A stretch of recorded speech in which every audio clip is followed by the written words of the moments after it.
Italy at GAR, and I have the pleasure of coordinating Skills4EOSC project. So welcome to the final conference of Skills4EOSC project that is titled Building Capacity for Open Science.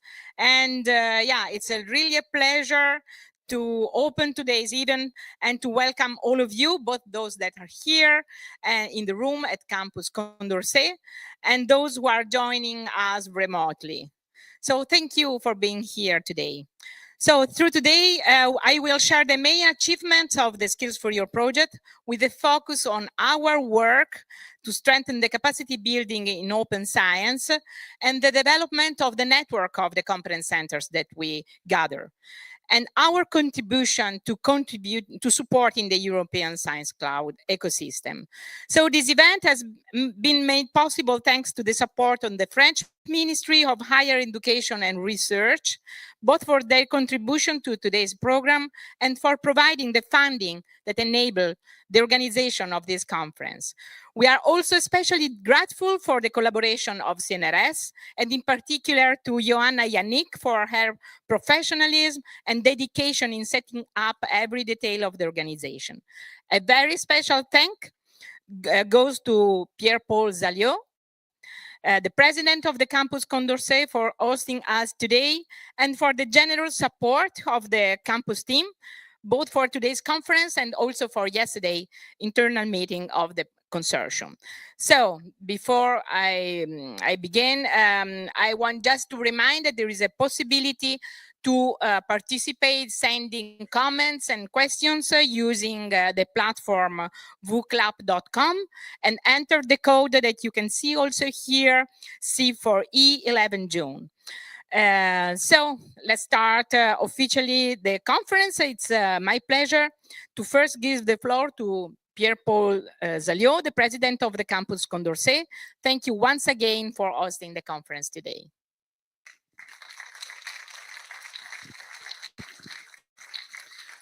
Well, hi everybody. I'm going to be brief because I don't want your conference to be late, and I'm very sorry for the technical problems we experienced for the streaming. Well, first of all, I'm a sociologist, and in my life, something happens that I had to deal with administration of higher education and research. This is something that happens in life, sometimes in academic career. And I arrived to that project, and I just want to introduce you to this campus through a brief history of why there is such a campus dedicated to humanities and social sciences in the north of Paris, and what have you seen of this campus only through this conference hall. And I will invite you to walk up on campus. Just to say that nearly 15 years ago, the French government decided to mobilize tools to increase the legibility and the coherence of the higher education and research system in France, which was considered as hard to be understood from outside, it remains hard to understand from inside. And I'm afraid that the example of Campus Condorcet is not going to illustrate something different. And so first, to increase the legibility, so coherence, and of course the ability of some major French institutions to be ranked internationally. If you remember, 15 years ago, it was a moment of the rise of the international ranking of universities, and the French government was not understanding why, at that time, France was producing something like what was as a 5th or 6th rank in terms of volume of publication, scientific publication, but has absolutely no institutions in the top 15. For example, in the Shanghai ranking or others. And a major tools was a tool for investment in terms of campus. And this campus has the benefit of an important investment. To give you an idea, the amount of investment put on the floor by the government for this campus is nearly about all in all 800 million euros. For humanity and social sciences, which is something. And the idea was to facilitate the working conditions of colleagues, because in Paris region, if you for some of them, for some of you, there is some French, I understood, and you know what was the situation and what is still sometimes the situation of our colleagues in inner Paris. So it was to give some procurements, also a conference center, a library. You may be, some of you, in the Maison des Chercheurs. So you've seen that this is something that was not existing in Paris. And 11 institutions decided to work together for its campus. So CNRS was quoted by you, but CNRS, but also École des hautes études en sciences sociales, École pratique des hautes études, École des chartes, Université Paris 1, Paris 3, Paris 8, Paris 10, do I forget some? Fondation Maison des Sciences de l'Homme, and Paris 13. Thank you. So I said in French because it's easier. So you imagine that all these institutions were, it's not easy to cooperate in general in between institutions in the French system and with social sciences and humanities. So you can imagine what it could be. But they did something. They decided to set up a tool of cooperation through Umatech. And I invite you strongly to walk up the campus, north side of the campus from Front Populaire. You just have to walk through Cours des Humanités to look at Umatech, which is a summary of what can do some institutions together when they decided to consolidate themselves into a policy of sharing informations, data, books, archives. And this is something worth seeing. So Clément Houry here is in charge. Clément in charge of Umatech, and there is some exhibition also in the Umatech organized through the demand of researchers to promote their research through other tools.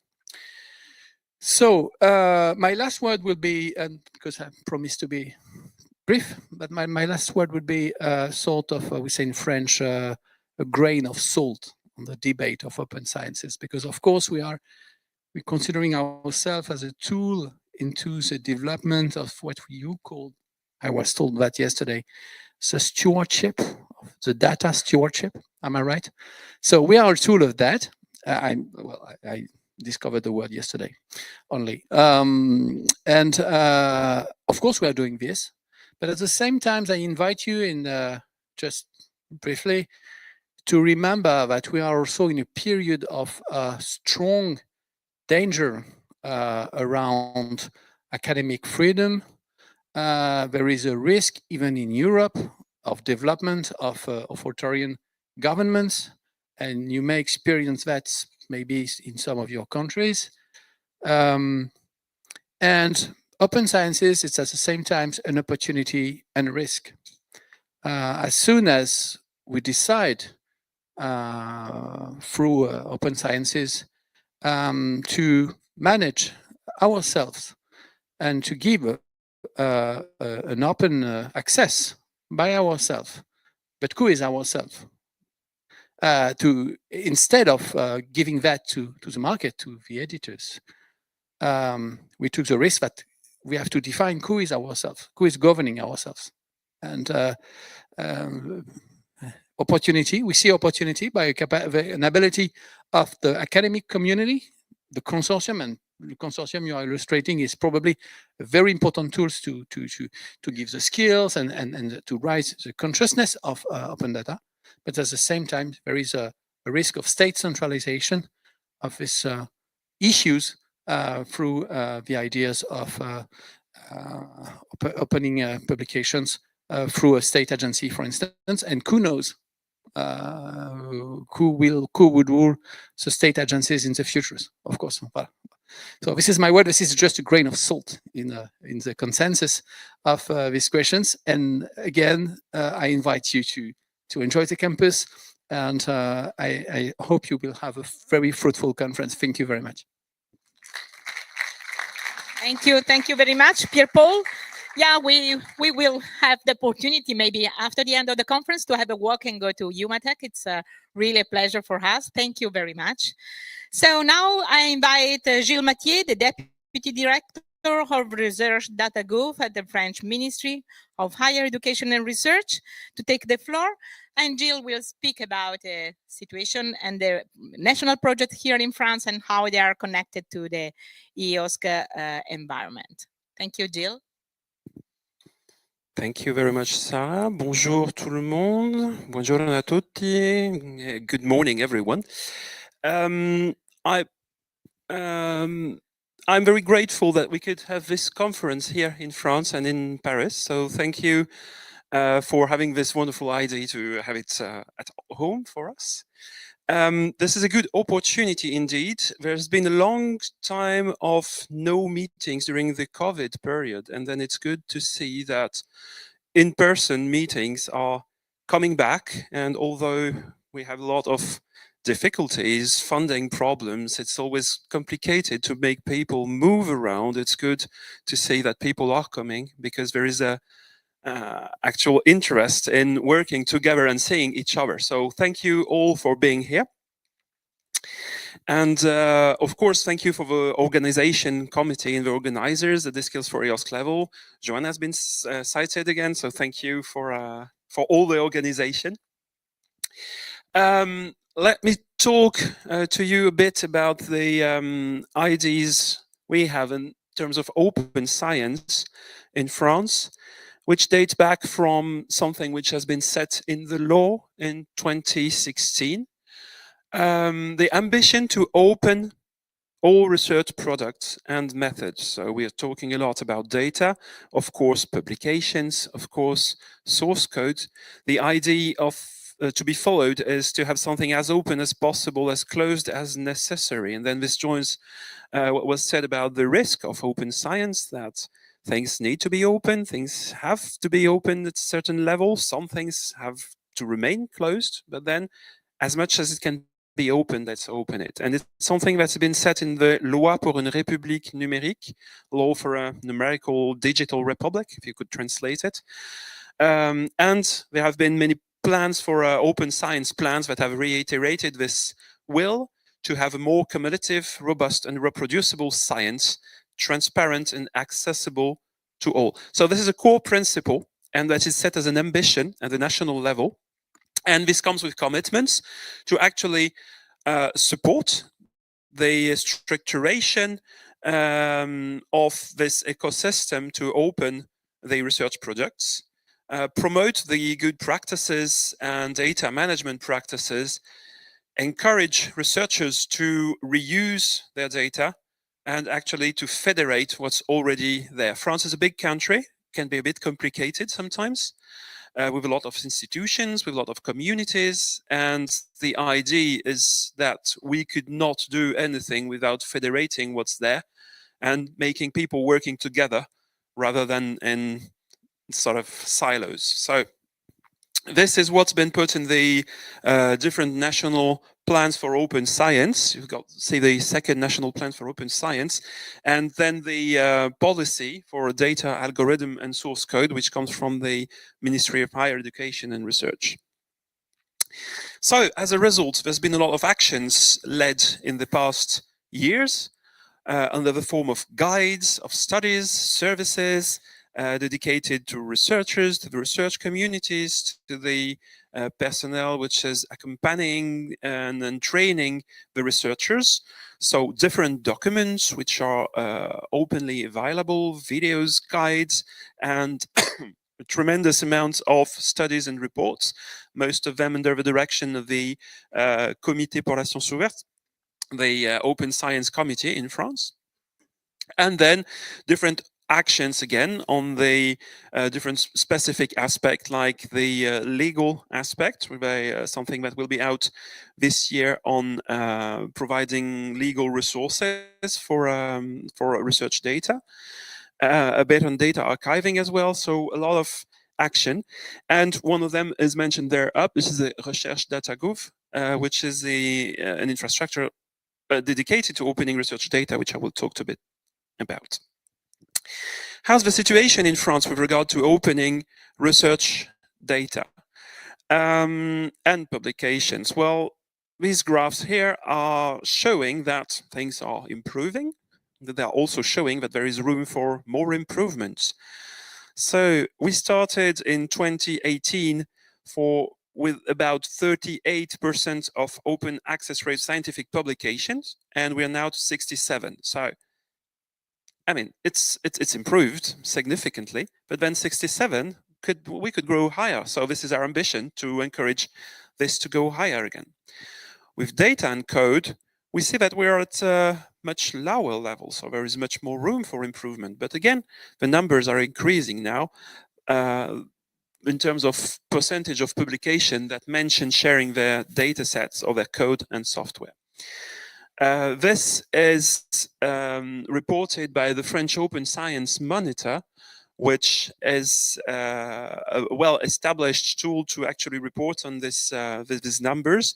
And then there is a beta version, which is on data and code. The Open Science Monitor was more focused on publication at the start, and now is getting into data and code.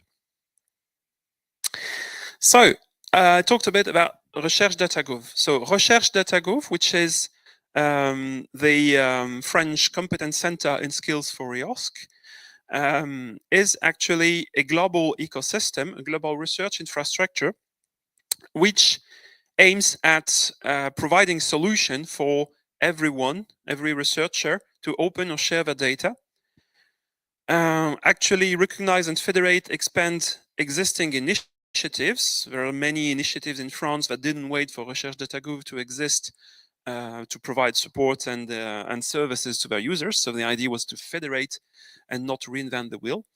But maybe the most important point, and the reason maybe why I'm talking to you here during the Skills4EOSC conference, is that the idea was to make support a central element of a system.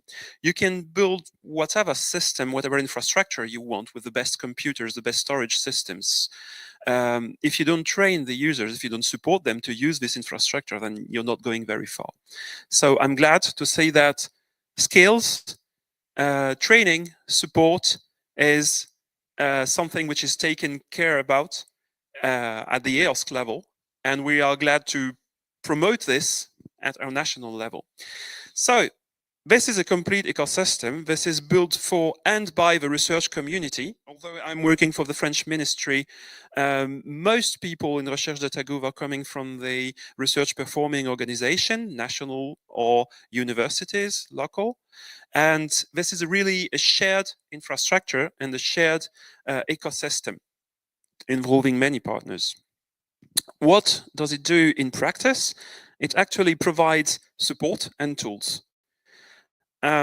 Tools through a national research data platform. We've got a national repository to deposit, publish, report, and access data. So national repository. And then we've got support through a national federation of competence centers. So it's very federated. We've got different modules that support research teams, which are either geographical. There's one here in the campus Condorcet. There are 22 altogether in France. We've got thematical support, which is offered by the national infrastructures on different thematics, like the bioinformatic or health or humanities and astronomy and so on. And then we've got global modules that provide common tools like data management plan models or like e-resources for training and so on. So this national federation is actually composed of 36 competence centers altogether. Here you can see the map of the geographical ones. So that's just 22 of them in the 36. But you can see that they map the whole territory. And it's more than 400 people involved supporting the research teams in the universities mostly, in the National Research Performing Organization as well.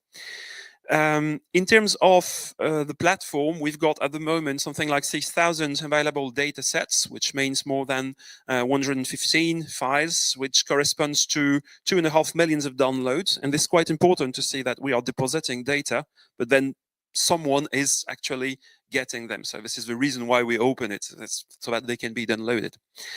And altogether, this is 81 organizations which are responsible for one or more services within research data group. So when I say this is collaborative, I mean 81 is quite a big number.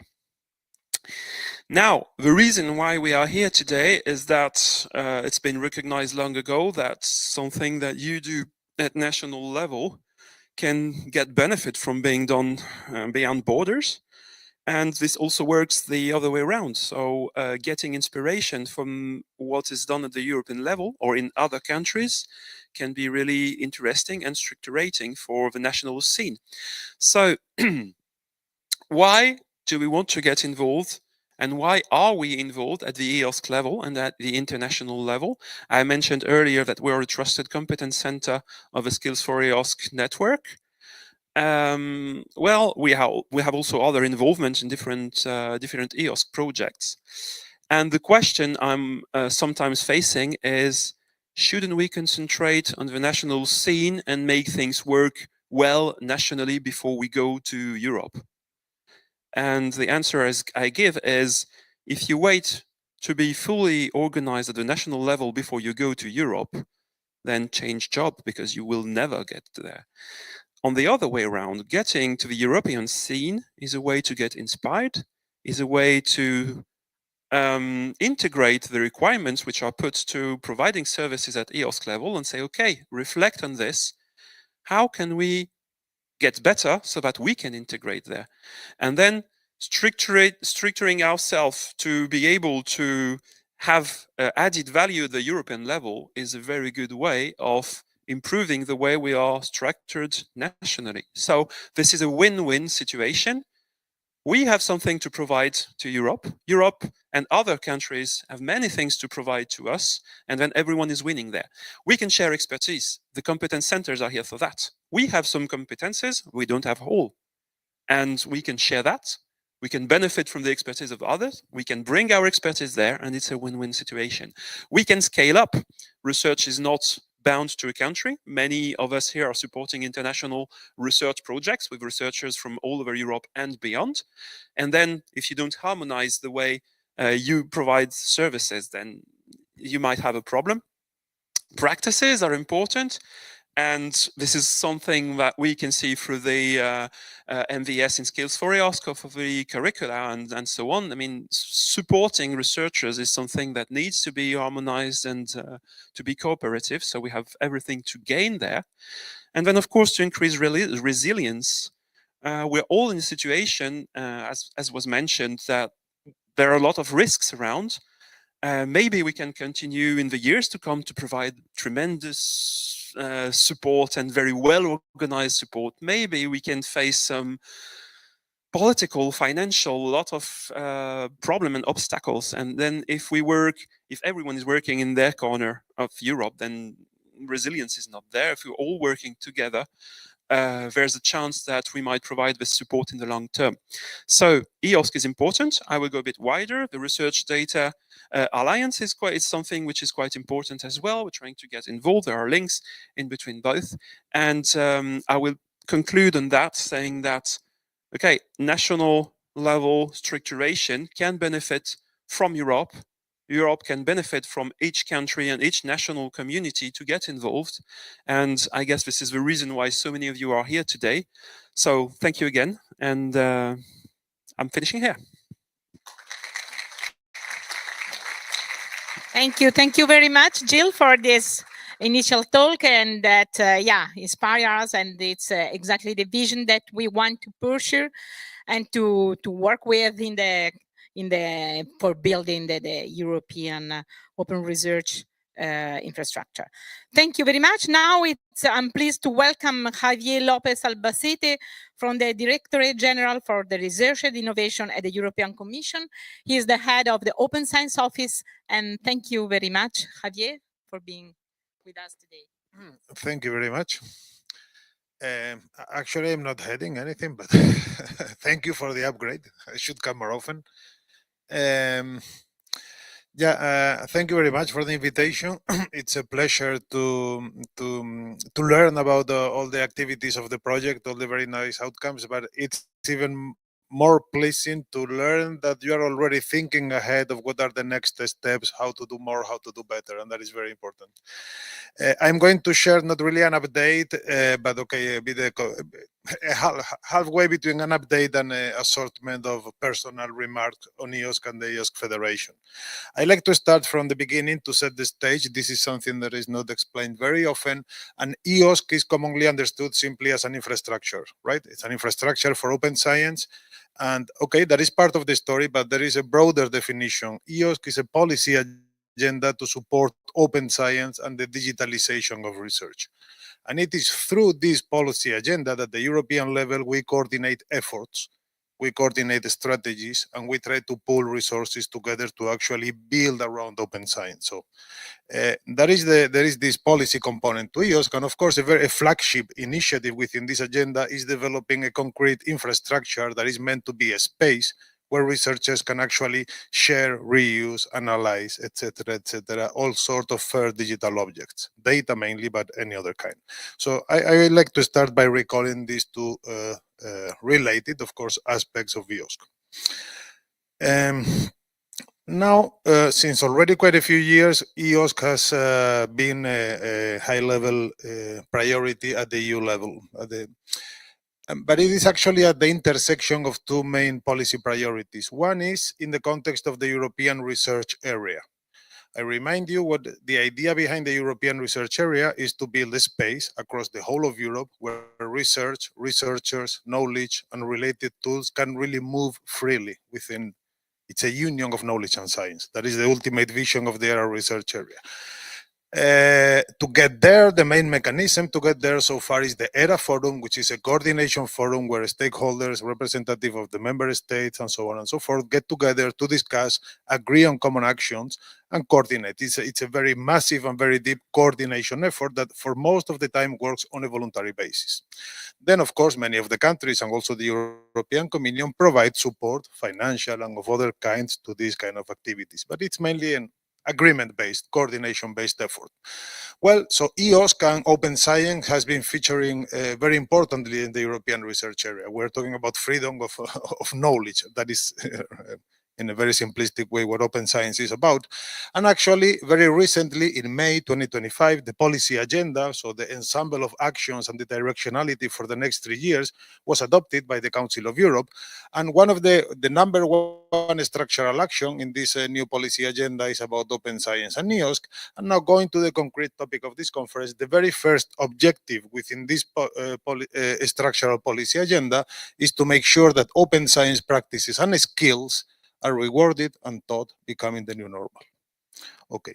On the other hand, EOSC plays a very important role in the EU strategy for data.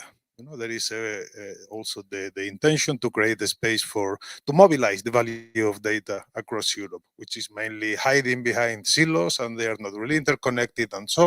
And to get there, part of it is the deployment of a number of data spaces, and EOSC is recognized as the data space for research and innovation. And it is expected to be fully interconnected with all the others, so that research also talks to other sectors of the economy and of the activity.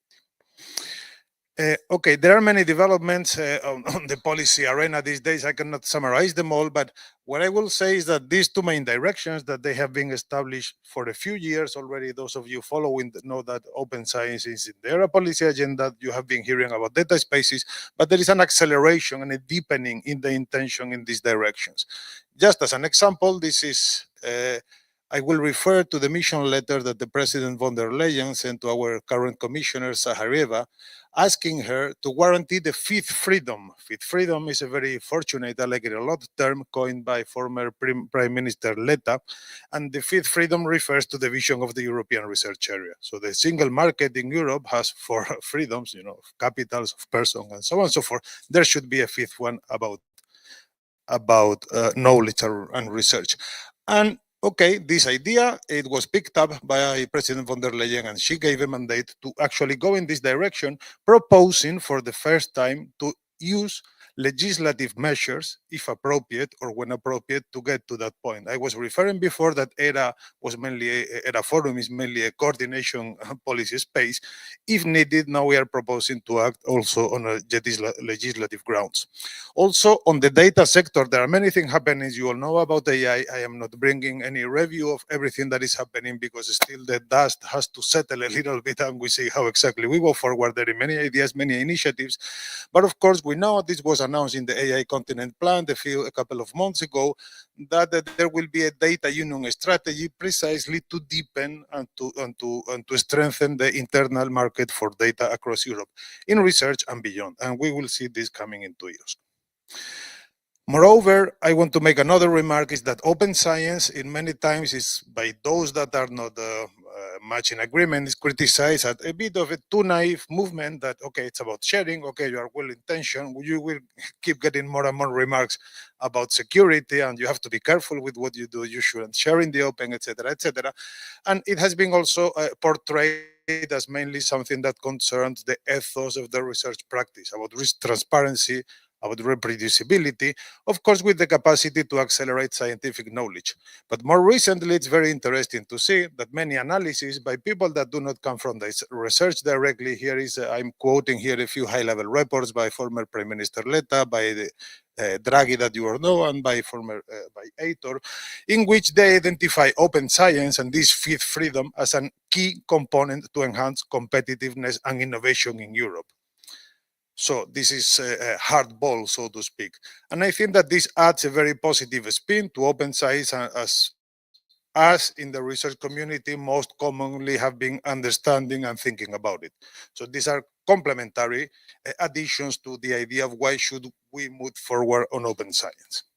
Okay, so this is all to say that there is a lot of policy support, that it is there, that it is evolving according to the narratives and to the political situation. And I stress that because this is all that enables to actually then try to put strategies and implementation on the ground. Without these things happening at the higher levels, without the French ministry agreeing and supporting, for instance, what Jill has explained, all this happens at this context. Okay, this has enabled, among other things, to accelerate in the construction of the EOSC Federation. The EOSC Federation is conceived as a system of systems. It doesn't grow on green fields, but it actually calls to organizations that manage data, that manage research objects, and that provide service for it to federate, to join forces, right? So the first step to actually getting the groundwork for this federation started a few months ago. A lot of organizations showed interest in participating, over 120. I remember it was a difficult process to identify. We were not expecting such a big interest. But okay, we come down, I think, with some reasonable criteria to a number of 13. We call them candidate notes. There you have the logos of the organization. Actually, you can count more than 13 because a few organizations, like here at the bottom, they came together like big research infrastructures on health, EMBL, Eurobioimaging, Instruct, and so to create a node on thematic areas, right? There are also national initiatives, the Italian, there is the Polish, there is the Dutch. Okay, you can see the logos there. So they are already working. You have a picture there of the kickoff meeting, and they are trying to advance in the construction of the federation. The first question is about the links, the strength, and the main characteristic of a federation is about how you join the different blobs together, right? And that has to do with what we call the federating capabilities. Of course, there is a lot of reflection about the organizational arrangements. Jill was referring about it. Should we, the French, go, how do we need to organize to actually be able to be a node or to be a gatekeeper or an entry point? I like better the entry point for such a broad community like the French national one. And the same reflections are happening in the house in all these organizations. And I think this is a very positive side effect of EOSC, which is somehow not forcing, but prompting a reflection about how do we organize ourselves internally. And that has a positive effect because it can quite rationalize how the provision of services is done. How do we have so many clusters? Why do we have so many different clusters? Are they connected? Are they not? And so on and so forth. A good thing about the piloting phase or the build-up phase, not piloting, is that a useful way to organize the work is to define use cases. So we had a positive discussion with all the organizations and said, okay, these questions, the first two, can be very theoretical. You can be discussing forever. Why don't we, or you, propose concrete use cases? You know what you have in the house, you know your data, you know your services. Try to think of use cases where you need the services to create a full scientific workflow or a full analysis, for instance, where you actually need to use the resources from the others. And try to think how can you integrate all that seamlessly from the point of view of the end user. You have a user that is going to start in a given node, but the scientific workflow is going to take him a little bit around because you need things from different parts. And by trying to set up these concrete use cases, we will go advancing and defining the higher level questions. Okay, this is a very interesting development, and we hope that before the end of the year, there will be some operational prototype of the federation already in place. Of course, we have started with a limited number for purely operational reasons, but there is a stage approach decided by the EOSC tripartite governance. More and more waves for the creation of nodes will be put in place, and we hope that the community actually expands and grows and get richer and richer. So there are 13 because you have to start somewhere, but the idea is, of course, to continuously invite more organizations to join and to join the federation. Okay, so I have been quite positive so far, but now if I take a hold and show a little bit, because we are talking about the skills and uptake of open science by the community, let's go back to the end user at the base. And this, I know this is a bit of an old slide. I should get some, but we don't have at the EU level, we don't have information with the time dependence of this graphic, because we know that there is a positive trend and that things are getting better and better, as Gilles was showing in the French context. But the fact is that the uptake of open science remains limited. So we have this very strong policy support, a lot of commitments, a lot of enthusiasm by the organizations in actually building this kind of spaces. But still, when you test the ground and you ask researchers if they know what the FAIR principles are, I think, I don't remember, I'm bringing this up by heart, but I think that 60% they have never heard of them. That is the reality on the ground. You knock on a door on an average university anywhere, they don't know what the FAIR principles are. And by their own replies, only 20% of them put them in practice. There is no a commonly agreed definition of what FAIR is, how it's implemented, so one has to take this reply with a grain of salt. They think they do it, and probably they do it to some extent. Most of the researchers don't deposit the results in shared repositories, but in local solutions, you know, pen drive, local storage. And of course, so this just to say that and this is in very sharp contrast. I put there a figure with money, 3 billion, that is what is spent yearly on pan-European research infrastructures. There is a lot more of money spent in universities and research at large, but this is in sharp contrast with the relatively poor management of the outputs that the community is still making. So there is an inefficiency in this investment that open science and EOSC in particular comes to try to help to make all this better. Okay, so, and that is why, and I'm jumping a little bit, I said before this was not a very consistent overview, but I'm jumping a bit from topic to topic, hoping that it is of your interest, to why we have decided, and probably you have seen, that the work program for the research infrastructure in Horizon Europe was published recently. And there in the commission, together with the member states represented in the program committee, because this is a joint effort, we have clearly identified this problem and doubled down on the need of actually improving the skills and the uptake of open science. I know this project in particular has been working on that, different aspects of it. There are many other communities at the national or the thematic level working on that, but more sustained effort to increase the uptake of open science is needed. And that is why our reflections or our thoughts are well captured by the drafting of this topic, and that is why I'm bringing it as it reads, well, with some just quotes, not the full text. But the idea, our idea is that first of all, we have to double down on data stewards. That is a crucial professional profile that is not yet well defined or developed at the EU level. This is a systemic problem. It doesn't happen in France or in this particular field. Data stewards are not existent in the sense that the role is not well defined. There are not CVs. So there is a lot of to do that, and that is clearly an emerging need. So more support, more coordination, more discussions, and better upskilling data stewards with the ability to manage and interpret complex data, because the landscape is complex. We want EOSC and open science not to be naive, but we want it to be trusted and secure. You need to know about many things. You need to know about licenses, about permissions, about intellectual property rights, about many different approaches to metadata curation. There are many thematic disciplines. So there is a lot of nuances and to capacity that needs to be systematically inserted into the landscape. And with this topic, we plan to support that.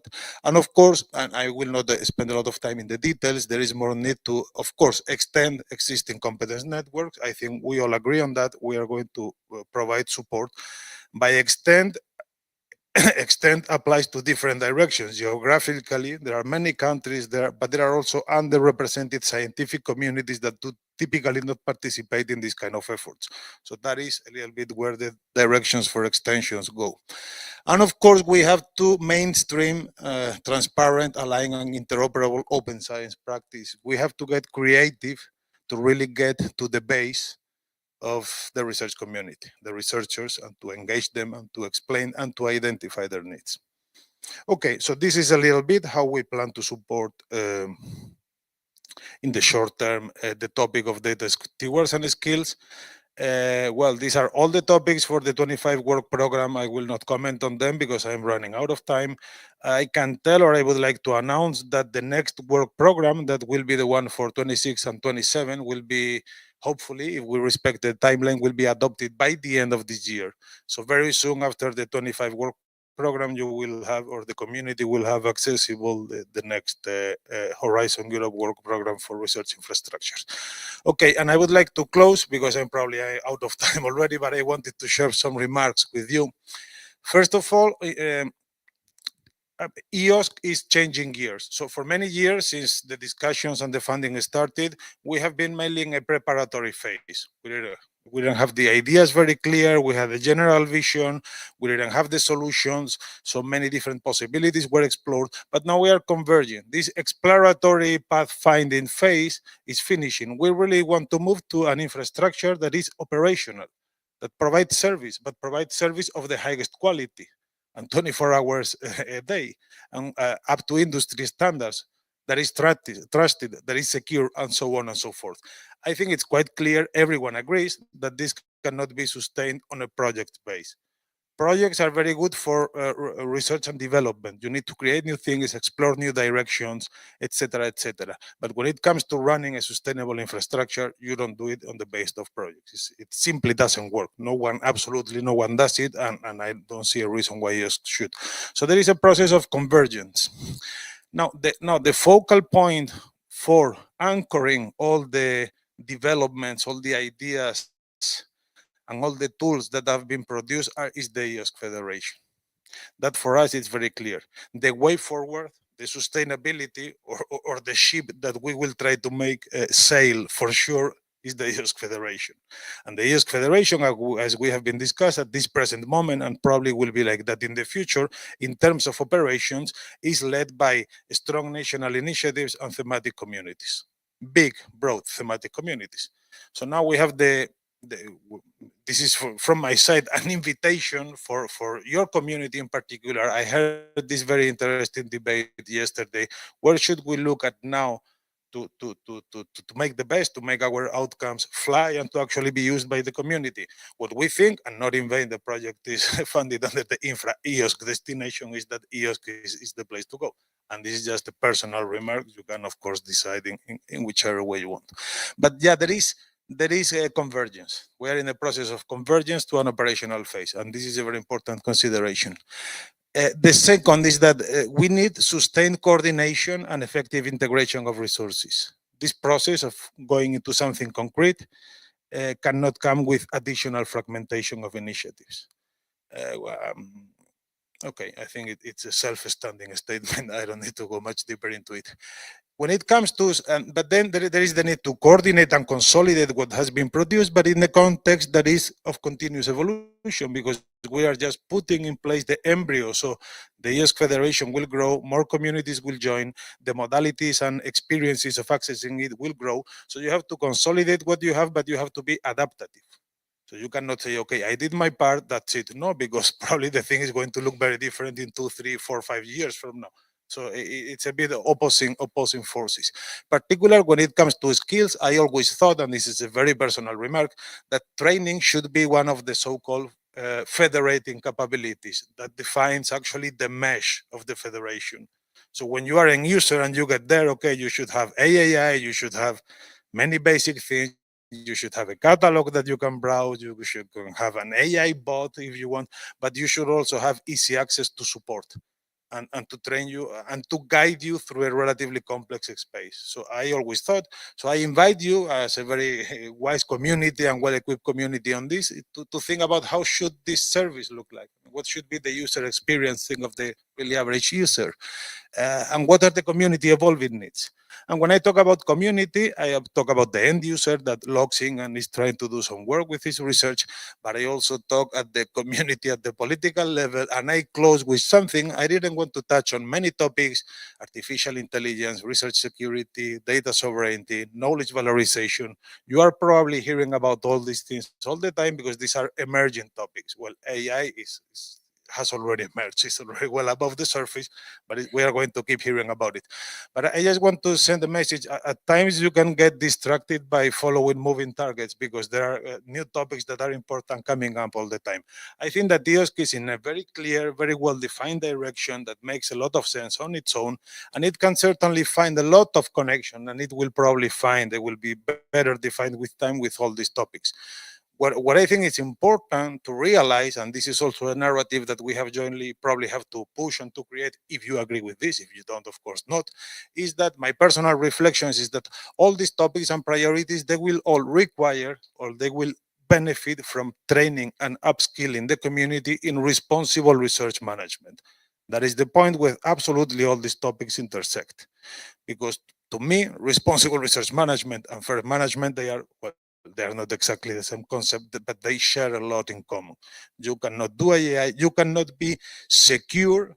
I think of it, you cannot be secure if you don't manage your research responsibly. It's a matter of responsible research management at the end of the day. And there is a very positive confluence and positive synergies in between all these topics. There is no competition at all. If you want to be safe in research, you also have to apply the FAIR principles or equivalent, I mean, depending on the context. So I think that this is a narrative that we probably should, as a community, reflect a little bit and try to elaborate on it to avoid all these apparent discrepancies in between these emerging needs and what we are doing in the context of EOSC, because I truly believe that there is not. And this is something I leave for you to think and maybe discuss later in the coffee break. And now I really finished. Sorry, I probably go, but you should have stopped me before. I don't know how far I'm doing with time. Thank you very much for your attention. Thank you. Thank you, Javier, for your talk and presentation. Like I say, personally, I totally agree with your remarks, and it is exactly what we are doing in Skills4EOSC, providing not only the upskilling for responsible research management and fair principle, but also with the Competence Centres network, the community that is able to keep all the work updated and also to open and discuss to new topic. So thank you very much. Now it's an honor to welcome our keynote speech, Suzanne de Mouchel, the head of European Cooperation at Humanum in CNRS and director of the EOSC Association. Suzanne also coordinates OPERAS, the European research infrastructure devoted to open communication in the humanities and social sciences. And she will offer a broader vision on the open science landscape and also tackling the COARA initiative for reforming research assessment and exploring also the role of the European research infrastructure. Thank you very much, Suzanne. Thank you, Sarah. Thanks a lot. So I don't have any slide. I hope it will be okay in any case.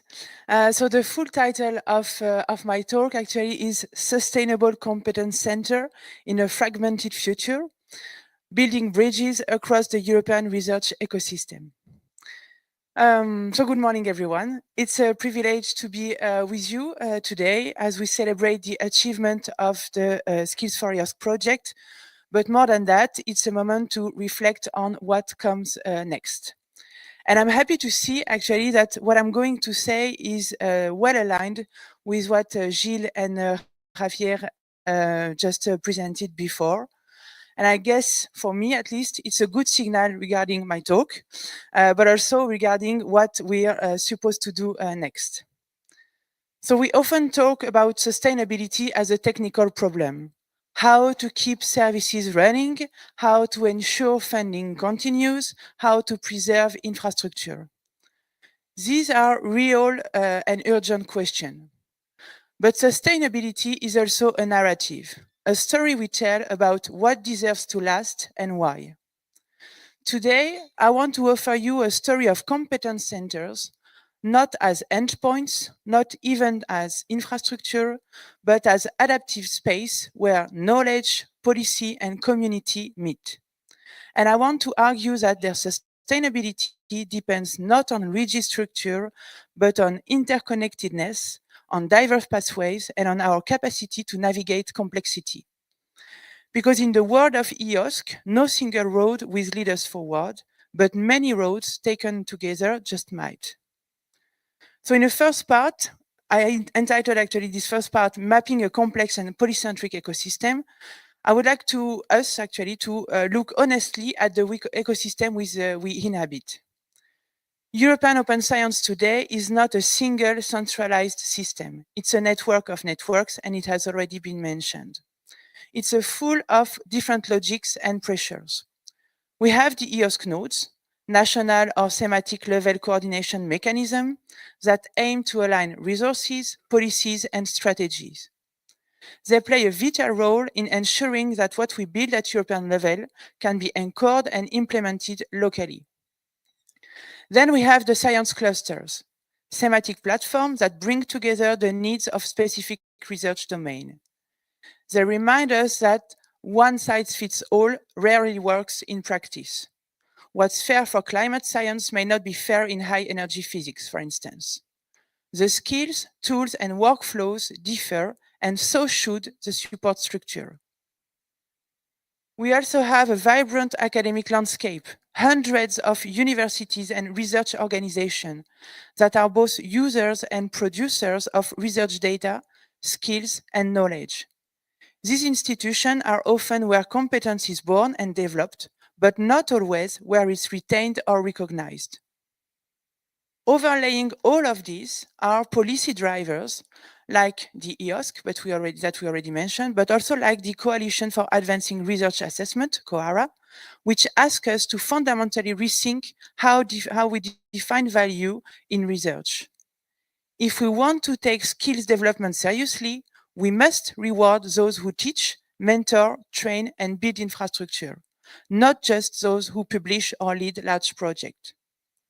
And finally, we have a growing movement towards certification and standards. From frameworks like DIGCOMSCI to the work of the RDI and EOSC-related initiative, there is a growing recognition that quality and portability matter. That a skill once acquired should travel with the person and not stay locked in an institution.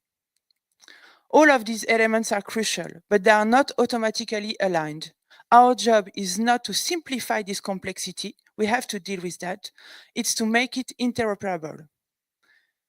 So what is a sustainable competence center? And in that context, what do we mean by a competence center? Let's be clear. A competence center is not just a training hub.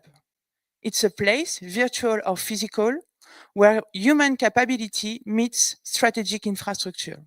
It's a transnational node where help researchers, engineers, students, librarians, and decision makers understand and apply open science principles in real context. But what makes a competence center sustainable? Too often, we equate sustainability with funding. Of course, resources matter. I won't say the contrary. But the true measure of sustainability is resilience, and it has also been mentioned before. The ability to adapt to change, to renew purpose, and to remain valuable even as the environment evolves. Let me suggest that a competence center is one that aligns with multiple levels, national, local, national, and European, even international, that evolves with demand, responding to emerging technologies, policies, and community needs. Balances generalist and specialist knowledge, able to serve both horizontal skills and domain-specific challenges. Builds trust through transparency, documentation, and community validation. And lastly, crucially, I can say, connects not only internally, but across institutional, disciplinary, and national boundaries. These centers might look very different in practice. For instance, we can have a national distributed center operating across several universities, pooling expertise and scaling capacities. We can have a discipline-specific center deeply embedded in a research cluster, developing advanced tools and standards for fair practices. It's a second model. A third one can be a certification-focused center, linking training to micro-credentials with quality assurance and recognized standards. Another one can be a community-based center emerging from grassroots initiative supporting researchers in under-resourced regions or discipline. These are only a few examples. Of course, there are plenty of others, but just to show what can be the diversity of the competence center we need to interlink. So there is no single model that works for all. That's exactly the point. And this is how we must address their sustainability. So how can we bridge fragmentation? So interoperability as a strategy. This diversity can feel overwhelming, but it's also a strategic advantage. This is how we must consider that, if we know how to connect the dots. So I would like to offer a few concrete connective scenario. First, a competence center aligned with an EOSC node may amplify national strategy while tapping into EU-wide resource, allowing local context to benefit from global momentum. It can be a first example, and we know already some of them. Another one, a center embedded in a science cluster may translate FAIR principles into domain-specific workflows, ensuring uptake where it matters most within research practice. A third one can be a center focused on certification that contributes to a trusted portable skill infrastructure, helping institutions avoid reinventing the wheel and giving individuals a recognized career pathway. And another one, a university-led center participating in COARA that may help redefine how we value contributions to training, data stewardship, and open science within academic careers. None of these scenarios, of course, are mutually exclusive. In fact, their interdependence is their strength. This is where we begin to see sustainable competence centers not just as static entities, but as relational infrastructure, defined not just by what they do, but how they link, adapt, and align. So we have plural pathways, and we need to build a common vision. At this point, we may ask, if we allow all these pathways, aren't we fragmenting the system? I would say, and I think I'm not the only one actually, not if we build bridges between them. Plurality doesn't mean chaos. It means recognizing that different environments require different solutions, but also ensuring that those solutions can talk to one another. Let's imagine a future where a researcher in Prague earns a data management certificate from a center in Vienna, validated through a European credential framework, for instance. A data steward trained in a science cluster program is recognized in his or her national career progression scheme, thanks to COARA-aligned institutional policies.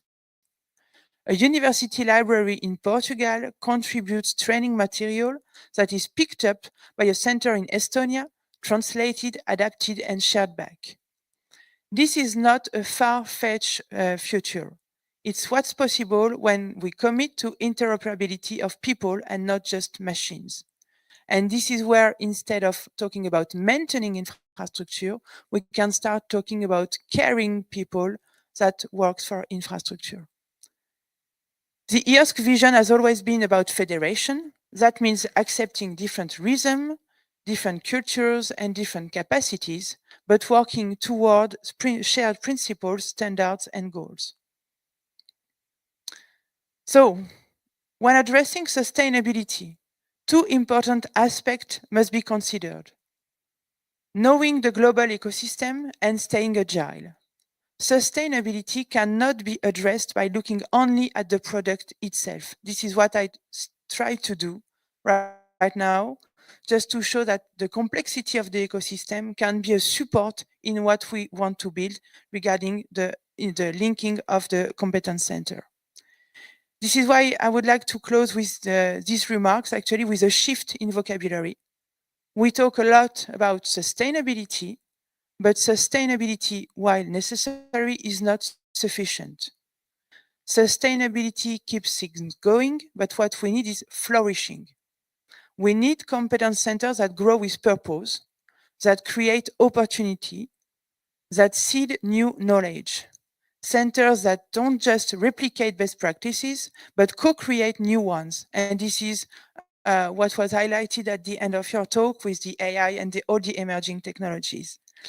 Centers that listen to their communities as well, and that are not coming out of the block and out of and centers that help elevate them into the broader EOSC ecosystem. And most of all, we need to build a system that recognizes that no one model, no one road, no one center holds the key. Instead, our strength lies in shared direction, even if we take different roads to get there. And I can conclude with this sentence: in a forest, every tree grows differently, but together they make the forest resilient. And this is exactly the kind of goal that we can have for the building of the competence center network. So let's make our competence center like that: diverse, rooted, interconnected, and future-facing. Thank you.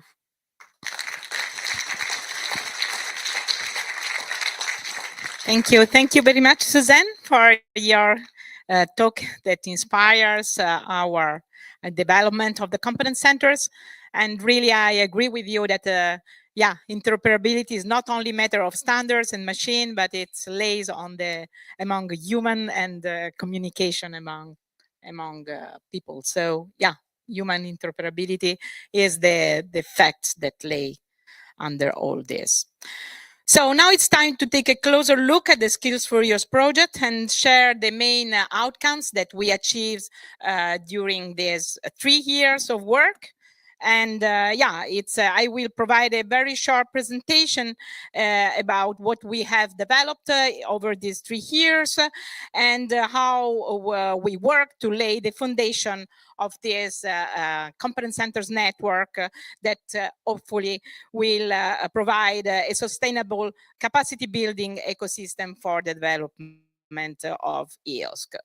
So just few facts and figure, because our consortium it's very large and brings 46 partners from 18 countries. It was really a challenge to manage and coordinate such a huge consortium. And the budget was of 7 million, and the timelines started in September 22, and now will end in August of this year. And the goal has been to strengthen the European open science cloud by building skills and training, providing, sharing resources. So to do this, we established a network of 10 national competence centers, and we structure 18 learning paths with more than 40 courses, and trained from March until now, because the courses has been delivered starting from March, over 1,500 people that are our train the trainers, because this is the philosophy that we adopted. So the main objective of Skills4EOSC is to address the key gaps that have been identified in the EOSC strategic research innovation agenda. That first is the lack of skills and training. So we responded with this, with learning paths, open materials, and a strong train the trainer program. Then the second is the lack of shared curricula and standards. And here we introduced the methodology of the minimum viable skill set. And the other pillar of our project is the fair by design methodology for learning resources. And third, the fragmentation of the initiatives. Since we launched the European network of Competence Centres, is try to provide a response to connect efforts across countries and domains. So to tackle all these gaps, we mapped all the specific action to different needs and target groups. So for the skills gap, we deliver harmonized curricula and targeted training. For professional roles, we develop the minimum viable profile and build communities around them. And then to reduce the fragmentation, we created a shared network of competence centers and apply fair principles to all our materials, the learning resources, making them open, modular, and easy to be reused by the competence centers in a local environment. And then all these material, are designed really to be adapted to the national and local needs. To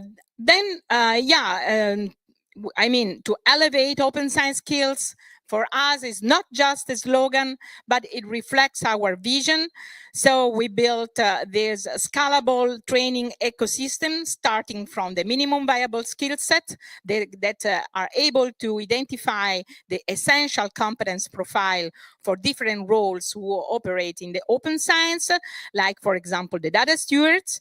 And this minimum viable skill set has been also integrated with the ISCO thesaurus, so they have a kind of standardization, and they're easily to be adapted to different contexts and domains. Then, as I said, we developed the fair by design methodologies that we apply to all our training materials that are made by guides, slides, and exercise also for the trainer. And these are, it's really an improvement of the learning path in order to be accessible and reusable also in the other context. And then, all these results that are reflected in the training course made all the outcomes very easy to be adapted, to be updated by the Competence Center.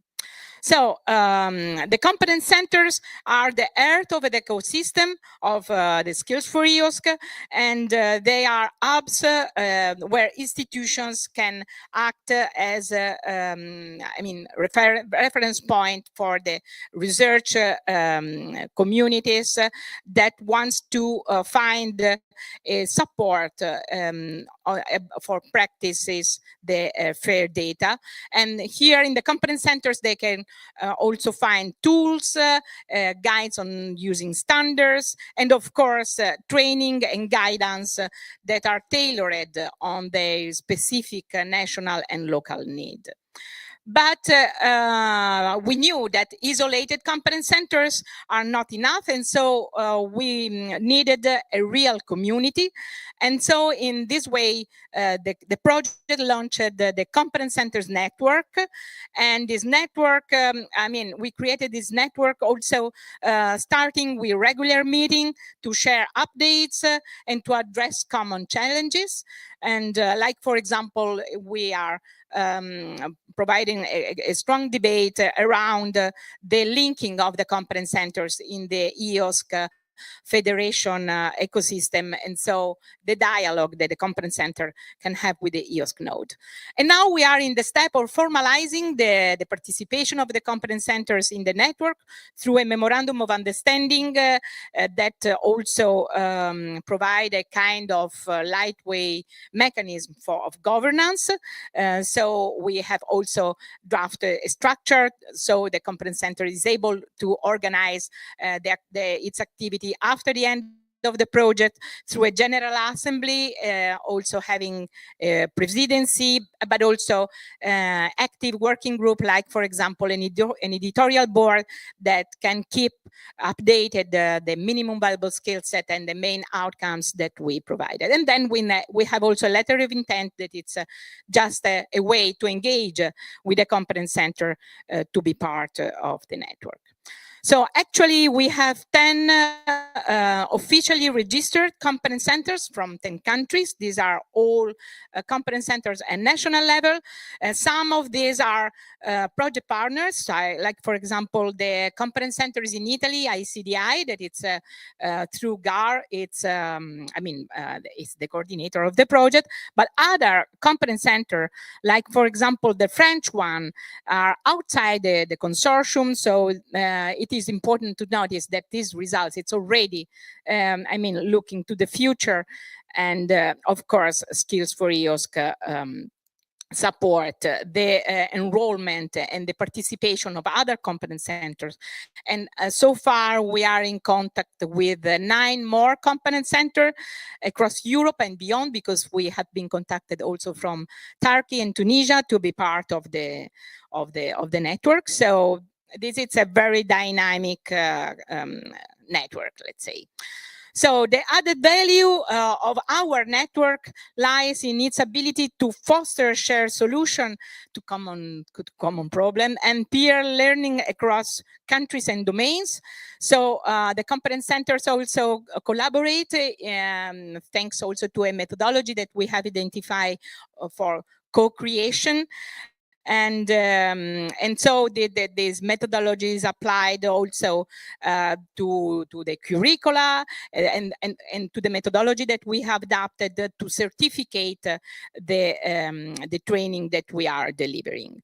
And of course, this network facilitate the coordination with the EOSC node and the research infrastructure, but also the dialogue with the policymakers, since a specific activity of the project is devoted to the dialogue among the research and the policymaker level. So the master trainer, it's a concept that we have developed in our project, because each competence centers identify a number of experts that are aligned with the specific curricula that we have created through the minimum viable skill set. And these people participated in our training courses, and after completing the trainer courses, they return to their community and to deliver training, of course adapting the content in the environment of the local community initiatives. And so it's the concept that ensures that the training is not just delivered, but it's sustained by the local community. And because also all the resources are fair by design, so they are open and adaptable. Each center can build on them without reinventing the wheel. And these are the courses that we have delivered. So there are 2 introductory courses. One, we call it EOSC, because it's a very broad and basic general course. EOSC stands for yet another course on open sciences. There are many, but we just put this just for the beginners. And of course, a general course is about the fair by design methodology that it's needed and also very much appreciated by our community, needed to develop the fair by design learning material. And beyond that, we have nearly 40 courses across 6 learning paths, covering science policy institutions, research infrastructure, and thematic domains like the climate change, the cultural heritage, and then solid earth science. And we deliver these courses in a hybrid format, so self-paced lesson and then live session. But then all the hybrid courses, when they are completed, they will be transformed in self-paced. So after the end of the project, all the training offer will be available through the learning platform that will be maintained by GAR also after the end of the project. And then participants receive the digital credentials that are badges and certificates. These digital credentials are also linked to the European digital credentials system. And so the participant can have the credential also embedded in their curriculum vitae, thanks to the work that we have done. So to support the centers in adapting and replicating what we have built, we have created the Competence Centres kit. And here it's just a page in the website where you can find, the Competence Centres can find all the relevant information about on how to adapt the minimum viable skill set and the fair by design guidelines, but also other material that they can reuse, for example, slides to present Skills4EOSC outcomes today to their audiences, and template of the memorandum of understanding and the letter of intent. And I want to conclude with a testimonial, because in the end, beyond the outputs and the number, we have the real value of our project lies in the people and the community that we have involved. And so I would like to conclude my presentation with a voice that it's gathered from Daniele Bailo. He's a researcher from the EPOS infrastructure, and he said that the project has done an excellent job in strengthening the culture of open science and training, has made a concrete contribution to building cross-cutting skills and promoting a collaborative approach to training. So this it's just to underline that the real impact is in the culture that we have developed and the collaboration that we have enabled across Europe. And so, and just to say as opening, the discussion, because today for us is it's an important step, because this is the final conference. So it's a kind of conclusion on our work, but it's also a beginning, because we laid the foundation and we have created the condition for a long-term impact, the training infrastructure, the resources, and a strong community. Now we need to ensure that this will continue, and this means connecting more closely with national initiatives, as we learned also yesterday in our discussion, with the EOSC node and decision maker. And so I would like to kick off this discussion today during the session. And to start with this next part of our discussion, I'm pleased to introduce Volker Beckmann. He's responsible for the implementation of EOSC in France at the French Ministry of Higher Education, and also he serves the EOSC Association Steering Board, and he will talk about it and open this discussion, providing also a perspective for our Competence Centres network. Thank you very much, and Volker.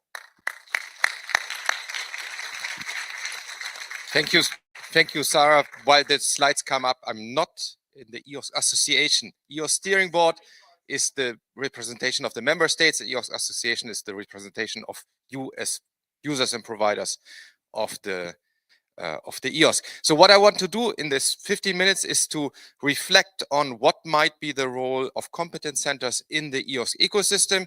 And here I focus very much on the EOSC Federation, because there has been a lot of discussion how this can be better aligned or integrated and so on. And it's coming, of course, with a very much member states point of view. It's very much from the funders side and from the policy side I enter into this discussion. And this is also why I enter with a statement which is cited very much now. Data is the new oil of our economy. And why do I start with that? First, to show that it's not such a new statement, right? This is from 2011 from the Vice President of the European Commission, but it's also giving you a flavor of how policymakers think. Right now, the priorities on the European and national levels are like sovereignty, security, competitiveness. So we have to, if you want to place yourself in the future and receiving support from policymakers, it's important to know what the narrative is on national levels. You might agree with it, you might not agree with it, but this is a bit the reality we are facing right now. So data is the new gold. So entering into this type of reflection, we need to use and reuse it. We need tools, e-infrastructures, and of course the skills to treat this. So this is my pitch when one tries to kind of sell activities like competence centers, like training and so on at the ministry level. So, and of course, data is the new gold. We need EOSC to share and reuse data and services and e-infrastructures. So what is the EOSC context? You know this, it's a vision, fair data, complete data lifecycle. Starts with the fairization. You're very much involved in that, of course, training, DMPs, competence centers, and so on, etc. But so what was identified, of course, is the lack of expertise in open science and fair research outputs management among EOSC stakeholders, and the absence of clear definition of data professional profiles and career paths for these roles, and the fragmentation of training resources. And this is where Skills4EOSC really answers these needs in the context of EOSC. So, and part of the solution is then the competence centers we are discussing today. So just to, Javier showed a bit of that already. So when I talk about the EOSC ecosystem nowadays, it's very much focused on the EOSC Federation. I mean, you saw on the slide before, this is not, EOSC is more than the EOSC Federation, but right now, this is the hot topic. This is where most of the investment of the European Commission goes, and where most of the investment and attention is also at the national level. So how does this work? So it's really a federation of data service providers, of e-infrastructures, of this EOSC EU node, which kind of is a reference node in the center. And you have European level, you have national level, and you have institutional level. And ideally, you would have also perhaps a private sector level, but this might come a bit in the future. And at the same time, again, from the policymaker point of view, it's important to link this to what else we do in Europe.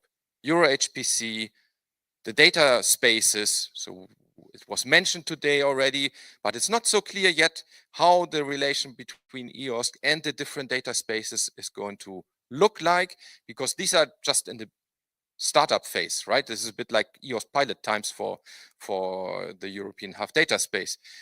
So we have to see how this evolves, but we have to be very early, because otherwise it evolves with us without recognizing what we have been doing or what we want to do. And then there are new solutions found or refound, and we have development in many directions, and this is not going to help us in doing research as we want. So this is something we have to be very attentive to. So we have this EOSC EU node, and has been, that's the reference node, and it has very basic services for you as a researcher. So far you might say, well, this I find in my institution, right? File sync and share. You can run the Jupyter notebooks. You can have file transfer. You can have a bit of access to virtual machines, so you can do some processing there. But you might say, well, this I can do at home. I don't need the EOSC EU node for that. So this is just the starting core of this EOSC Federation, and Javier showed there are 13 nodes now getting ready to be integrated, and then you can connect the data and the services from these different nodes through the EOSC EU node, or partly with the services of the EOSC EU node, and then you can run workflows. So you can go there, you can check this out, because this might be in the future then very interesting when you want to do something across different domains with different data sets and different services. There's also a demonstration online, and I just give some examples how much your credits, so every researcher has credits there automatically through their institution. Some have 100, some have 500. I don't go into the details there. So if you come from university, I think you're more likely to have 500 credits there. And just to give you some examples what you can do with that, and you might say, well, this is not so significant yet. But of course, we are going to, or we together, member states together with the Commission, are going to discuss based on the requests if this should be updated, if there should be more available. So this is a bit driven by the needs which are going to be expressed there. So main message there, the real potential and added value of EOSC will become apparent once data and services from different domains and countries are included in the EOSC Federation. So that's the EOSC Federation. So what's the potential place for competence centers in this EOSC Federation? So although we need these skills, we need the training, we need all this, the EOSC Federation for me is a technical ecosystem to allow launching workflows involving data services and e-infrastructures. You have seen ICDI. There's also a competence center, but the part which is in the EOSC Federation is more the running a workflow, more the e-infrastructure. It's connecting certain services. So the question is how to ensure that the necessary skills are accessible for users and providers, and how to ensure that competence centers learn from the development and requirements in the EOSC Federation, because you want to answer to what the questions are which appear once we try to connect different nodes. And I'm pretty sure that the same as we identified for data, that the main hurdle is interoperability. This we will see also with the competences and the skills. The main hurdle will be once you bring together two domains and they kind of have different approaches to training, they have a different approach to talk about what they are doing. And this is where I think your work with the competences is very important to bridge that. So this of course goes far beyond a help desk approach or training provision for individual nodes and domains. So how could this look like? So you have the competence center. No, let's go to the right side of the graphic. So you have the EOSC Federation, you have a large number of providers, let's say hundreds, and you have the users. There, I think your main communication point might be this EOSC build-up group. So we have now a group which combines the 13 candidate nodes. There's the commission. There are some additional experts there from the commission, also for the EOSC EU node, who discuss how this implementation, how this enrollment of nodes into the EOSC Federation should go, and what needs to be done there, and what are the bottlenecks there. So I think this is the main contact point to start with. And on the other side, you have the competence centers, which might be domain or thematic specific. So you have a large number of stakeholders. And so you can provide the necessary advice and guidance, assist in the enrolling of nodes or in the onboarding of new services. So we have this distinction between putting a full node in there, or if you have a certain service or data set, then we call this onboarding. At the same time, you will be interested, or you will need this feedback. So what skills are missing once I put together different domains there? Once I put together, I don't know, biodiversity studies and environment. And what kind of trainings perhaps are missing in this interoperability aspect? So is there a specific type of training necessary in order to enter into the EOSC Federation as a provider, as an e-infrastructure or service provider? So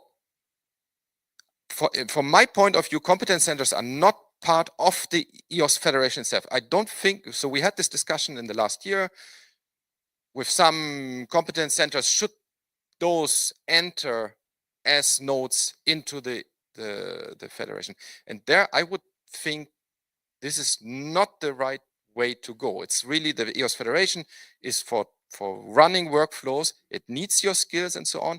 And as I said, in the case of ICDI, if the competence center is part of ICDI, you don't want to split this out. But the important part for the federation to run workflows is really the more technical part to it. So we need, of course, your guidance and your advice in enrolling of nodes and onboarding of services. And you will need this feedback on missing elements, training needs, apparent discrepancies between different domains, and so on. And as I said, I think the main contact point will be the EOSC build-up group. This might be called different in the future, right? I mean, we are building now and then we are going to run this, but there will be a representation of the federation nodes and what they do and what they need and so on, together with the Commission and with the member states. And you have to ensure the visibility of the competence centers for the EOS Federation users. So this is, of course, a point we have to work then on, that a user which is running a workflow, that he or she knows who to contact in case of special training needs, or where do you find the catalog of trainings which is available. So then sustainability, we said already, is not only budget, but budget is always an important point. So there, of course, I don't have a lot of answers now, because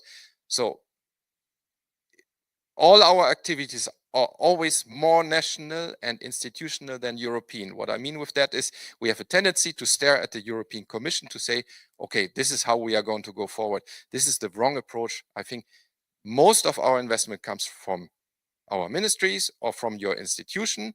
And this is the first point to look at when you say, okay, I want to build something sustainable.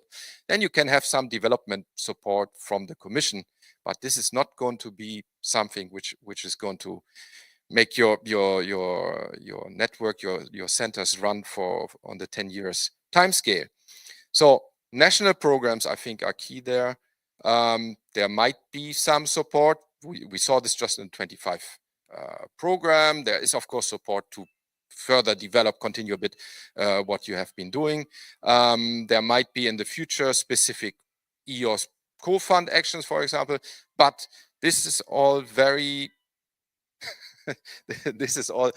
dependent on how the next framework program will look like. So we are ending Horizon Europe in a couple of years, and then we will have hopefully the framework program 10. So we are very confident that this will happen. But we don't know how it will look like, what the investment is going to be, how things are going to be structured.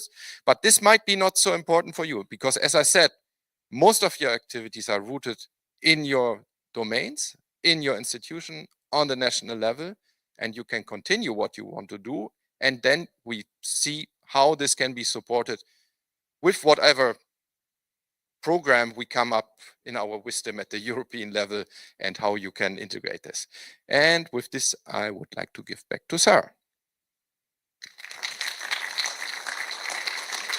Thank you very much, Volker. Thank you. So I don't know if there is any question for our speakers in the room. So yes. Okay, I can bring you. So if the speakers want to come to the stage, or you can answer also from there. Hello, my name is Raimundas Dominauskas. I am responsible for the sustainability of the Competence Center network and of the impact of the Skills4EOSC project. And I would argue that the upskilling is a process or a workflow, if you want, and it has its own requirements and its own specificity in terms of the repositories, in terms of the how do you describe the training, and how do you standardize the training, if you will. And that I would not exclude that discussion of the network of the competence centers becoming a node, because it's a specific community and it's a specific workflow. It is related to the technical infrastructure. It is related to the open science in general, but maybe it's still worth to keep that topic open.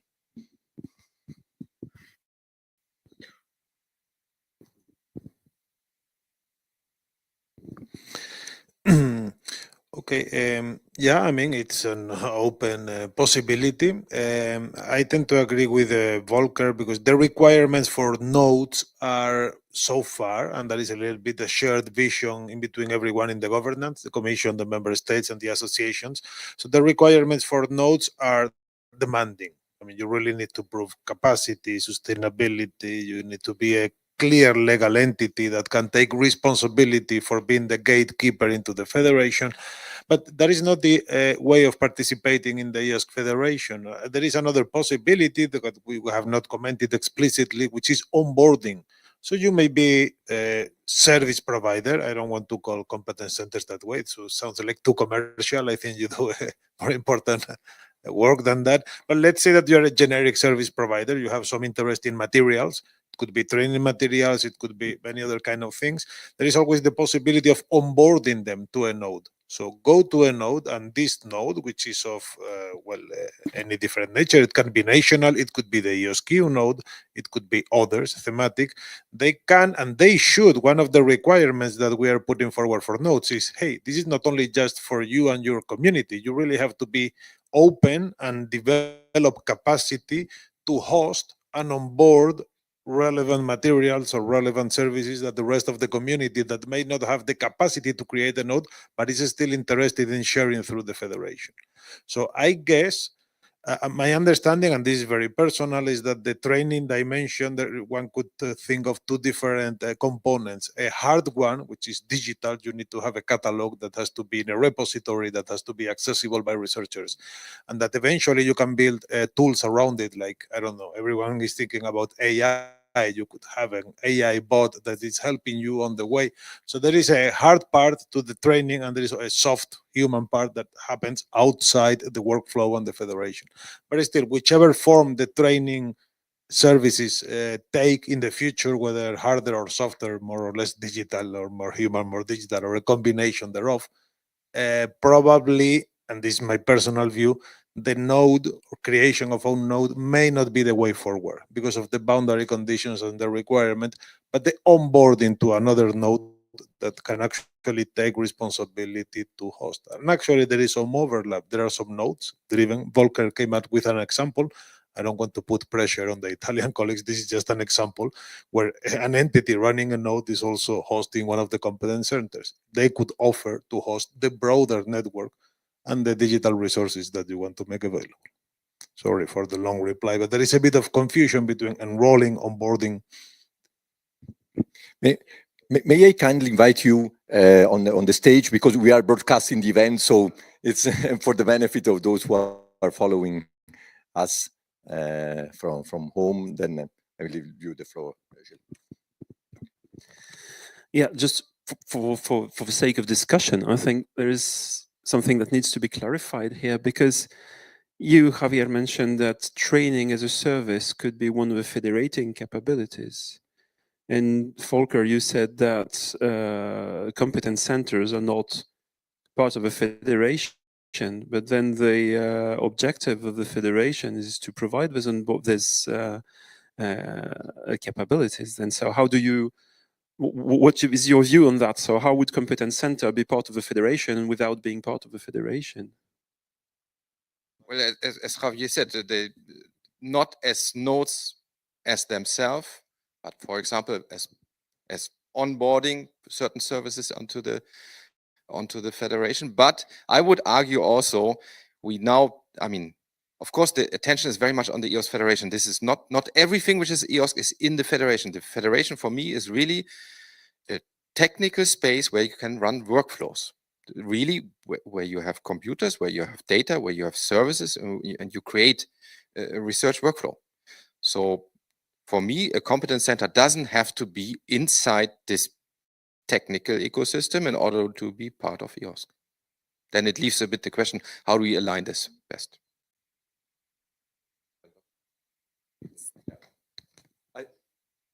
We have questions also from our people following remotely, so maybe Sarah, you can take one. I choose just one because we are running a little bit out of time. So this question is for Javier, for you. Is there a plan to support ERICs as part of the EOSC Federation? ERICs are representing the pan-European research infrastructures.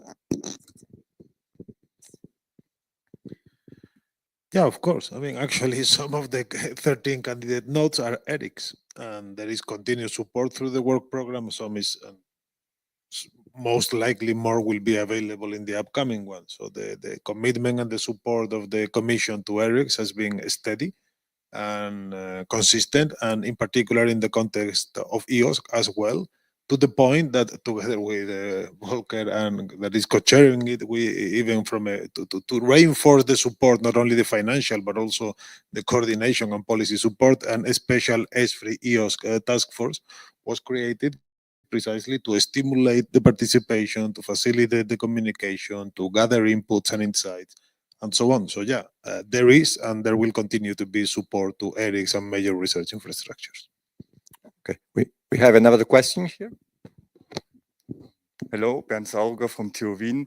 So in the first presentation, we have seen the whole idea about the open science to be as open as possible, as closed as necessary, and that, I don't know, 25% of the researchers share the data and the code, and that science is not a big witch kitchen where you just present the outputs, but really that the research can be reproducible, and that by sharing this knowledge with the freedom of, with the fifth freedom, you accelerate research in Europe.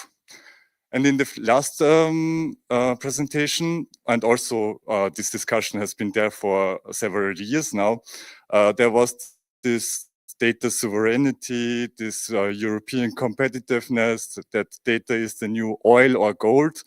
And I don't have gold, but if I had some, I would not share it.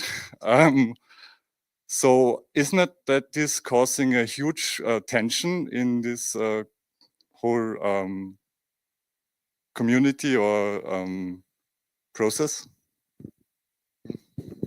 Well, from the so I think what we have to do is to make sure that the policymakers understand that this is not that there's no conflict. I mean, what we share in EOSC is anyway already open somewhere, right? If the GAFAM have been already pulling a lot of data out of our European research system, and they are going to continue like this, it's a part of the price we pay for doing research, which we share collectively in Europe. So I think, and we have to make sure that the policymakers understand this as open as necessary, as closed as, no, the other way around, you know what I mean? And that it remains your responsibility and your decision what you share. This is not that the Commission decides you have to share. I think this is very important that we always underline this point, that it's the only risk is if a community shares something they in principle don't want to share. But this, I think we have to give back to the organizations to say, okay, no, this I cannot share. And then there are some parts, of course, like Earth observation and so on, where it's a bit difficult to decide if this has strategic value. This we, of course, as Commission or Ministry, we don't necessarily know. This is something which has to come out in discussions. But I think these are very precise points. I don't think that this has any impact on, for example, what CEA is doing and so on. I mean, they are very aware what they want to share and what they don't want to share in France. So there's no risk, I think, connected to that.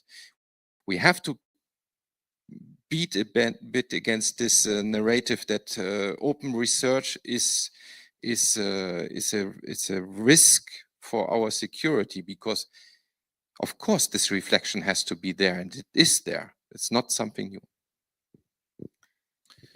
Yep, sorry. EOSC, and this is since the beginning, this is not a new thing, aims to be a trusted and secure space. One of the very first things that has been agreed, or is being agreed between the candidate notes, is the AAI, Authentication and Authorization Infrastructure.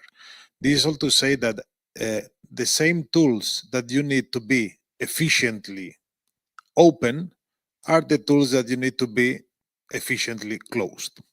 I mean, so there is a lot of infrastructure to begin with, and skills also that are needed in either direction. A very simple example, I mean, you need a door in your house, even if you are very welcoming and inviting and you really want to be open. And the same door is the one that allows you to stay secure and closed when you prefer not to have anyone inside. So there is a lot of complementarities in the tools and in the training. It's about responsible research management.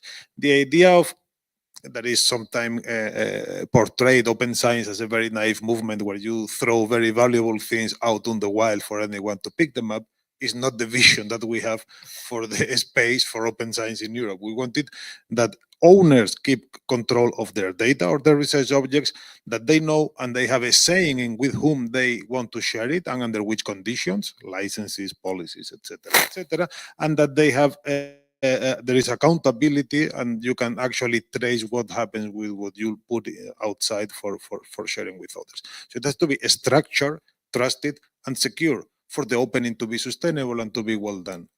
Again, I reiterate, these kind of tools and these kind of processes and these kind of skills are the same ones that are going to allow you to manage in a more closed or secure or sovereign way certain data or certain objects that you may not want to share. The infrastructures, the principles are very similar. So there is no contradiction in my view if we look at it that way.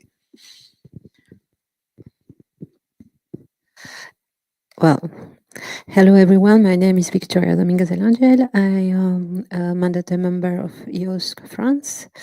And I have a question for Javier, that it's about EOSU node, because, well, you have a different kind of users.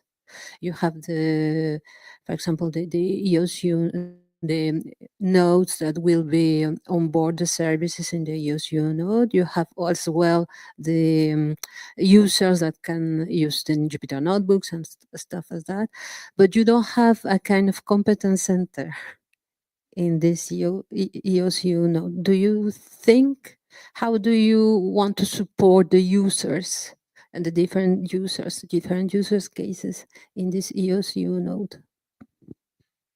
Well, the EOSQ node, in short, is an integration of services. Volker showed a few of them, enabling workflows for researchers. But it's more a blueprint or an example or a suggestion to the rest of the community of how to perform this integration of services. It doesn't mean really to be, and actually, like Volker was saying, most of what you can find in the EOSQ node, most of you can already find in your institutions. So where is the value of the EOSQ node? It's a stepping stone for building the federation. The EOSQ node, the advantage it has is that it has been created with the intention to provide a blueprint or a first example of how this integration of services can be done for inspiration. Not everyone needs to do it that way. And second, it's open by mandate, by design, to link with the other, to establish federating capabilities, so like a first node around which you can build the rest. So that is the main mission of the EOSQ node in the medium to short term. So the set of services it provides is relatively limited. The number of credits that the researchers get is good. You can do some things, but it's not something fantastic that is transforming the research landscape in Europe. But that is not its role or their intention. Their intention is part of the construction of the EOSC Federation. And it may well be that the federating capabilities that the EOSQ node puts in place, these sort of connectors to actually create links with the others, the EOSQ node may well disappear with time. It's not essential, or not, or it may stay as a permanent element of the federation. A federation doesn't have a reference point. If all the services, all the federating capabilities are provided by the rest of the community in the longer term, not now we're in the build-up phase, the EOSQ node may well disappear. And this explains a little bit why it has many gaps into it's not the final product. And people, maybe if you look at it with the eyes of a final product, you will see many gaps in it. Like it doesn't have a complete training catalog or program, or it doesn't have this, or it doesn't have that. And all that is correct. But the EOSQ node is the beginning of a construction phase. It's nothing like the final product. I don't know. And that is why it's limited. And the real interest is not in the services to the end users, but in the services to the other nodes and the possibilities to connect with them and start building from there. And that is where the emphasis of the rather limited budget that is allocated to it, because there is not that a big amount of money available for the EOSQ node, has been prioritized. Thank you very much. I want to thank our speakers for the answer. And since we are a little bit out of time, I would like to invite you to the coffee break. And we can continue the discussion there. And we can meet back here at 20 minutes. 20 minutes. So I So- think at 12 o'clock Yes, sharp. maybe 5 minutes 5 or minutes, 12. 5 minutes before 12. Okay. Okay. Thank you. Thank you very much.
E quindi la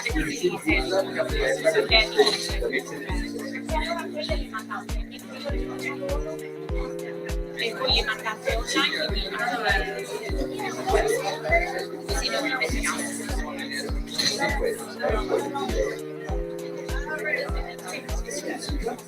il codice quel voto oppure si va sul sito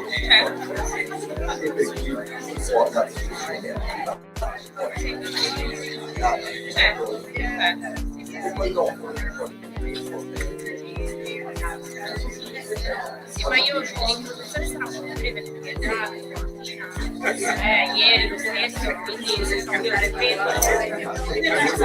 No, riprendo proprio l'introduzione e poi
Okay, welcome back, everybody.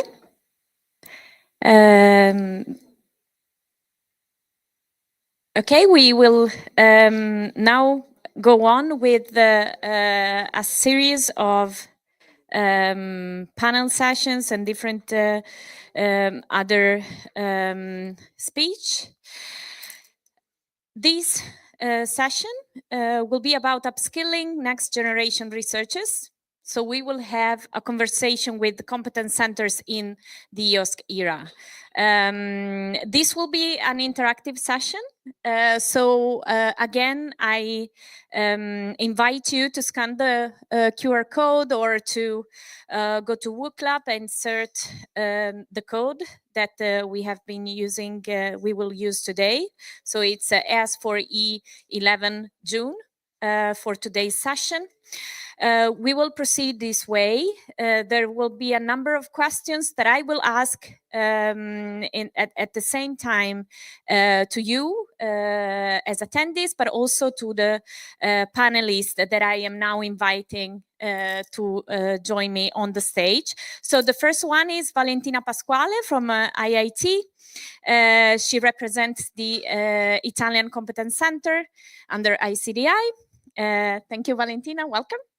We have Gilles Mathieu that we have already talked to today, Research at DataGouv Deputy Director, French Ministry of Higher Education and Research, and he represents in this session the French Competence Center in Skills4EOSC.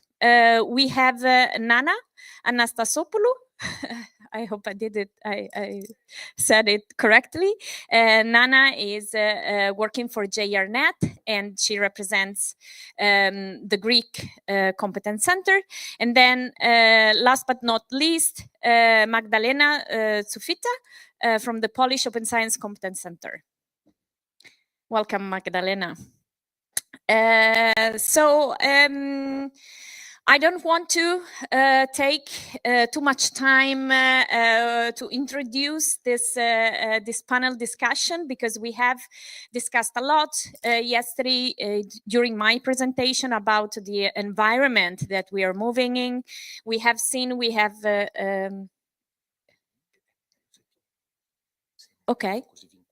Okay, perfect. Okay, so let me just sit here for streaming purposes. Okay, so we have already discussed a lot about the environment that we have to take into consideration when discussing about competence centers and their role. We have seen the EOSC Federation. We have discussed it very much today about the European environment, the data spaces, international, the international geopolitical environment. There are national initiatives to take into account, so we have a lot of different actors in this discussion. Now, having said that, if you can please put on the WooClub. Oh, okay, from there, okay. I would like to start with the first question, and I will ask you to comment on that. I don't know if we can see the whole question. Is it possible to see it all? The whole question? The whole question, because it's only... sì. Le due freccettine alla fine, okay. Okay, thank you very much.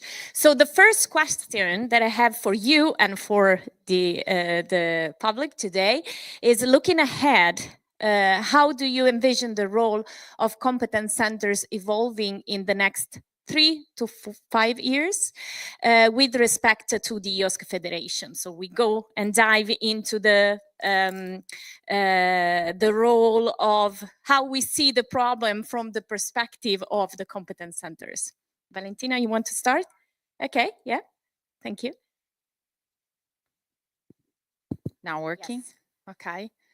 So thank you very much. It's really a pleasure for me to be here today and representing the Italian Competence Centre.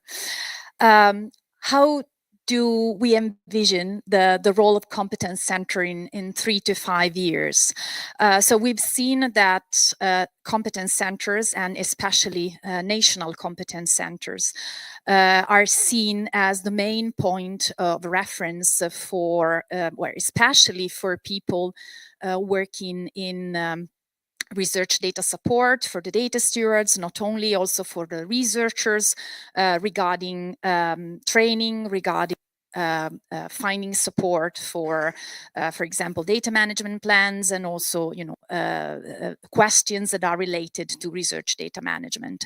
And so the Italian Competence Centre was born a few years ago with this goal in mind. So to build basically a community of experts, Italian experts in open science and research data management, that could share their own experiences and their knowledge and build something that could be considered as a point of reference for other people wanting to join the community and for the researchers in particular. And this is, well, a few years ago, there were basically no data stewards at all, in universities and research institutions. So the problem of open science was, not really considered at universities. So there were no dedicated personnel. Now the situation has changed, we know that. But when the ICDI Competence Centre was born, there was this desired to to build something that could be considered as a point of reference and a service for the researchers. And for the coming years, of course, we need to evolve and to bring our competence center to a different level, okay? And also building on the results of the Skills4EOSC project that was, important in Italy. It was coordinated by the GARS, so a lot of the outputs that were produced within the project will need to be used and exploited in order to bring our competence center to a higher level. And the core functions that we would like, or we hope to be developed in the coming years, will go into the direction of harmonizing the training efforts in order to ensure the consistency and the quality of the training also across the institutions, as well as supporting the experts that now they are present as data stewards, as data librarians with different titles, but now we have people working to support the researchers in their respective universities and institutions. And we would like to have a competence center that could serve as the place, the virtual place where the data stewards can share, they can find solutions, especially for answering questions coming from the researchers about, for example, discipline-specific problems, okay? Because we were more worried in the previous years to give the researchers a general overview of the open science and research data management concepts, but now we need to evolve and go beyond and try to provide our researchers a support that is more and more relevant for the specific problems that they need to face during their daily routine. And I think that the EOSC Federation is going to help us providing a place where, for example, the tools can be found and the trainings can be shared. So providing the technical infrastructure that is, of course, needed to enable these functions that will be then implemented through also the competence centers. Thank you, Valentina. Gilles, please. I will continue by saying that on the same line, that training and support is a key. And I just like to point out again that with Recherche Data Gov in France, we have a model that seems to work. And I can't I can say it without showing off because I was not there when it was set up. So all credits goes to the colleagues that have been here since the beginning. But it works because training and support were put as the key central element of the system. We can build, again, I've said it before, we can build top level infrastructure. If nobody knows how to use it, we've lost billions. Now, if we put the competences at the center of this infrastructure, of the EOSC, then we have infrastructure and we know that we have good services, a lot of good services. But if we empower the researchers to use them, then we do what's needed. And it's not about empowering the researchers, but by empowering the researchers, the people that train the researchers get empowered themselves. And this is we build up on competences at all levels, and all this curricula and this minimum viable skill set is something which is tremendously important in having something sustainable. Services change, technology changes. There are a lot of things that we invest billions in it, and then in 10 years from now, they will value nothing. If we build on competences mean acquiring these competences and building on top of them through time. And then the goal of the competence centers should be it. So there is the EOSC federation that we can see from the technical point of view. There is a federation that we can see from the competency point of view. Then whether we call it the federation or a network of competence center or whatever is just a matter of terminology. But from the very essence of things, competencies should be at the center of things. And this is the sine qua non condition for EOSC to be used and to last more than what the technology can provide. Thank you, Gilles. Nana, can we also see, sorry, Claudio, can we also see the responses? Please, you can go on and comment that. Okay, Yeah. so I couldn't agree more with both of you. The heart is the resources, the human capital, the training itself. And I cannot predict the future in 3 or 5 years, but what I would like to see is what we have built so far, exploiting on it, having it as a stepping stone to improve what we want to achieve for the researchers, for the research community itself, and of course, exploit the lessons learned so far to be better, avoid duplications, and maybe the CC structures also could be, a thing that the EOSC Federation could stand on its shoulder and improve or have a wider impact on the future. Mm-hmm. Okay, thanks. Magdalena, please. Thank you. It's very hard to speak at the last person. I can't agree more with my speakers. And what I would like to add in the context of our competency, Open Science Competency Center, we had the similar road like Valentina mentioned. We started in 2018, and that time the expectations of the competency centers, they are quite different. And this is something like 8 years, and we are evolve very, very, very much. So at the moment, or in the past, we, for example, did a lot of the training.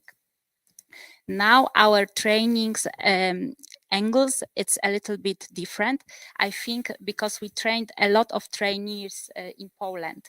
Now we are looking for something new.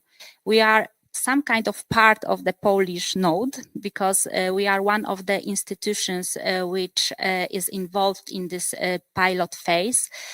The first point, of course, we are focused on our infrastructure. However, via the Open Science Competency Center, we would like to be sure that we will engage researchers in the using of the EOSC EU node services and so on.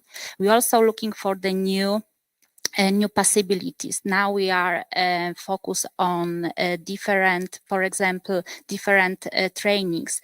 We are developing AI literacy. We started from the information skills trainings, data skills trainings. Now I think it's the time to move to AI literacy, so on. We also would like to focus on knowledge valorization. So we would like to make sure that when our researchers when they produce the scientific outputs, they will be used by others. And also, I think we are talking about first principles, but in the AI time, we really also need to focus on care principles. So we're supposed to stop talking about first principles and start to talk about fair and care principles together.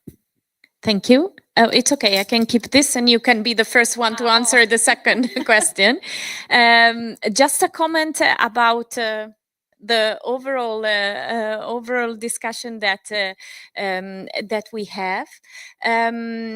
I feel that from the responses that you all gave, the competence centers are something that can help the researcher have a large overview of all the services. So we do not consider ourselves as a help desk for specific services, but rather as the people that have a large overview that can really support researchers in finding the right services for them and also finding the connection among the services that are provided by the EOSC Federation in order to understand the complexity of what we are building. Because from the researcher perspective, the EOSC Federation is something very difficult to manage and to understand. They may have a contact with a specific node or service, but having the overall overview is not that easy. And this is where competence centers can really support the uptake of the EOSC, I think. Okay, I don't know, Claudio, if you found, it's not very easy to read from here. So, okay, we just go and read some of your comments. Competence centers and the EOSC nodes should be strongly interconnected to guarantee infrastructure and sustainability to the human services in terms of training and upskilling, which is dependent on data stewards activity. Yes, of course. Thank you. Did you find any other? Okay, this is a long one. Okay. Competence centers should become competence hubs for responsible research practices that encompass fair RDM, HPC, AI, data science, and quantum computing. They should provide different services, coordination between international and national initiatives, support for the use of EOSC for beginners, first-time users, training and upskilling. Thank you. Yeah, thank you for your comment. We can move maybe to the next question. Okay, thanks a lot, Claudio. How is your competence center addressing the challenge of scaling up training and support, both in terms of reach and depth across national or institutional boundaries? I think, Magdalena, we can start from you. You were already going to this right direction with your previous response. Please. Yes, so it's very... I don't think it's working. Can you hear? Yeah, maybe It's you working. have to keep it closer. So we all... No. Maybe you take another one. Hello? Yes. Yeah, some of them have low battery. Okay. Yes, Now better, it's better. Okay. Yes. So regarding my my previous answer and that questions, it's very big challenge to upskilling researchers as well as trainers, because changing the situation and the environment of open science is constantly changing. So we need new skills almost every year, and we need to update the materials. We need to update our platforms, services, and so on. So for example, from my point of view, I invest with my team. I invest very much with my team and with different trainings, different events, conferences, because not only trainings, but also networking during the conferences, working in the working groups, not only for the EOSC, but very much for RDA. It's it's very important. We also we try to get the good examples from different universities, especially, for example, Delft University and their champions programs. And we started to develop that program 2 years ago at my university. So now at the moment, I have data champions in the different faculties, and they try to also to introduce some kind of skills for their, let's say, PhD students and so on. We also, I think, the good opportunities for us, it will be involving more in this build-up phase of the EOSC EU node, because also at the moment in that phase we are engaged in different scientific use cases. So it's also something which upskilling me, my team, and then probably our researchers.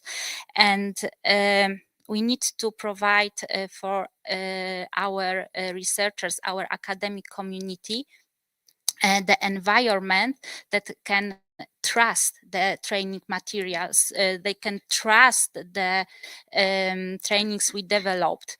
It's very good approach is the certification or something like that. But what kind of certification? Because if the researcher can't trust the certification of if the certification of the training is not very well established in the environment, for the researchers it can be, you know, not even useful, but they not I don't know how to say, attract to that training.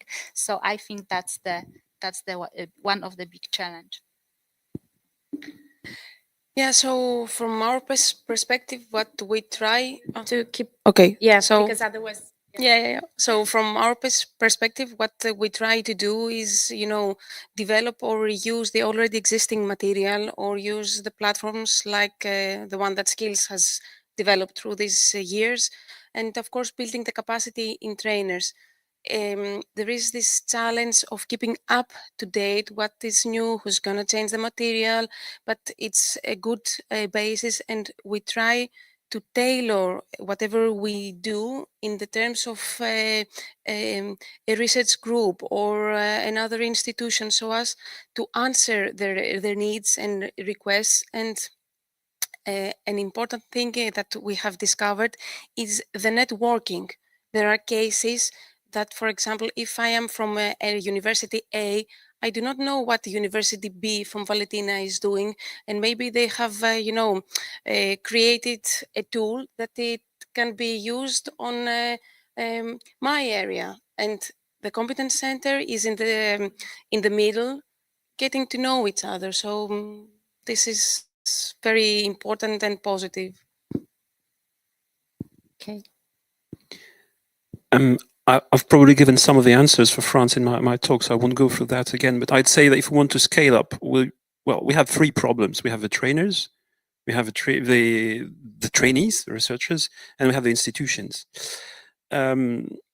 Researchers are people which are trainers somehow. Most of them are professors or so, and sometimes they just don't want to be taught. And well, especially in France, they will not be doing things because we tell them to do that.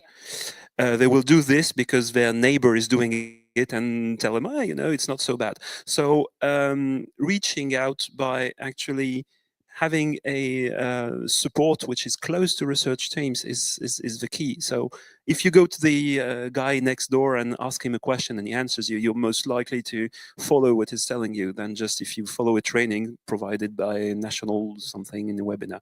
So both are complementary, of course, but then if you've got the proximity, then you've got the incentive. So this is a way to scale up from the researcher and trainee point of view. Now from the trainers, we have a lot of people involved that provide training and provide support.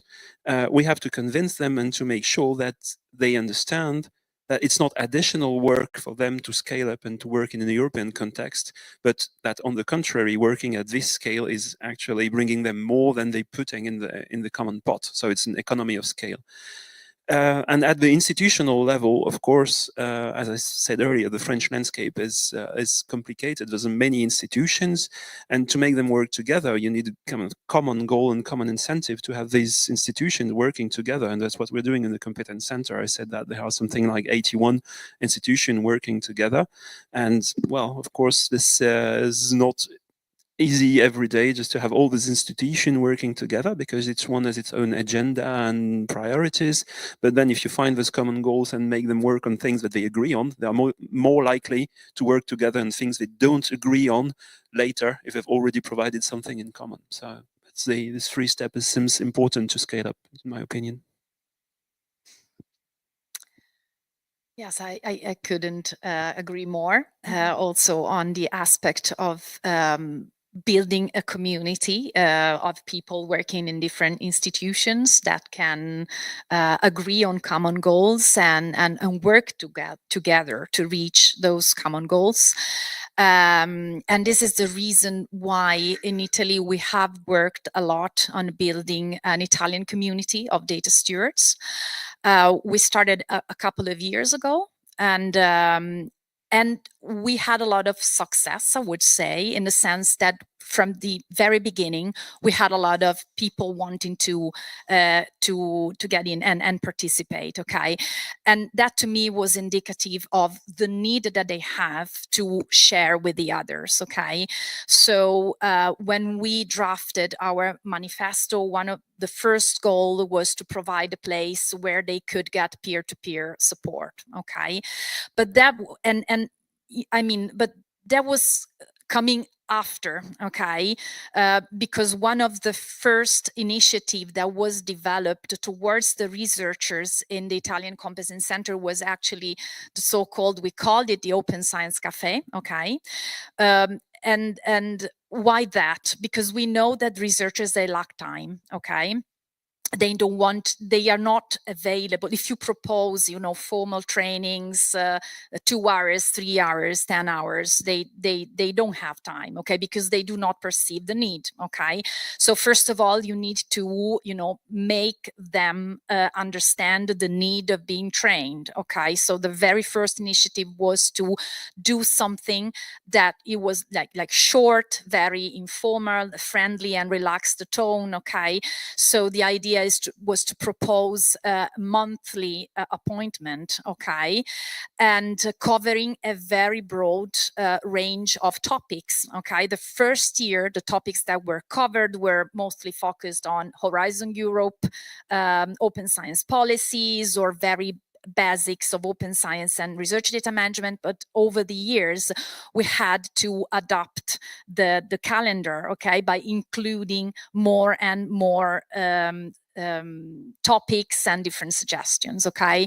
And I wanted to mention that the main soul of the Open Science Cafe is Elena Giglia, which, works hard every year to build the calendar of all the different webinars that we propose.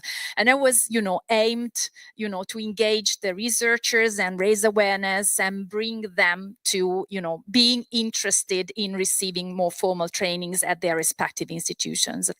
And then the community came, okay, and that is the other element, that is, building a live community of people that can share.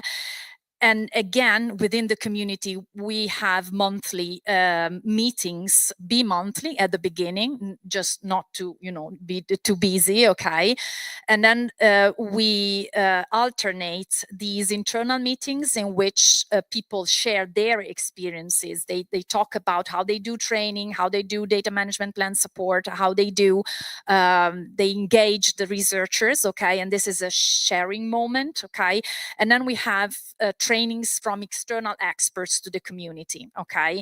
And this is a form of training for the data stewards, so they can be trained in something that they don't have at their respective institutions. So I would say these are the two most important initiatives of the Italian Competence Center, and forward we would like to continue this, and we do all of this in a very, very collaborative way. We are lucky because we have an Italian community of data stewards with a lot of people that also accepted to, you know, take on their shoulders a lot of the organizational burden of doing all of that. And Giulia Caldoni is going to tell something more about the Italian later, about how the Italian community also is trying to, you know, put into communication with other national realities. Okay, and I think this is very, very important.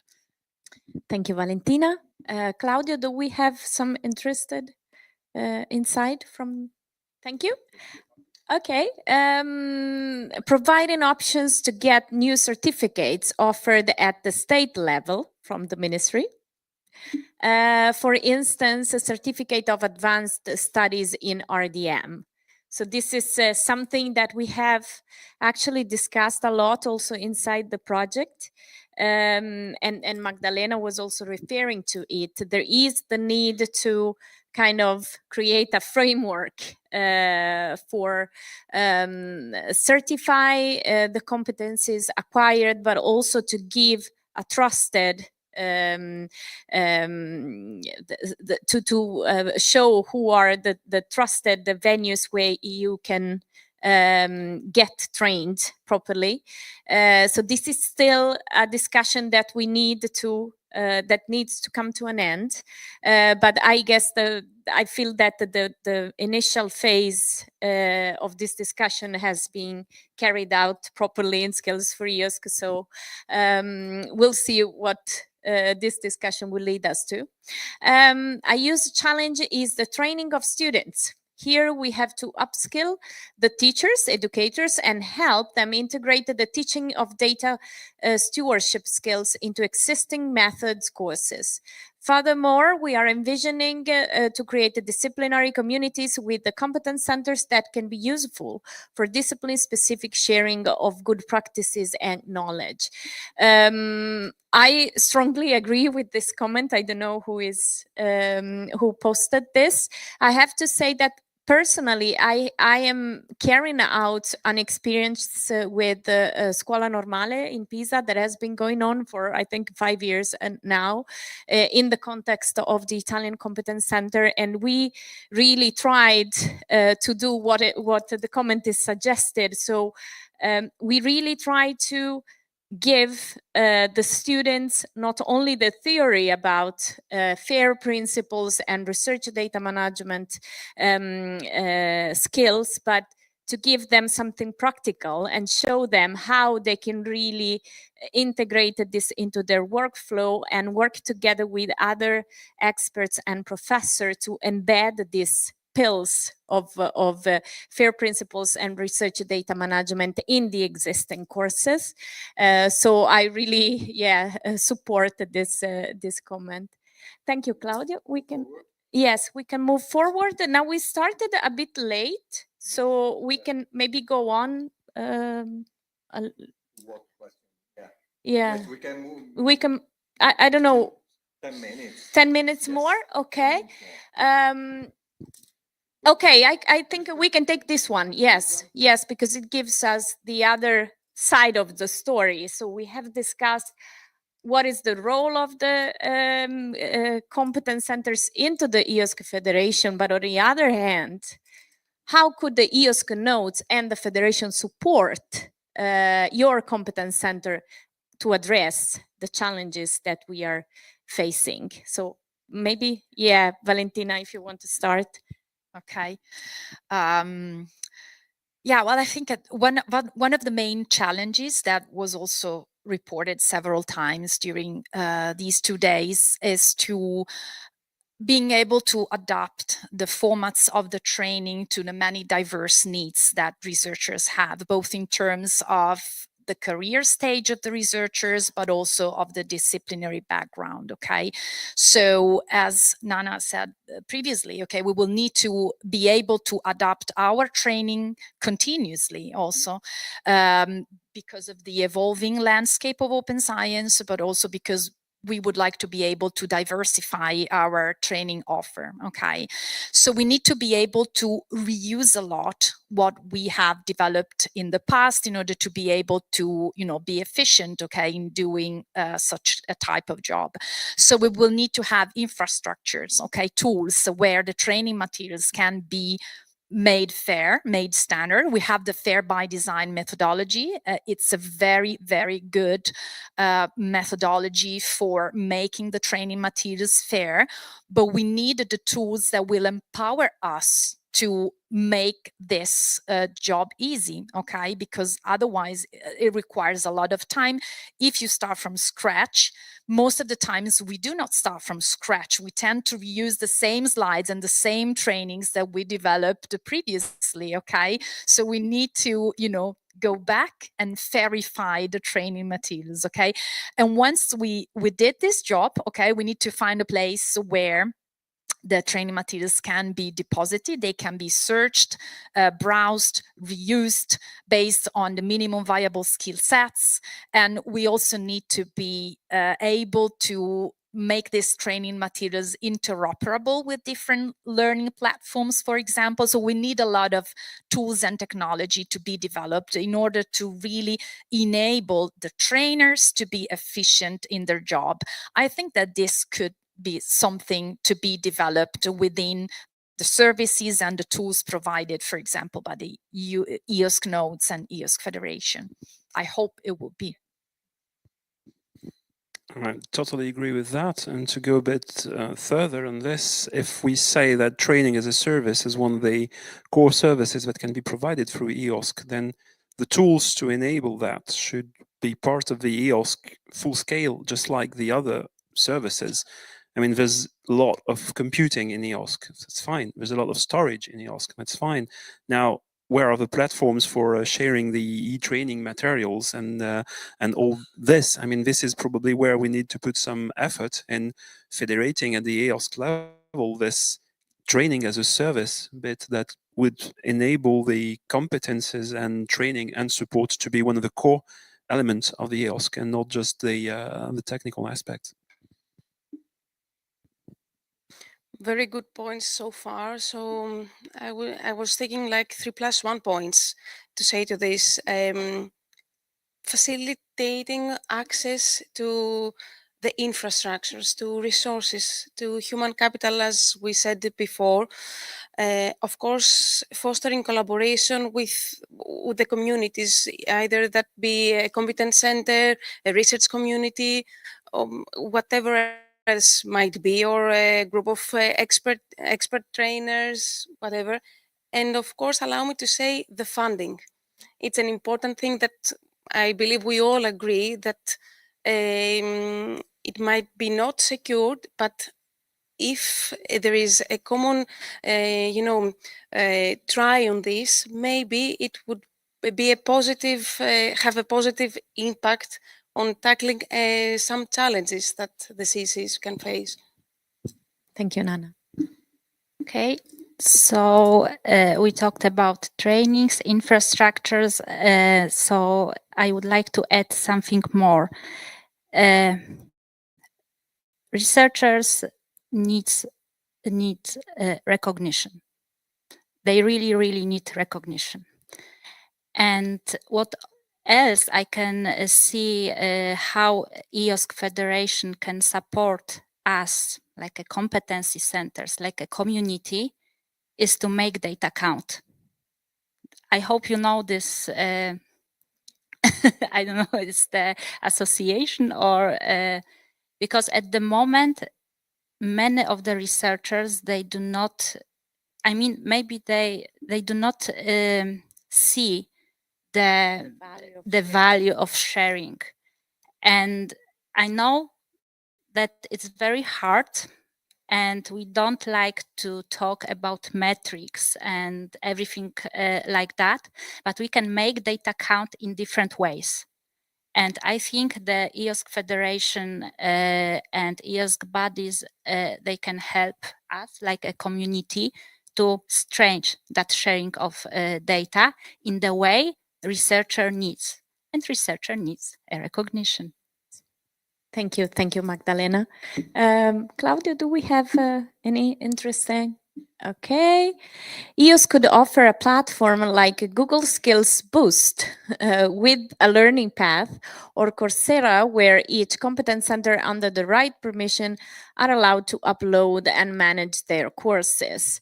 We have seen on a kind of embryo version of this in the EOSCU node under the catalog, but I also supported the idea of training as a service. So the competence centers should be able to onboard as a service their training courses and capabilities to make their trainers recognizable through the EOSC Federation.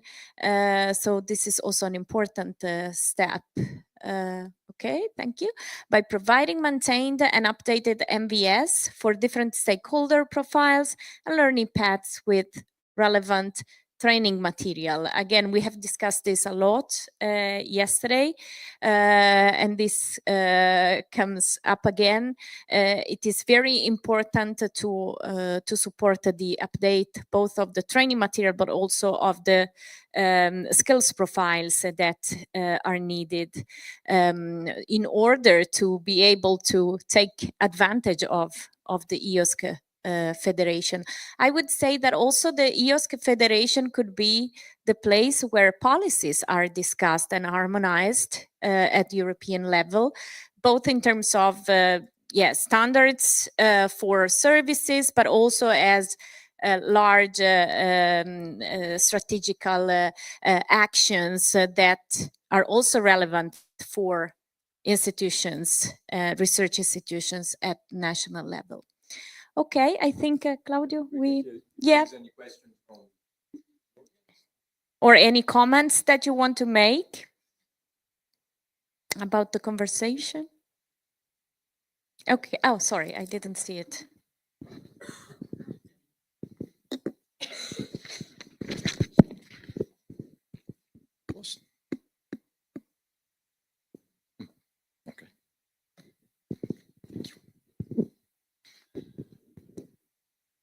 Yeah, sorry. One topic that was not really addressed today, I think we mentioned it briefly yesterday, is how can EOSC Federation could provide support for multilinguality, both to the competence centers in order to facilitate easy reusability, localization of existing resources, so that they can be also easily exchanged between the countries and competence centers. For that, you need a multilingual terminology glossary. Maybe you need some incorporated AI translation services. So this would work, I think. This would make the work of the trainers much easier as well. Because also one thing that I've noticed as being part of several EOSC related projects is that in each project, the members start doing the same things over and over again. In terms of setting up a glossary, checking, okay, are these terms already existing, defined, translated in other existing glossaries, in other EOSC related projects. So there is no proper vocabulary service in order to find these glossaries. Sometimes they are just created in a Word file and published somewhere. You cannot find it. It needs to be transferred to a proper format to standardize it, make it findable, like we did also in the SHOCK project, for example, where we have a multilingual glossary for data stewardship. And then what I also see that people don't even check what is already out there. They start defining same terms all over again. So multilinguality and support for translation, I think it's a very important aspect, because you would make the work of the people working in these EOSC projects also easier. You don't reinvent the wheel all over again. I think you hit a very good point. I can tell that being on the other side and starting a new project, it's very difficult to understand what has been going on up to that very moment. The very easy way you can do this is by having someone in your project that has been participating to previous actions. Otherwise, the status of the art makes it really, really difficult. I do not want to say impossible, but to even know which projects where, for example, as you were mentioning, defining vocabularies or providing training resources. So yes, definitely the EOSC Federation could help in this sense, because having what we often call a one-stop shop or a point of reference, whatever you want to know that if something is out there, you can find it here. This is very, very supportive. And also helps in saving effort and time and money. Okay, I think yes, we can close. We can close. Thank you so the much. session. Thanks to all of the panelists, and thanks to you for having participating interactively to this session. Thanks a lot.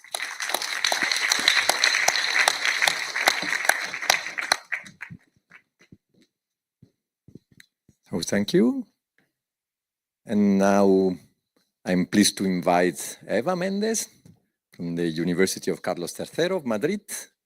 We talk about how to empower EOSC through skills data stewards.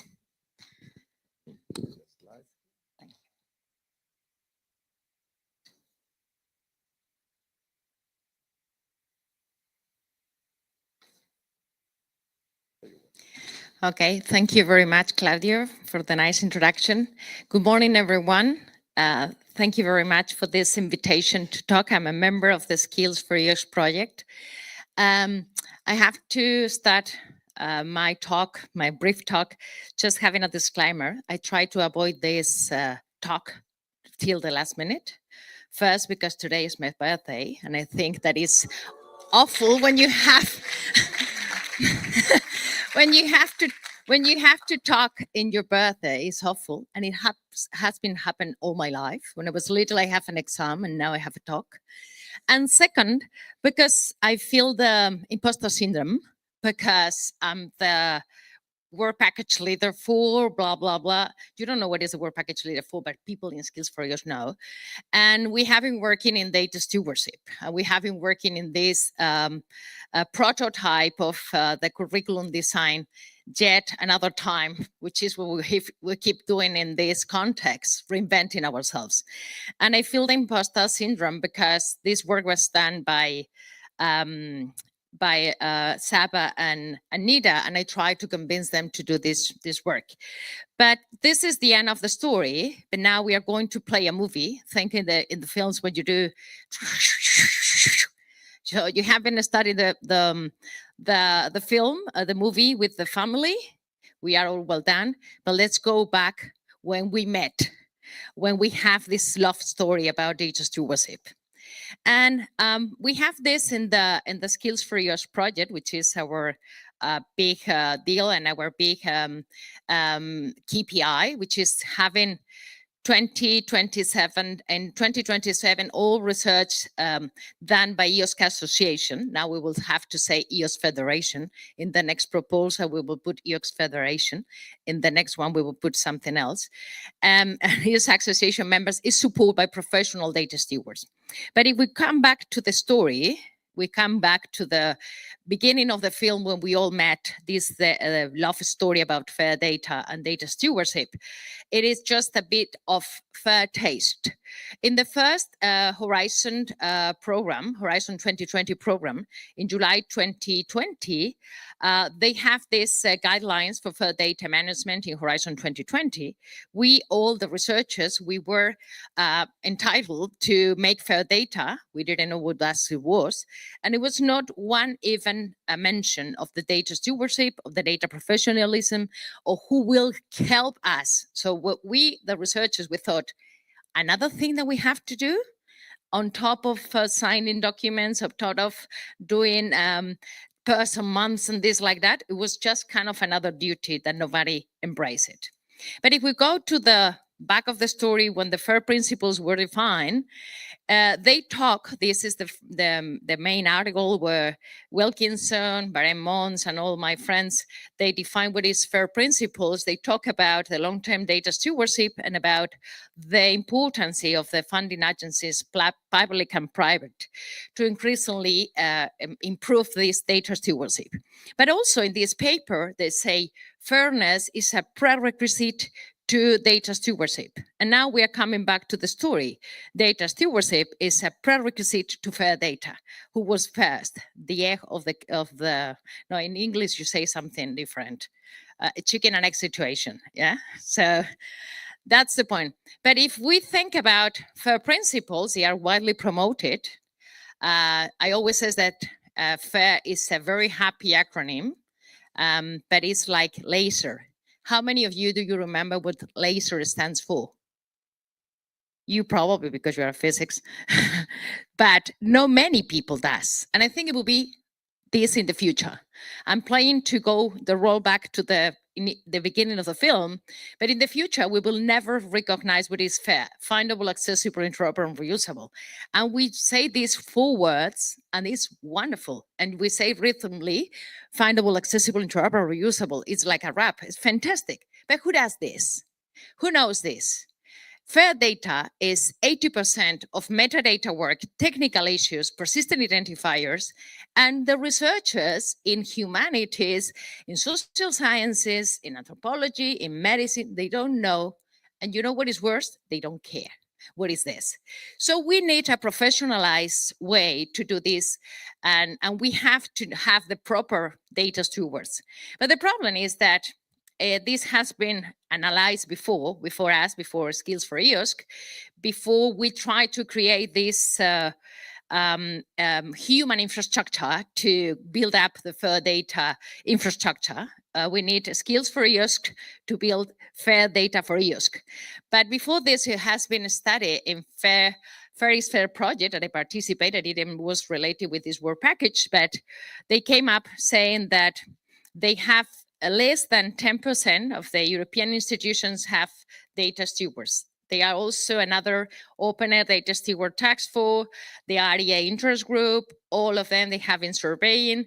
We don't have conclusive figure, but it was more or less calculating around the 10% of the European institutions, they don't have data stewards formally established. Of course, we have front runners, and we are very happy to have in our consortium TU Delft. Of course, there is also the ETH of Zurich, and we have seen this morning in France that you are collecting data stewardship to have these research data processes and infrastructures. But there is an institutional gap that has to be addressed. And it used to be in 2016, and 10 years later, we are not having very conclusive figures. This is a meta talk. It's a talk about the talk this morning that you heard. And Javier was showing some data. You have also random, roughly data. You said about 20% of, less than 20% of the researchers, they have fair principles, they follow fair principles, so they have fair data. I would like to know how much of these 20% they are addressing themselves, or they have data stewards. If they are from TU Delft or from Zurich, probably they have a data stewards. If they are from a university, they are complaining that they have to do fair data, and at least data librarians, sometimes they help them a bit, but they are not full-fledged trained to make themselves. So we need data stewards, we need to have data shared, and it is a problem. But when it comes to this project, I feel also the imposter syndrome, because I haven't all the project time saying we have not to be prescriptors. Remember, we cannot just give recommendations. And I'm completely against declarations, recommendations in open science, because we can all recommend, but who recommends the recommender? We can say every single person, I can say to my rector, my new rector, every single institution in Europe has to have a data stewardship body, human infrastructure, a data science center, blah, blah, blah. and he will say, how much that cost? And he will say, why? No, because it's a recommendation from Skills4EOSC.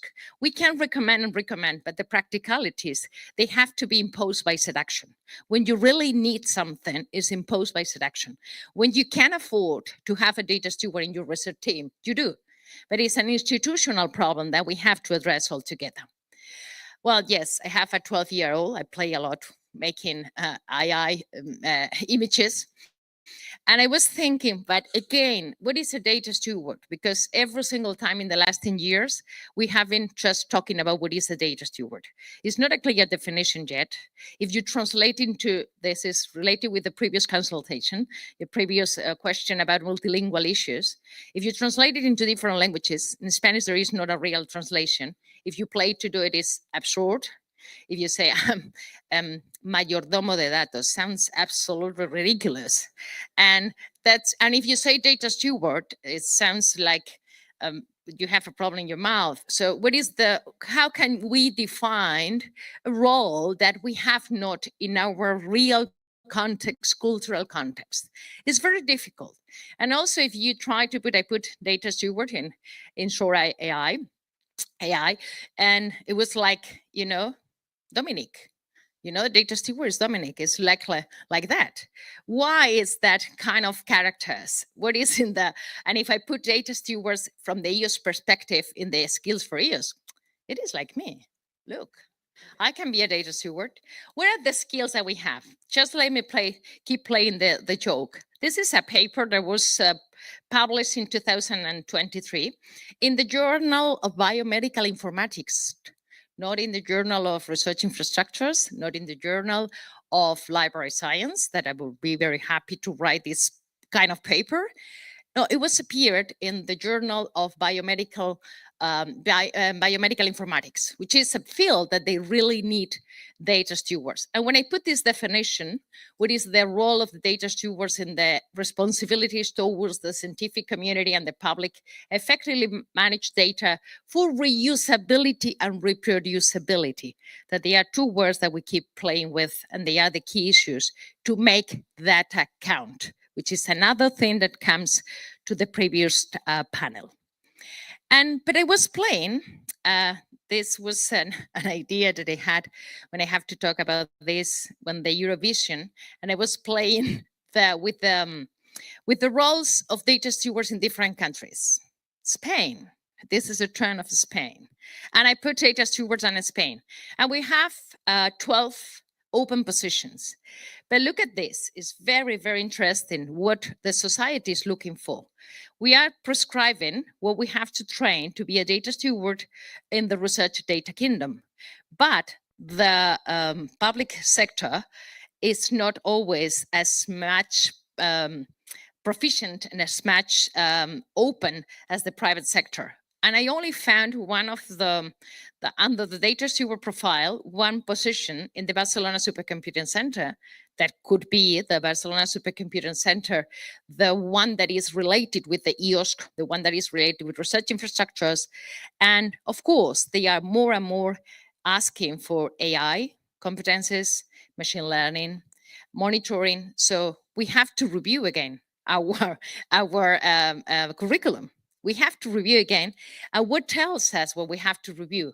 What people ask out there for, because we cannot prescribe what we want to teach you. You have to know this, is what a society needs you to know, what we have to perceive. In the Netherlands, we have 21 results. And these people, they have more data stewardship defined in their culture, because the position is no data manager and data analysis, as data steward. When I picked this example, it was for the salary I was applying myself. So, and also about France, I was just playing with them. Some of the people that we are involved in the project, some of the people that we have competence centers, and we want to just tell the people what is out there, the demand of the society. And for example, in France, you have 106 positions this month, 1 month ago, for more or less. And you have also private universities. You have Institut Polytechnique, but also you have Chanel. So the people in the private sector, they are probably more, they have something to tell us probably. Well, just Italy, 3 positions, and the winner is United Kingdom because they have 135 positions, and also including public sector, research, data management, but also private sector, sorry. And the King's College of London, they are asking for a data steward, but it's for a department of biomedical engineering. What they want is not a data steward, they want a biomedical engineering. And I will say that we can provide from Skills4EOSC, for example, a micro-credential in data stewardship, but they want people that they understand that data, not the people that they can curate and they know a lot about metadata of data. So this is something that we have to reconsider again. But the big conclusion is that we need data stewards. EOSC need data stewards, but the institutions, they need to look what is out there, what is the market asking for, what can we provide to the new generation of data stewards, and what can we try to adapt or keep this curriculum open. I'm sure that Nita may be here, and she agrees with me. When we were working on this in Skills4EOSC, as soon as you establish the perfect laboratory curriculum for data stewards, you have to recognize that you need something else. For example, you need to understand what is next in the artificial intelligence data processing, what is machine learning, all these kind of things, and also transversal soft skills, which is what we have been working on. So at the conclusion, coming from where we were in the beginning of the movie and where we are now, we are not far away from the beginning. We have to keep training, we have to keep saying, because the European Open Science Cloud, the European Open Science Commons, the European Open Science Movement needs data stewardship, but not just as a profession, as an attitude. Thank you very much.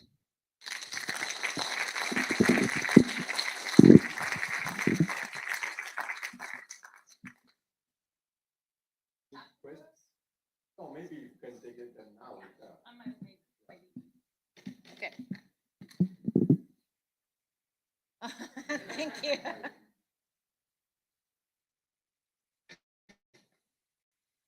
Questions? I just.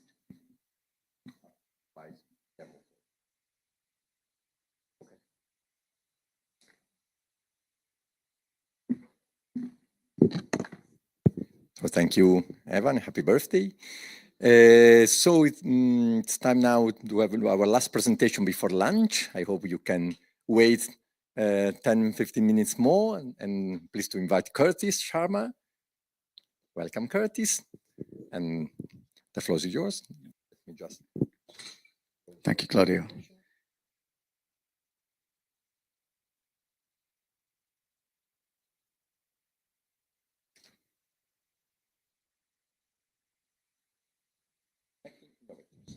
Yes, so great. Yeah, so thank you everyone for all the really good talks already going today, and happy birthday, Eva, again.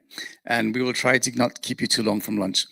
I'm presenting here together with Giulia Caldoni, who was mentioned before, and this is because I'm going to talk a little bit about the data stewardship networks that we created in Skills4EOSC, and then Giulia will talk a bit about the Italian network in a bit more detail, so we get a bit of a use case with that. But first, I also wanted to include here, it's okay, we've seen the slide yesterday, for those of you who were here yesterday, just to get a bit of a context of where we sit in work package 6, and we talked about some of the other networks and other efforts.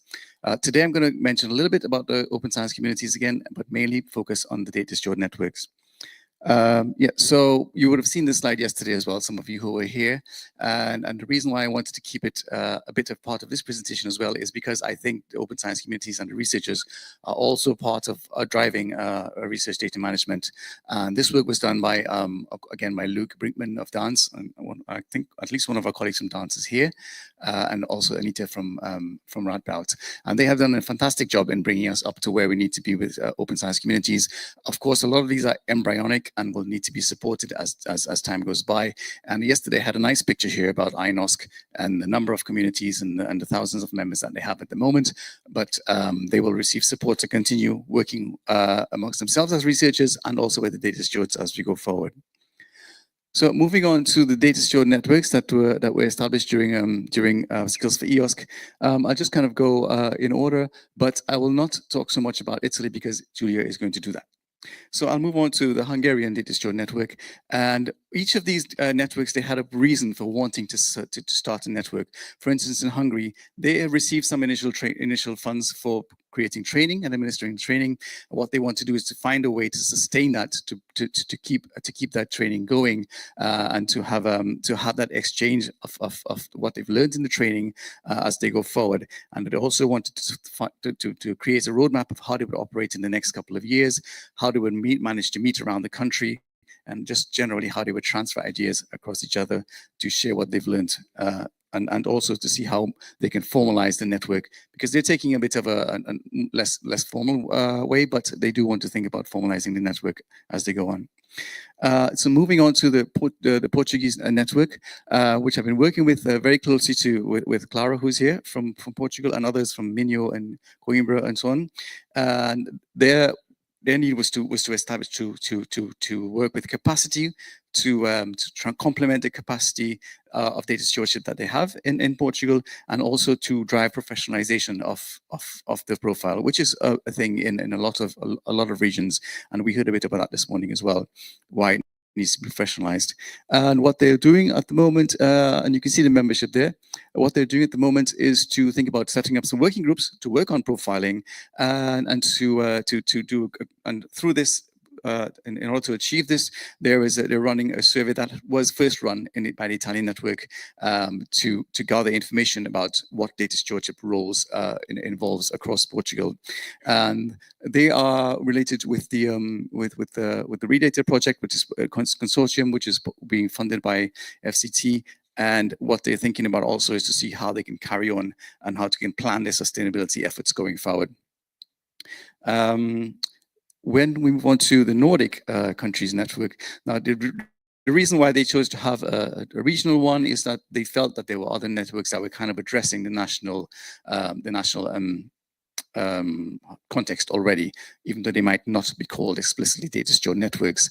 And one of the reasons for that was to use the pressure of a supranational network to drive change nationally, which was a really good idea that I thought, to make things happen in your national context, and also to address commonalities that occur across this region, and as a lightweight network to complement things that are already happening in the national context.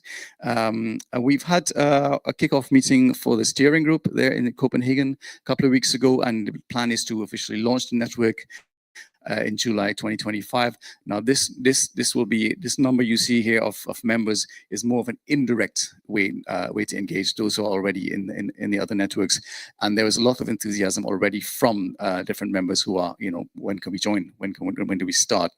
And we've done things there already.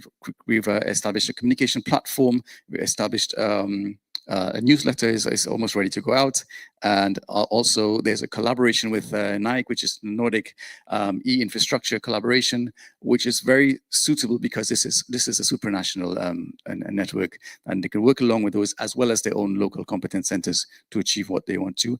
And so we had a lot of work done by the Nordic data steward network, and I think Pai is here, who's been very, very supportive and working with that as well. So thank you for that. At the moment, I'll come back at the end for a little bit, but now I hand over to Julia. Thank you, Curtis. It's such a pleasure to be here today. Giulia Caldoni, I'm one of the data stewards from the University of Bologna. And today I have the pleasure of presenting this national experience, the Italian community of data stewards. A lot of the members are here in the crowd. Valentina already mentioned it slightly before.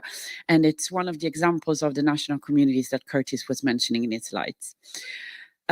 First of all, I think that a little bit of history about our community is necessary to understand why we decided to build this group. It's a short history, so we're not keeping you from lunch too much.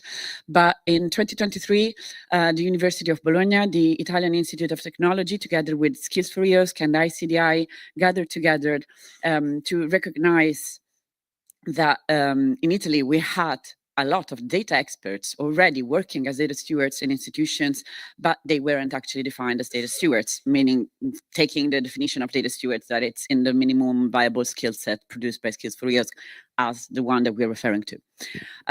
There were a lot of people hired with different roles, but still supporting researchers with their research data management topics and stuff.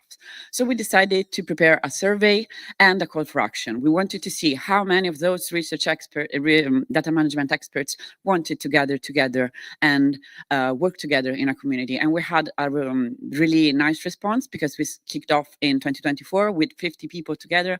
And since then, we've been increasing our numbers. And at the moment, we have 172 people involved in our activities at different levels, as I will show you in a bit. Our main activity in the last year, so we said kicked off in 2024, so we recently are 1.5 years old, has been establishing our manifesto, which is a document where we identified our organizations and most of all the aims of our communities, which are referred in the first part of this slide. They are creating opportunities for knowledge sharing and skills development because we've faced the fact that many of us were working alone in their institutions and we needed a place where to gather together and put together our experiences, not to reinvent the wheel on the topics that are related to data management. The second aim is to support the adoption of good practices for research data management and, of course, raising awareness on the role of data stewards. We've been hearing today a lot, data stewards are needed, are important. What can we do? What's the part that we can do in terms of raising awareness on this figure at our national level? And these aims direct all the activities of the communities.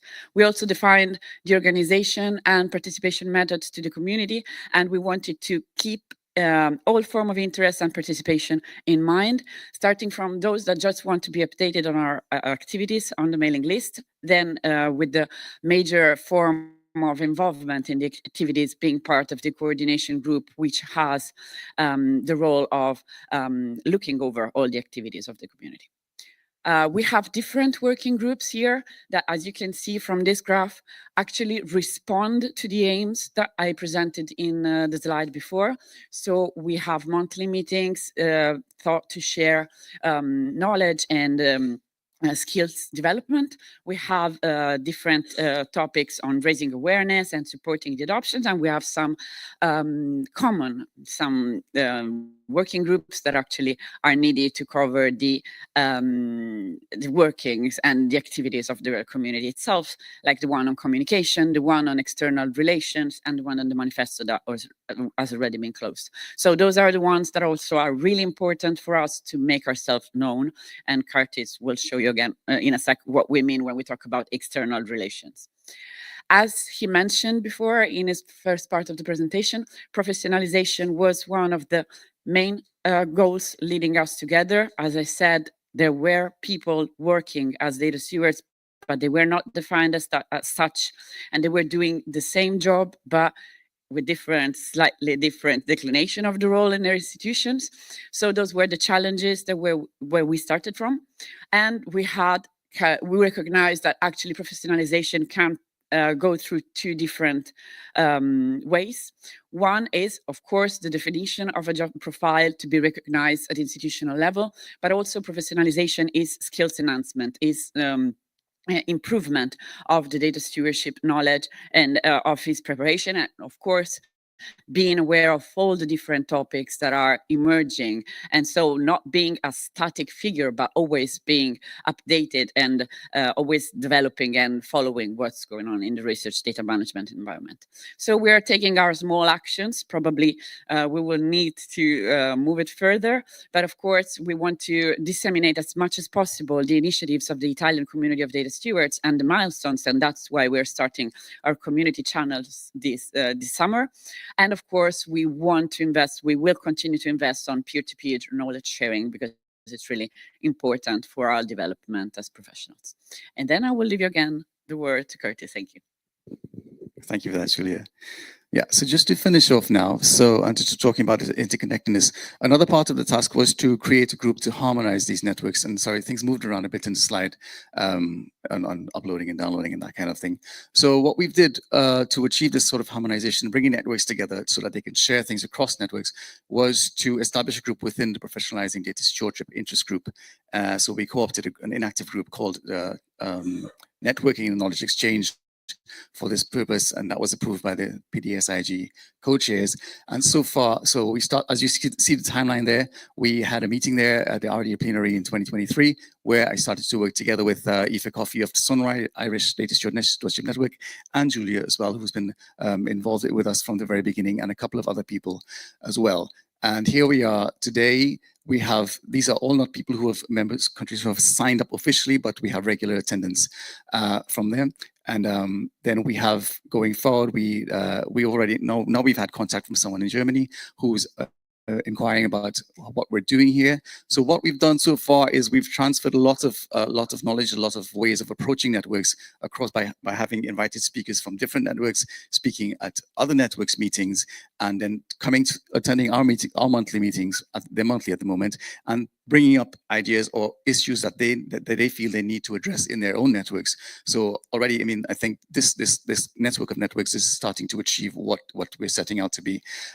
So I'm just not to go too much into detail, but I just want to come back to the statement that Suzanne made this morning, that we're looking at interoperability of people as well as not machines and data. And I think, and here in this network, this is what we're doing. And I think data stewardship and the people involved is really, really, how can you say? I mean, it's obviously a very important part of the whole thing that we're trying to do here today. Yeah, so if you're a representative of the network and you want to be part of this, then you can reach out to me on LinkedIn, I'm there, or any other way. So thank you very much for that. And it's lunchtime, and that I'll hand over to Claudio.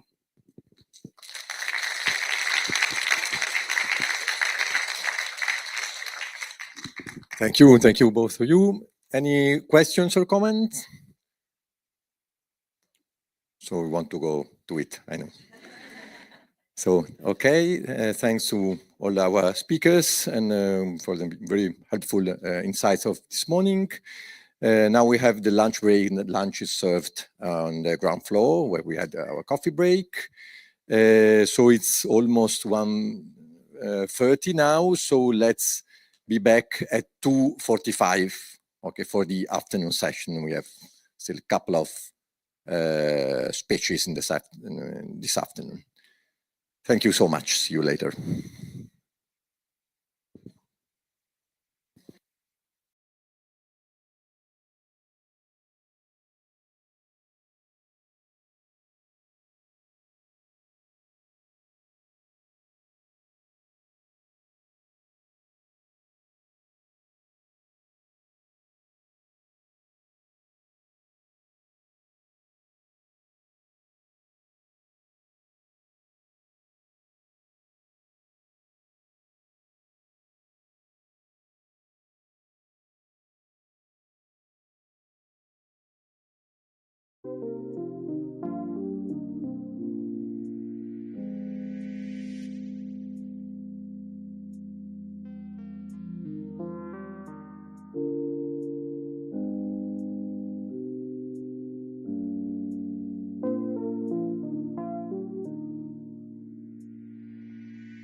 Okay, we are ready to start again with the last session for today, with the last two sessions actually. Fammi vedere come si chiamano queste session qui.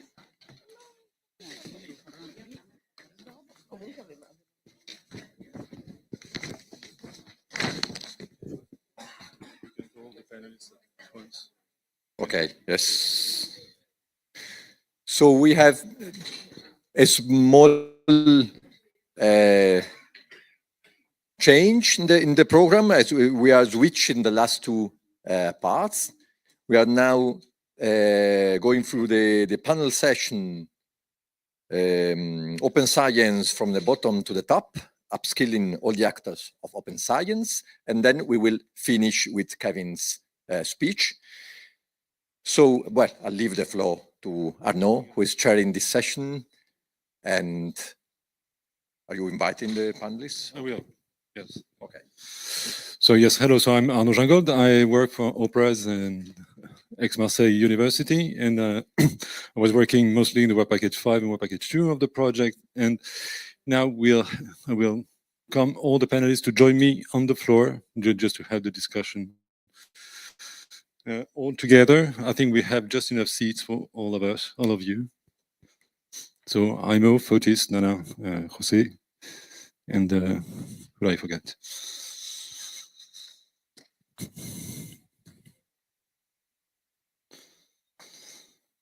And Jan from EPOS. I'm not sure. You can just come in. Okay, so maybe we're missing one of the panelists. It's a Jan Michalek from EPOS, and maybe he will join. Okay. We're starting, actually, we are starting maybe a few minutes earlier, so. Sorry, good news. Hello, hello. So yes, sorry I just sent a message during lunch, but probably didn't see. Yeah, so we switched. Yes, because some of us have to leave sooner, so we switched the session. It's good you just arrived on time. We didn't start it with that here.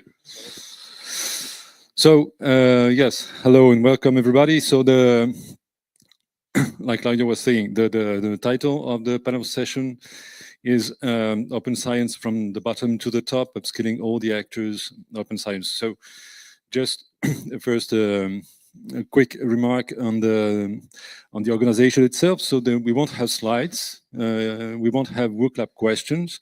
We will just ask questions to the panelists, each of them, one after the other, and a few questions about the work they did, precisely in that prospect of open science from the bottom to the top. And then, time allowing, we will also have an open discussion with you, the audience. So as we have 1 hour, it would be 10 minutes for each of the panelists, and I will try to be strict on that so that we have a few minutes left for global discussion. So a few words about the topic itself. So it says open science from the bottom to the top, but actually even this expression is maybe a bit too vertical, and if it's not hierarchical. But here we would like to have much more of a circular vision about the multi-dimensional aspect of open science that we addressed already in the previous discussions and presentations, with the idea precisely to address, to see all the diversity of actors, of targets, of objects that we are considering when we talk about open science. And precisely here we would like to show you how this diversity was addressed through actual and tested trainings that were created and conducted within Skills4EOSC. And so just to conclude this today's meetings with some overview of the concrete impacts and actions of Skills4EOSC. So for that, so we have invited 5 panelists, all addressed the open science upskilling in different ways, in different contexts, with different actors. And we'll try to start from first the trainings that were related to thematic areas, and then we'll focus on specific actors of these of the research area precisely. And first, I would like to give the floor to Jaimo. I'm not sure which microphone is working.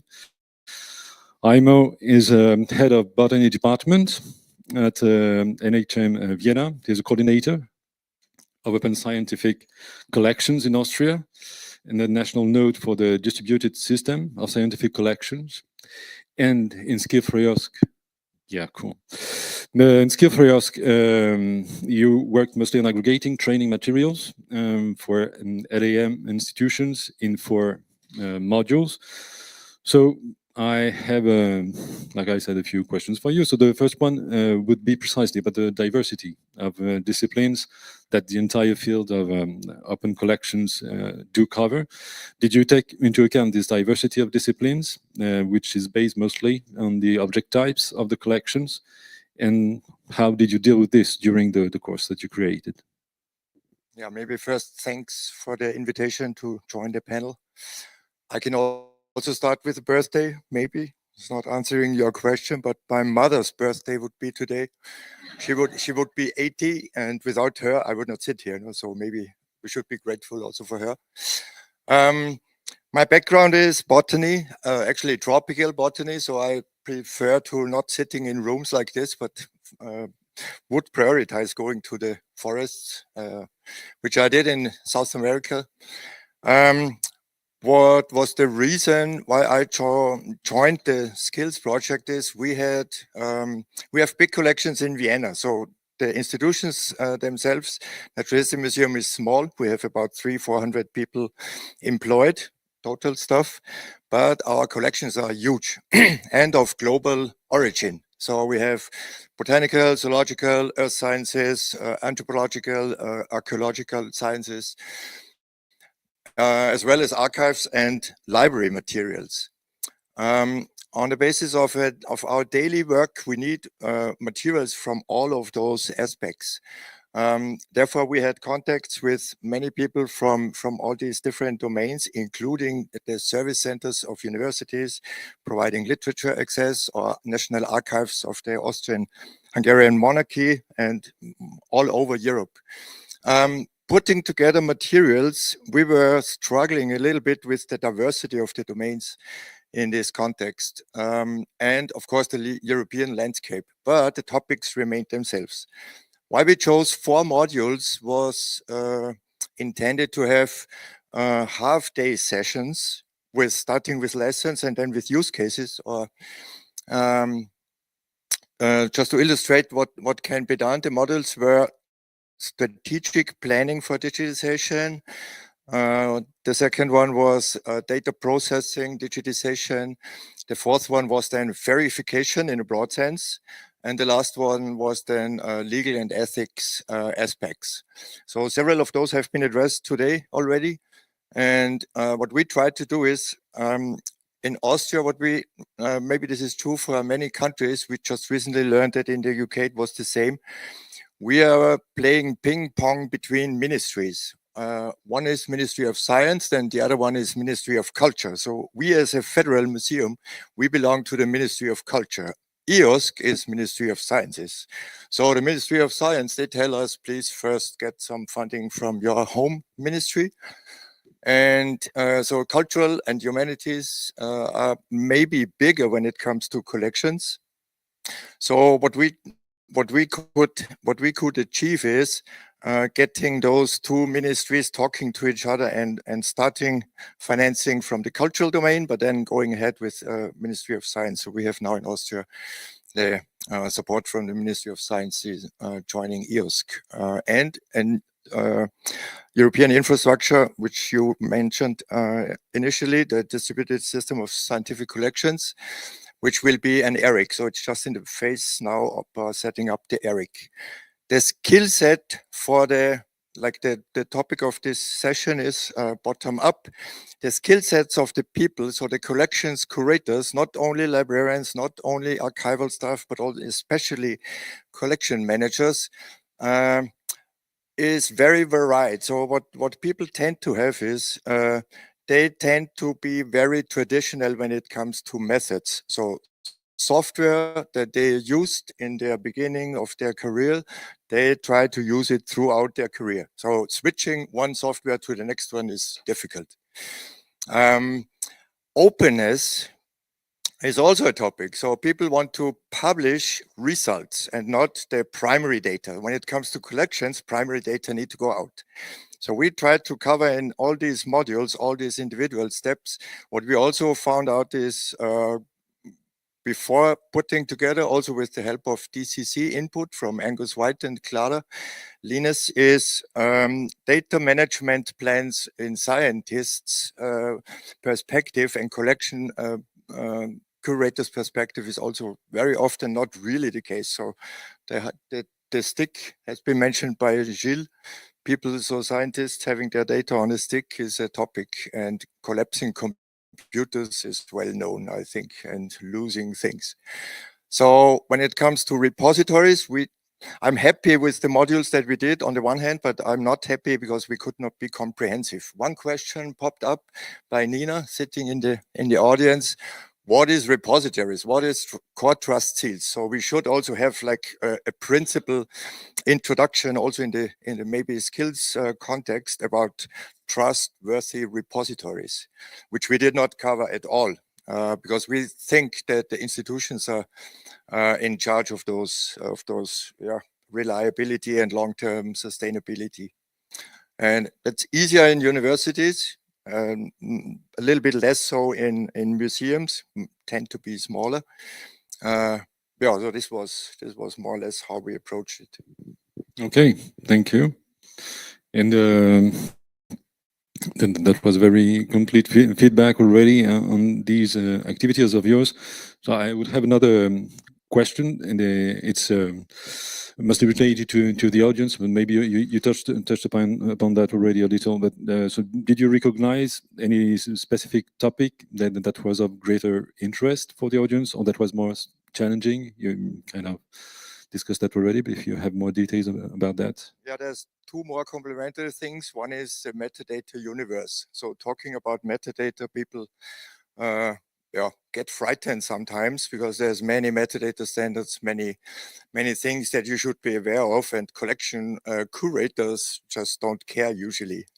When it comes to data publication, of course, this is essential.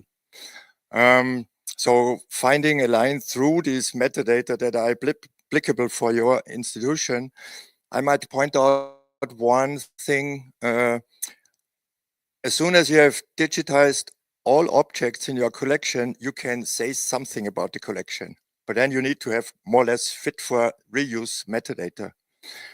What has been recently in the naturalistic domain established is a new metadata standard called, I forgot the name actually, so this is just a proof of the universe, which is characterizing the collections on the basis of overview and not detailed object based knowledge, but like having our collections are coming from the whole world. What is a focus? Focus was South America. What is South America? South America is going down from Panama southwards to Patagonia, and maybe, no, but not Patagonia. So with this standard, we can characterize the collections without knowing the detailed content of it. A second thing which proved to be very interesting for the whole community was legal and ethic aspects. So many collection curators also don't really care about licensing and reuse. They just provide as is, or they keep it closed unless they have published something on it. And it proved to be very utile also already for the Austrian community. We have once an annual meeting per year. And what we did is we bundled all the details of our training course and put it forward, because none of these guys were in the training sessions, and combining the information of legal guidelines of the commission, national laws in place, policies from the collection holder upwards to institutional decision makers. So these legal aspects, they were very interesting for the whole audience when we were asking around. Okay, thank you for all this interesting information. As we have reached the 10 minutes limit already. No, it's fine. You're perfectly in time. It's just I would like to move to the next panelist, if you don't mind, which is my colleague from Operas, Fotis Mistakopoulos, who is a project policy officer at Opera's research infrastructure, involved in many projects. I won't list them all. And in Skills4EOSC, you were mostly working as a trainer in the policymakers round of trainings, and more specifically, the training that was done by Operas for the SSH researchers in the Web Packet 5. And yes, so it's kind of the same environment somehow. The one we presented before, because social sciences and humanities cover a huge range of disciplines also, and precisely. So it's a huge variety in terms of actors, data objects also, but precisely in your case, in terms of open science and RDM, was there specific needs specific to the SSH disciplines that you addressed during the training? And can you tell us which specific needs of the SSH? Of course, of course. First and foremost, I would like to thank you for inviting me to speak today here. I would also like to acknowledge my colleagues, Iraklitos, Carla, Carol, Elena, yourself, and we've done so much work as a group to produce this course on SSH. So when we were trying to put together the course, I think we were trying to ask ourselves a lot of questions. What is important in terms of SSH? Also, I did not mention Bianca and William as well, who they helped from a different angle to guide a little bit the RDM element of this course. But I will go into it a little bit more in detail now. So we were asking ourselves like particular questions, what needs to be addressed. First and foremost, it's a train of trainers. So we try to tackle both aspects of this. So we try to talk both about open science training, but also, you know, how to provide guidelines for trainers on how to set up training. So based on the things that we learned from Work Package 2 and other things. So we try to include both aspects. But when thinking about open science, research data management, and SSH, certain questions come to mind. For example, is open science the best term that we can use for SSH? Because there is the kind of idea of whether it's inclusive enough for the disciplines of SSH. So is it better to talk about open research or open scholarship? And I'm just mentioning here a bit of a flavor, or where does, you know, the highest level that discussions around what is necessary for SSH in open science and where these conversations start. The other point is we always talk about whether the word data, you know, it's a thorn in our side, whether we should be using this word data when we're talking about research materials in the SSH more broadly. We stick with these kind of terms, open science, RDM. Okay, we are trying to be very consistent with the terminology of the project, but these are some fundamental questions that always SSH is trying to answer.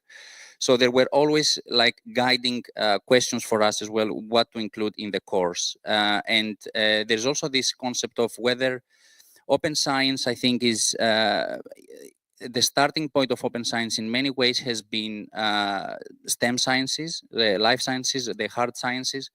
And it's not always easy to, let's say, translate how all these open science practices fit into the SSH workflow, research workflow. So that was another consideration to take into account.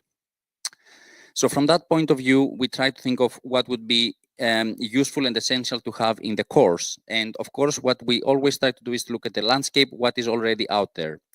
So certain topics are very well covered. And I think especially in the SSH, when we're talking about the definition of data in the SSH, it has also been covered. We have here in front of us Elena Zilia, who's done in the past very informative presentation. So I try to stay away from this kind of replicating things that have already been out there. We refer to them, we cite them, we make sure that people are aware of what was the debate before us. But I also wanted to think about the earlier stages of research activities and how this would be relevant to an SSH researcher. For example, the earlier part of the research or when you're doing an analysis. And for example, just to give you an example, when we're thinking about data in particular, instead of going into a debate, what is data, we try to structure the session, especially on defining data. And of course, when we were introducing open science as a whole, what it is that you're using as part of your analysis. So instead of actually trying to figure out what is data, we went directly into what kind of software are you using, what things do you sort of analyze as part of your research process, and that could be a starting point for what you can consider as data in your research. So I didn't try to define beforehand what is necessarily data, although we provided a list of examples that can come from all sorts of repositories that you can have for the social sciences and humanities. So these were very useful information. There is very useful information across different repositories that they guide you as to what they would accept as data. So that's always helpful to use as a sort of typology, let's say, of what could be, or a taxonomy, what could be data in the SSH or research materials, if you like. So I think we try to address that kind of, okay, this is how you can think about your data. So we don't always enter and debate around that. And the other thing was the infrastructure. So it's important, especially in the digital era now that we're part of. Are you using any data management plan tools, for example, to organize the information that you have around your data? And actually, there was a debate where they didn't know many data management plan tools. So I made a note of this information because it's important to both know about templates and also about tools.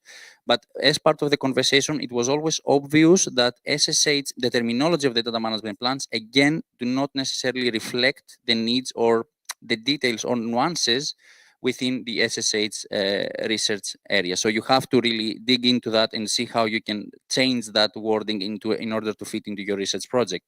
So these are the little things that we can work with our trainers to say, how can we improve these things to make sure that they are fit for purpose for SSH.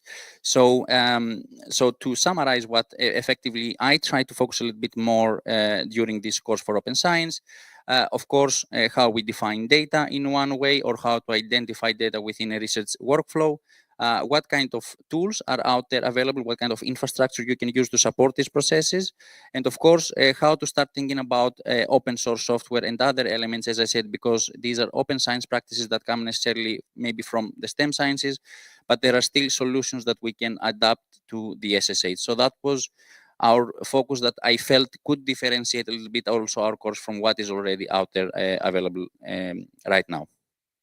Perfect. No, thank you about these, let's say, practical and adaptive strategies also precisely to address specific needs of some communities. Something slightly related to that, and just for everybody's information, in the work package 5, we were covering various thematic areas, the social sciences and humanities, science also, open collections we mentioned before, climate change also. And at the end of all this, we will prepare a report about recommendations precisely to set up trainings in thematic areas. And you've been working on this with other colleagues. And can you give us some key takeaways about these previous recommendations? Of course. So we've done some wonderful work in Milan. For those of you that you were there, thank you for being there. We had people from Competence Centres as well. So we did some very nice collective effort to identify what worked essentially in the pilots first and foremost. So for this process to arrive into thematic recommendations, of course, we did a lot of work prior to this year, 2025. And through the pilots, we identified some clear gaps about what needed to be improved in terms of the training courses. And then, of course, we had this workshop in Milan where we tried to identify what could be cross-thematic and effectively the same kind of recommendations would be relevant to all kinds of disciplines and thematic communities. And then, of course, we identified something that would be more relevant to each and granular to each thematic community. So I'm not going to go into details about the cross-thematic. The deliverable will be out at the end of August, so you can all read it. So I'm not going to spoil that for you. And but for the thematic communities and on behalf of the SSH, I think I just want to very quickly reiterate the things that just pointed out also here, because I think the train of trainers that we've really recently had just highlighted some things that are definitely gaps. So I was just having a conversation with a colleague during the lunch break, and they showed me what they are doing in their own environment to talk about RDM. And they're talking about an open source software like R, which is the programming language. They have topics about licensing, ethics, and I think there are certainly, open access. I think we briefly said we both agreed that this is very well covered in many ways. They have a lot of guidelines, a lot of policies around that, and the funding is also in place. So, what is left? Again, I think the most striking, let's say, gaps that I identified during the course with the participants based on the interactive sessions that we had was, how do we use the data management plan? How do I make use of the infrastructure? I think even the defining data was a smoother kind of discussion, because after that point, I think everyone knew how to use the data. So moving from, so we're using this narrative to also emphasize what would be recommendations. So how they need more support about, how to identify the right tools, how to make use of the tools based on the language that is involved in the tools, and also about the infrastructure. Another thing, for example, at least my research shows that a lot of infrastructure is fit for English language, and SSH is heavily multilingual, right? This is one of the important topics in SSH that we're always trying to address, and it's important that we identify whether infrastructures have this kind of capacity to add information in a multilingual way, either by metadata or any other information. So all of these kind of limitations shows you why also people maybe do not interact so much with the tools as much as in other disciplines, let's say. So I can't speak as much to the, the origins of this issue, but what I can tell you is when I try to put an exercise on what open, I put in comparison some open source solutions for software. And then I provided also SPSS as a solution, and everyone knew SPSS. Nobody clicked that they knew the other open source software. And I didn't use necessarily very unknown ones. For example, I put the alternatives for SPSS like JASP or Jamovi. And then I used also R as an example. I also put the open reproducible coding kit that actually won an award with Jeroen from the Jeroen Open Science Awards a couple of years ago, and people just weren't familiar with them. So that shows you that there is a real gap about open source software, which is a big discussion around open science at the moment. And we know, for example, from France and the software heritage and all of the work that they are doing. So thinking back to the communities, especially when we're talking funding as well, where in SSH funding is very limited in many ways. If you're thinking about setting up a community that you don't always have to pay for licensing to make sure that you can assess some material to do analysis on your text. For example, open source could be a good solution. Of course, you need infrastructure around that, but these are the recommendations that we're trying now to highlight into from an SSH perspective, at least, like more the digital aspect, how to manage your data, software, and how to publish all of that with open science principles. Yes, yes, I like to speak a lot. So. No, but I'm sure that everybody would like to ask you questions a lot also, but unfortunately we have to move on. I'm hoping we will have time for a broader discussion later, but thank you for all this very detailed report on all the activities. I'm sure everybody is expecting now the deliverable in August. So now it's the turn of EPOS. So like I said before, EPOS was one of the organizations representing thematic areas in our work package. So here it's represented by Jan Michalek, geophysicist at University of Bergen in the European Plate Observing System, which stands for EPOS precisely, and is a coordinator of which is a coordinator of interactions between scientific communities and the integrated central system and its developers. And in Skills4EOSC, more specifically, you developed or helped develop training materials for specifically the solid earth science community. And yes, so here also for EPOS, as it's a big European infrastructure, it's generic actually. So you include a rather high variety of disciplines yourself, and resulting into a heterogeneous landscape of formats and standards again. And in your case, in the case of EPOS, how do you manage this diversity towards harmonized open science and data access, especially because you have also data which has a specific legal and access rights status, maybe. So if you can talk a bit more about that. Thank you. Thank you, Arnoud. Before I start, I also want to acknowledge other colleagues, actually, because I was nominated by Federica Tanlongo, who could not join this meeting, but she was working heavily on this project together with Massimo Coco and Carl Stube and Mario Locati. So I'm representing EPOS here, just a single person, but there's a huge group of people behind who does the work together with me. So maybe because the session is called Bottom Up, and that really works for EPOS. I want to emphasize that the initiative or the idea of building infrastructure like this for sharing data started already back in 1997 and only materialized into, let's say, public released portal in 2023. So it took decades to build something like that. So I think you don't have to hurry to come up with already out-of-the-box solution for Skills4EOSC or for sharing the system tomorrow. It needs discussion, especially if it's heterogeneous. Because in EPOS, again, just European plate observing system is not the plate and not a dish, right? It's a tectonic plate, and covering the European institutions. And there are many different institutions, universities, national agencies who are monitoring different networks, seismic, satellite, GNSS data. We have 10 different thematic communities who are observing and streaming the data. I would like to go back in time when I started at university, which was 2001. I remember the very first year, one of the conditions to be accepted for exam was to transcribe 200 records from paper books to a MS-DOS style program, basically digitize the catalog of geological samples to a program. I'm not sure whether the data actually still are somewhere.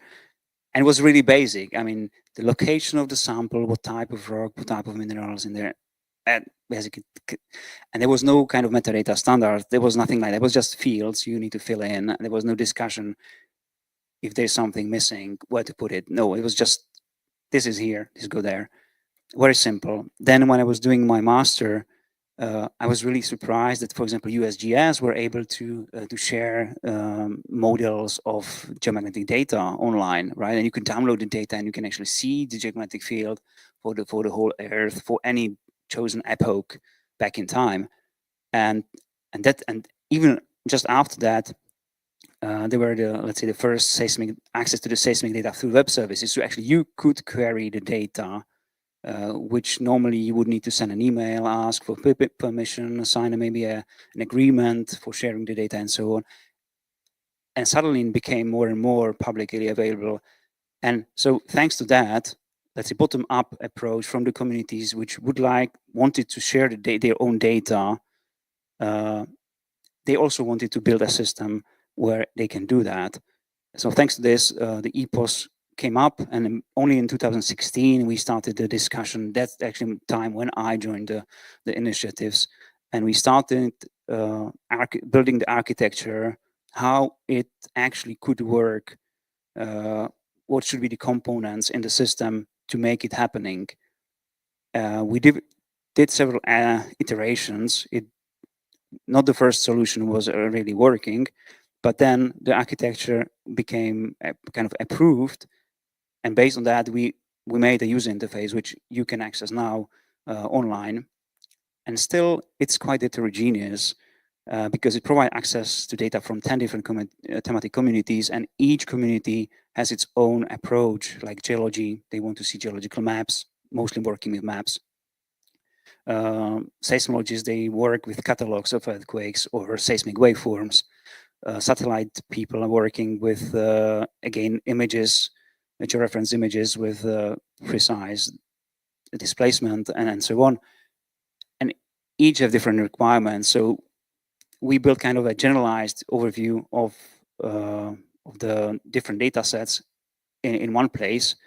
But what is more important, that we agreed from the very beginning that we will not collect all the data into one place, so not into one centralized storage, but to keep the data where they actually are generated. So we created a federated network of data centers. Currently, we have almost 300 different services which we are connecting to in real time. So when the user goes to our platform and they just search what is available, they figure out, you can filter by keywords, spatial, and so on. You get a list of services, but you will not get immediately the data. You have to select the service, and then the request is made to the data center in Europe, fetched in real time, and visualized in the platform. And that's, let's say, the starting point. So we have this platform in place, and we were hoping that, okay, once we have this platform online, the people will realize the advantage and they will start using themselves, and we will have, you know, hundreds or thousands of users per day. It didn't happen. It didn't happen because, again, that what was mentioned earlier here, people are used to their own tools. They are either not having time or they don't want to invest in time into something which will not bring you the results for sure, right? So you are evaluating constantly, is it worth to learn this or this? What's better for me? So we learned that it doesn't really make sense to convince, let's say, senior researchers to use this platform because they already stick to their own tools, they do things their own way. Instead, we decide, okay, we need to promote it through the young researchers, show them the capability of this tool, and of course, provide training. And now here, that's why I'm coming now finally to this project, because when we were invited, we thought, okay, let's improve our trainings, learn from others how to make the training better, the methodology, using the open standards, and also to make it kind of reshareable in a platform where anyone can access, can reuse it easily, update anytime. So we are hoping that the actual platform, and now I think it's the Moodle, right, to be kept, developed, and improved. So actually we can use it systematically in the future for improving and training the users. One more thing about this bottom up, because EPOS works as a network of federated data providers or service providers. We can count, and of course, the infrastructure, or let's say the funding agencies like European Commission, we are funding the projects we are participating in, are asking, okay, who is actually using your infrastructure? How many users do you have? Is it worth? Should be supported or not? And we are struggling to prove, because since we are a federated network, we can say how many users are accessing the services directly through our platform, which is really low number, I would say, considering the amount of data we are connecting together.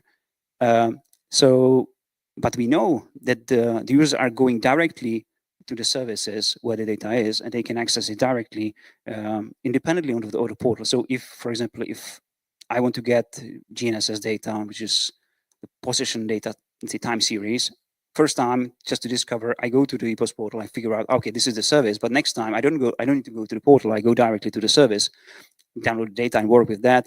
I can improve the request, but then I'm committing one-to-one to the service itself, but you don't have that communication, the log. So now we're thinking actually to again, develop, let's say, a federated system of logging, which allows us to monitor also now at least the number of users and amount of data requested, so we can prove to the funding agencies who are and how many users we have. So it's like both. We knew from the science, from the research perspective, that the researchers, they want to share the data, they want to have the access. At the same time, we have to prove the funding agencies, even though it's requested by the users, that actually it's worth, and yeah, that it's actually being used. Okay, thank you. You've used all your time, but I think you give all the explanation that we needed on a very important aspect that was precisely this infrastructure aspect that we touched upon a little. But in fact, open science is also this complex building of complex system. And well, where you have also impact questions involved, just like you mentioned in the end. So thank you again. Let's hope we have time to discuss more after. Now I will move to the next panelist, and I'm happy to welcome Jose Vega, and who represents here another kind of actors of the open science. In this case, somebody who was an attendant to one of the Skills4EOSC training. So Jose is a PhD researcher in computer science and technology at Carlos III, I guess, University of Madrid. And you were a student of the pilot course that maybe we mentioned before, Ticket for Open Science, and you're also a member of the Open Science community of Madrid. And here, what we would like to hear from you is precisely what was your feedback, your reaction on the training, and especially on this training, Ticket for Open Science. What was your general impression, and how was it useful for your own research context in your PhD? Thank you for being here. Well, thank you for the invitation. I mean, first I want to acknowledge that, yeah, this will be like a very personal, subjective comment, obviously, because I took the course, but I think it's important because we have been listening today about like the concepts about, right, like, sorry, let me breathe. About empowerment, community, motivation. So I think what I will say will speak about that. And also actually, or talking about history and the internet, like I would say I'm one of the many children of the internet. And I want to mention this because it's relevant of how I lived my experience entering the PhD program. No? So for me, like growing up with the internet, I was very used to this idea of using and contributing, yeah, to free and open source software, no? To the free culture, no? Like creating, reusing, using Creative Commons products, not contributing to Wikipedia, no? Blogging, either like technical or creative processes, accounts, sharing with others, collaborating with others, being in forums, Reddit, and so on, and like asking and answering other people's questions, and all of these across the globe. No? So, and also like being done normally like in people's spare time as a volunteer. So when I joined the PhD as a PhD researcher with a contract, I was like, okay, I'm gonna be now a professional knowledge producer. No? Let's see how things are done in here. No? I mean, and yes, I mean, I have been learning a lot. I have enjoyed the process, but also the first years, I couldn't help but notice that there was kind of this kind of closed by default vibe of like you don't necessarily talk about what you're doing until it's published. And in order to publish something, you have to wait like several months, and then you're kind of keeping it, again, not necessarily actively hiding it, but you don't talk about it. No? You are not actively promoting collaboration or talking about it. No? So I was like, I mean, I'm a student, I'm humble. I was like, okay, I guess this is the way it's done. Then last year, I saw there was this call for the Ticket to Open Science course at the university that Eva was one of them people organizing and leading it.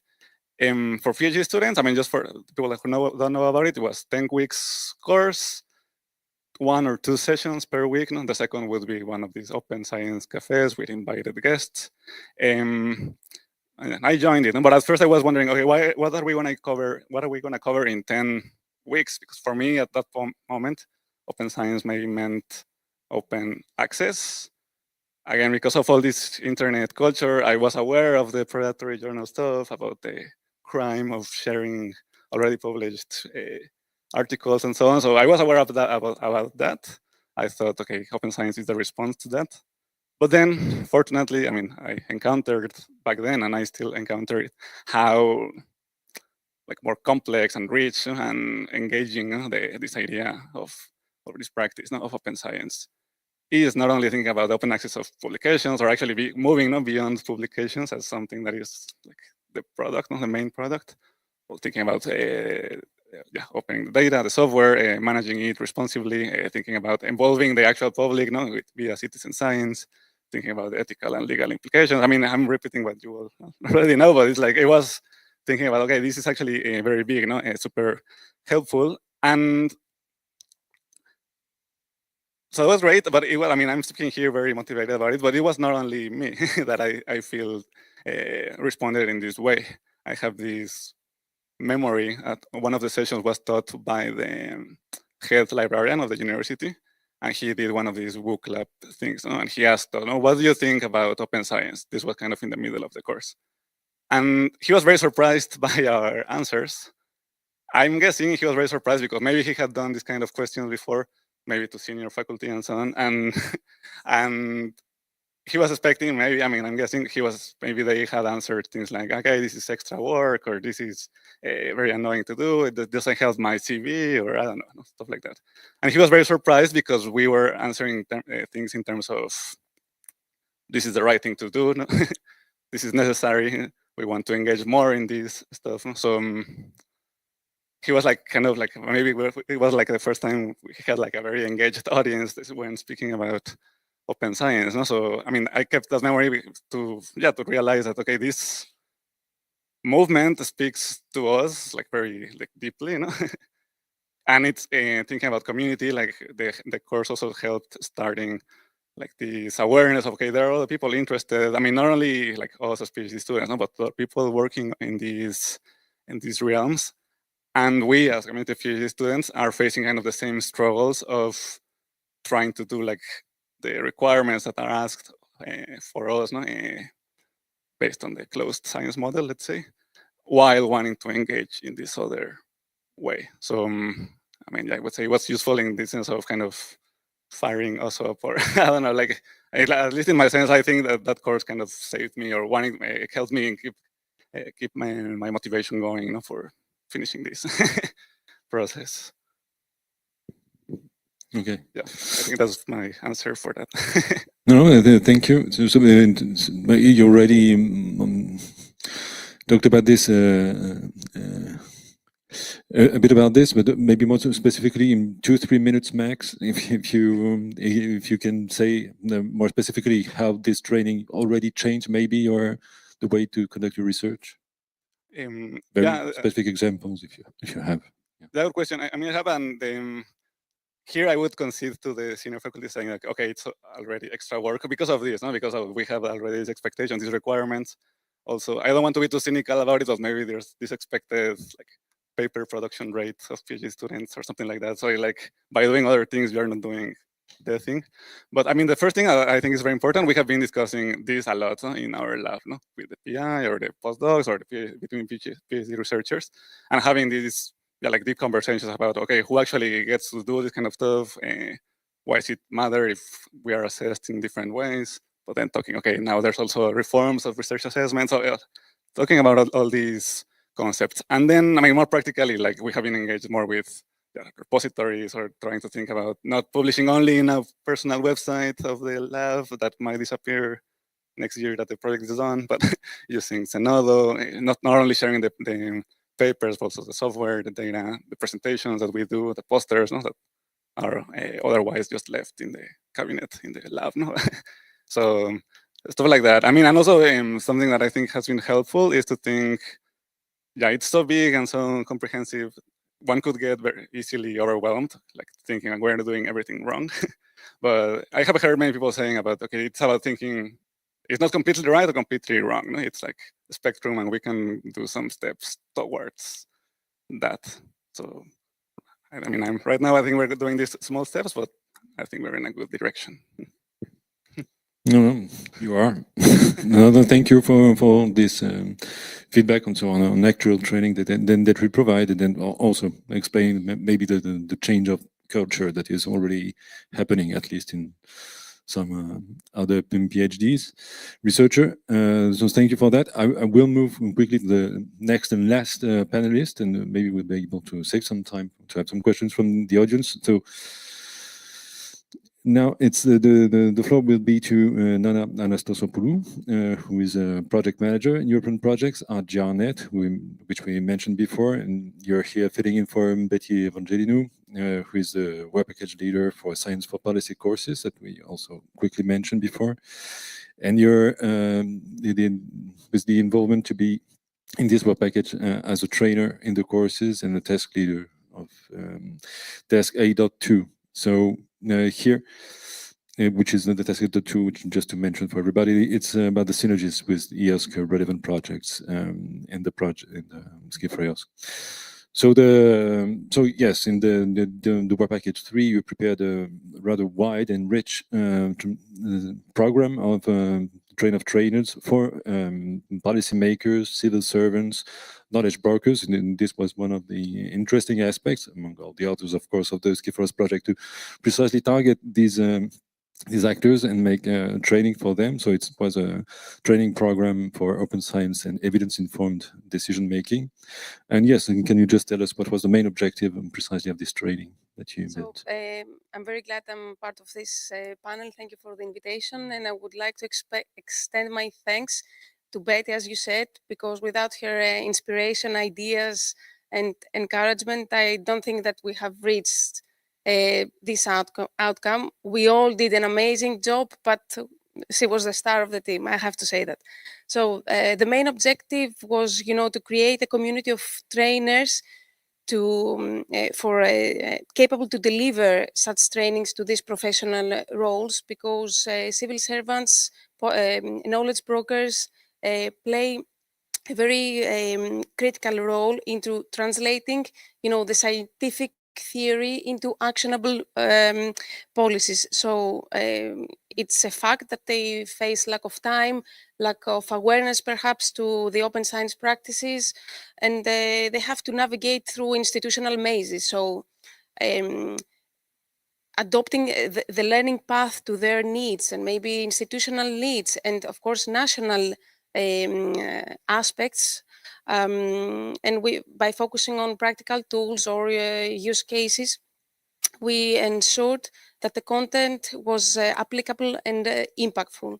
And I have also to add that the train of trainers approach ensures the scalability by enabling the training partners to replicate and reuse the material, and to adapt it to the needs that they recognize at the momentum.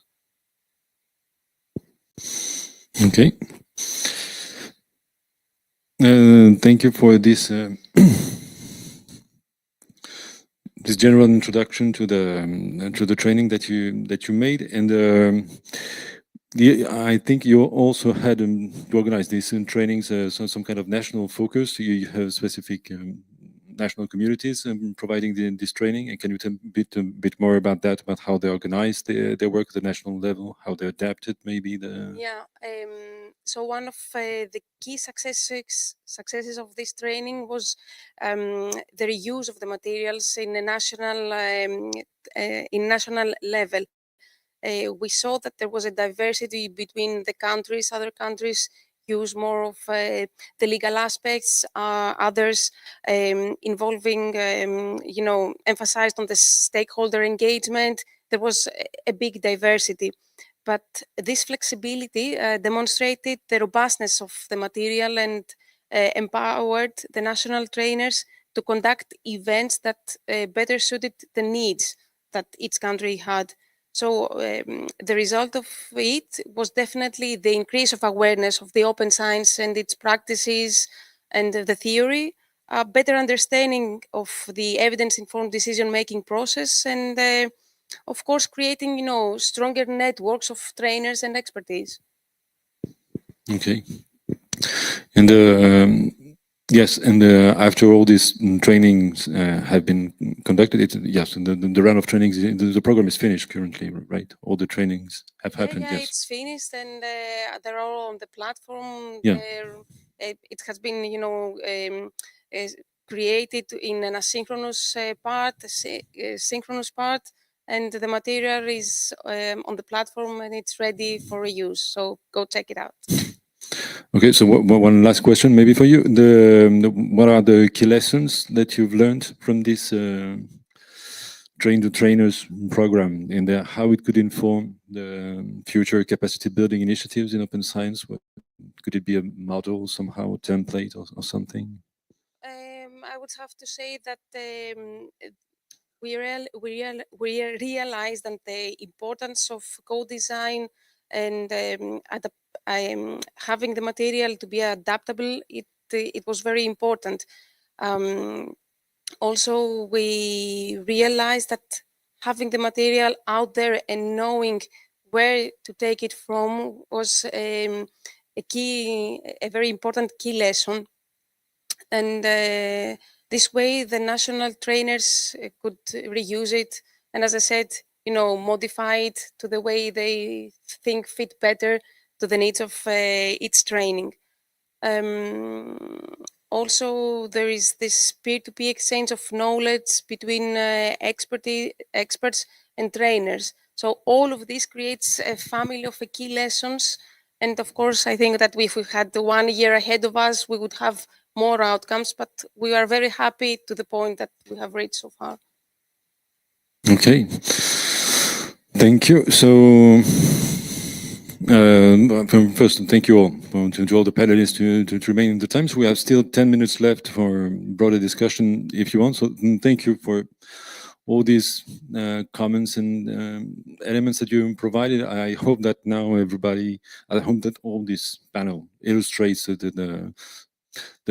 both the complexity and the adaptability of the open science trainings and that have been provided in the project, and all the different dimensions from the infrastructure to instructional design, also specific type of actors and the specific type of objects also that we've seen also before. So yes, I think that shows a bit what the project achieved so far. I don't know if there are some questions in the room. Yes, I will bring the mic. I will do it.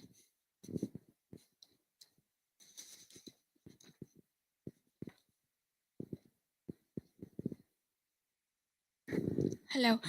I don't have a question, just to raise awareness about the EOSC project. I don't know regarding the challenges that you encountered in the cultural heritage sector. So EOSC is currently a new project in cultural heritage. It's a cloud initiative where they plan to develop a cloud-based platform with services, training materials, tools in order to support researchers in cultural heritage. And there's currently a consultation going on until the end of June, which contains a list of questions in order to help identify the needs in the community. So including museums and other cultural heritage institutions. I think it would be very useful for you if you take a look at it and share these challenges that you also mentioned today. And follow-up workshops and other events will be, and also discussion groups will be organized as a follow-up initiative based on the findings from the consultation. So that's the only thing I wanted to say.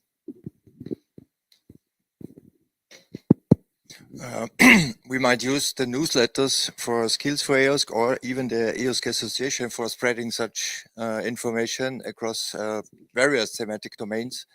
What I found out is like the cultural heritage sector is a little bit disconnected from the natural history museums context, as we see. But our materials are very much relevant since they're dating back hundreds of years sometimes. And I don't know, we could illustrate the discovery history of the world with it. So all input is very most welcome, and showing also to the higher level administration, maybe not only on country level, but also on European level, how these things could be connected. What we did also not encompass in our training sessions was the linked data concepts. Specifically speaking about biographies and histories, and stories about the histories, which are promoting and forwarding our content.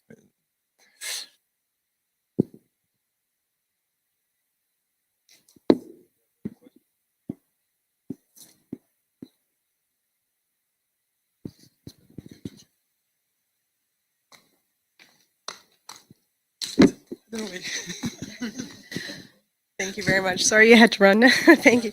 First, a public statement. If anybody's lost a bracelet, I've found a bracelet here, so I'll leave it up here. The second question, I guess, is for the people who are running EPOS and the infrastructures. And the question is, I think, Jan, you mentioned it's difficult to monitor who's using the research infrastructures, and there's that one metric, but then you also have to think about impact. And I just wanted to know, currently, do you have any requirements within the research infrastructures to cite use of the infrastructure in the infrastructure if they're doing projects.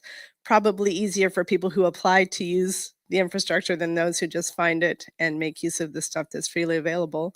And if so, did that factor in your training? Did you do any training to help, you know, raise awareness to end users that they should probably acknowledge the infrastructures that they're using? Yeah, thank you for the question. Well, yes, we spent quite some time actually to develop citing guidelines, which we have in place. It was circulated, again, since we have 10 thematic communities, we have service coordination committee, which has representative of each community. All the main documents are circulated through these and other boards to be approved by each community and make sure it works. What we have in the platform at each service has, when the user tries to download the data or access, they're presented with the citations. If the service has its own DOI or does data sets related, they have the DOIs, then we extract or generate the citation based on that. If not, we at least have the institution who is providing the data through the EPOS portal. So we have, I think, 3 different types of citations the users can use for acknowledging the original source. So that was one of the key requirements, and also the motivation for the data providers or service providers to share their data through the platform to be acknowledged each time. So it's not like anonymous sharing. No, it's always proper acknowledgement. But we are still struggling because one service provider might have many data providers, hundreds, and you cannot see all of them. So the visibility of the actual data providers, which might be institutions, individual institutions in Europe, and if, for example, a grant funding agency from a particular country asks, okay, I would like to see which organizations are contributing to EPOS. It's not that easy for us to decipher. We know we can do that, but also we are working and developing APIs which will enable those requests if they are, of course, made or let's say proved to be useful.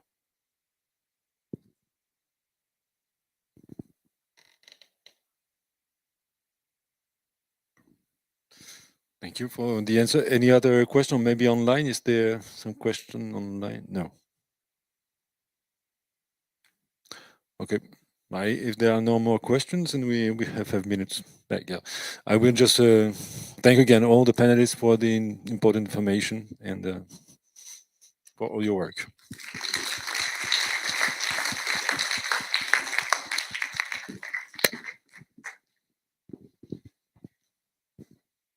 Okay, thanks so much. So we have now the one last presentation by Kevin Ashley, Digital Collection Center, how to harmonize training curricula and developing training resources. So let me upload your presentation.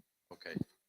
Thanks very much. So just while the presentation is being set up, I can see a few people already have to dash away. We all want to go, don't we? Or perhaps you want to get to see some of Paris. So I'm just going to Craig, just give me 10 minutes of your time while I talk about what I think are 2 there's lots of valuable outputs and skills for EOSC. You've heard about most of them. I think these 2 I'm going to describe, the minimum viable skill sets and the fair by design methodology.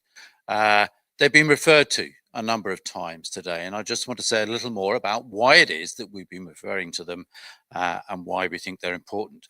I should say here, I'm here speaking, in a sense, other people's words. The slides here come from my colleagues, Angus White and Dominic Green at the Digital Curation Centre. They are reflecting the work of lots of others, and some of the slides also from Sonia Filipowska.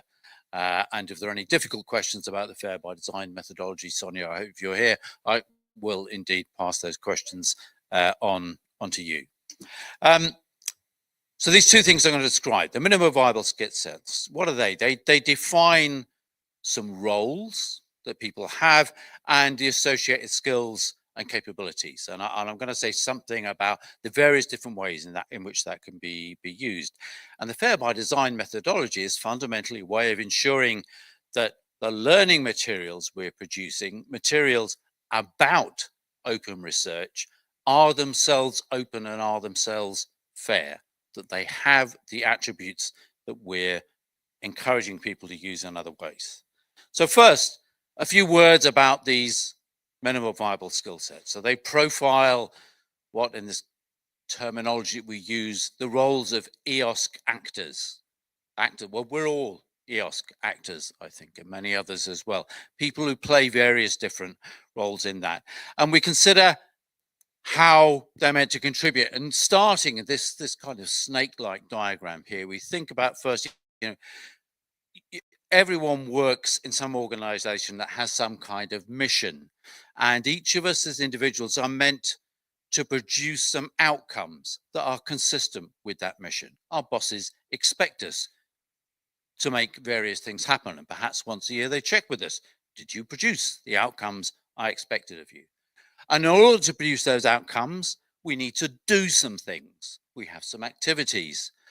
And in order to do those things, we need particular skills. So the minimum viable skills profiles effectively start with saying, let's assume this is your role and your mission, and these are the activities you have to undertake. Then what skills are you going to need to carry those out? And we didn't start from scratch. We heard before about that problem that many European projects have of starting these things from scratch. We're building on lots of work before. Ava this morning talked about some of that. Went back, for instance, to the Fairs Fair project, which have produced some profiles for data stewards. I'll talk a little more about how it goes back even further. But first, just some 7 key points. If you remember nothing else about the minimal viable skill sets, remember this. They're scoped by the Horizon Europe view of open science. We've got lots of diverse roles. I'll detail some of those in a moment. As I've already said, this is the synthesis we've built on the work of others and then added to it. They can be adapted. These are not things which are set in stone, which you must use in the way they are, because we start out with our assumptions about the organizational context. We hope it's easier for you to adapt. If your organizational context is a little different, you can work out how to adapt a profile to suit you. They help you design learning objectives and outcomes. I'll say more about that in a moment as well. And they link with this fair by design methodology. So yes, again, not only are these about open working and about fair working, they are themselves fair and open. So what's in a minimum viable skills? We use MVS, I should have explained before, because minimum viable skills, after you say it too many times, it becomes difficult. MVS, for me at least, is easier. It lists those skills and competencies needed by somebody. It includes those assumptions. And we've also, somebody talked earlier about terminologies. Well, there are a number of different vocabularies that are used to describe skills. One of them is called Terms for Fair Skills. That predates the Skills for EOS project. We use those, but we also use a broader one, ESCO, that's a European standard for skills, not just in the area of open science, but much more broadly. And by linking in to these wider vocabularies and terminologies for the skill sets, we hope that, again, it's easier to relate these to wider things in the area of education, training, and skills. Well, why might you use it? Well, we've used it in the project certainly to produce training materials to help decide if we're educating somebody to carry out this role, what skills do we need to provide them with? What learning outcomes should we aim for? But there are other ways you can use them as well. If you're somebody looking for training, you can use these things and the keywords in them to find training that's going to help you acquire a particular skill. And more than that, if one of the reasons why you're looking for training might be to advance your career, you think at the moment I'm doing one job and perhaps I'd like a job like Volker here or Javier earlier, somebody who's involved in policy around the area of open science. Well, what skills will I need to do that? And what skills have I already got? And which ones am I going to have to acquire by some sort of training? So they can help you in that role. If you're trying to build up a team, you're trying to acquire new staff, they can help you write the job descriptions of those roles.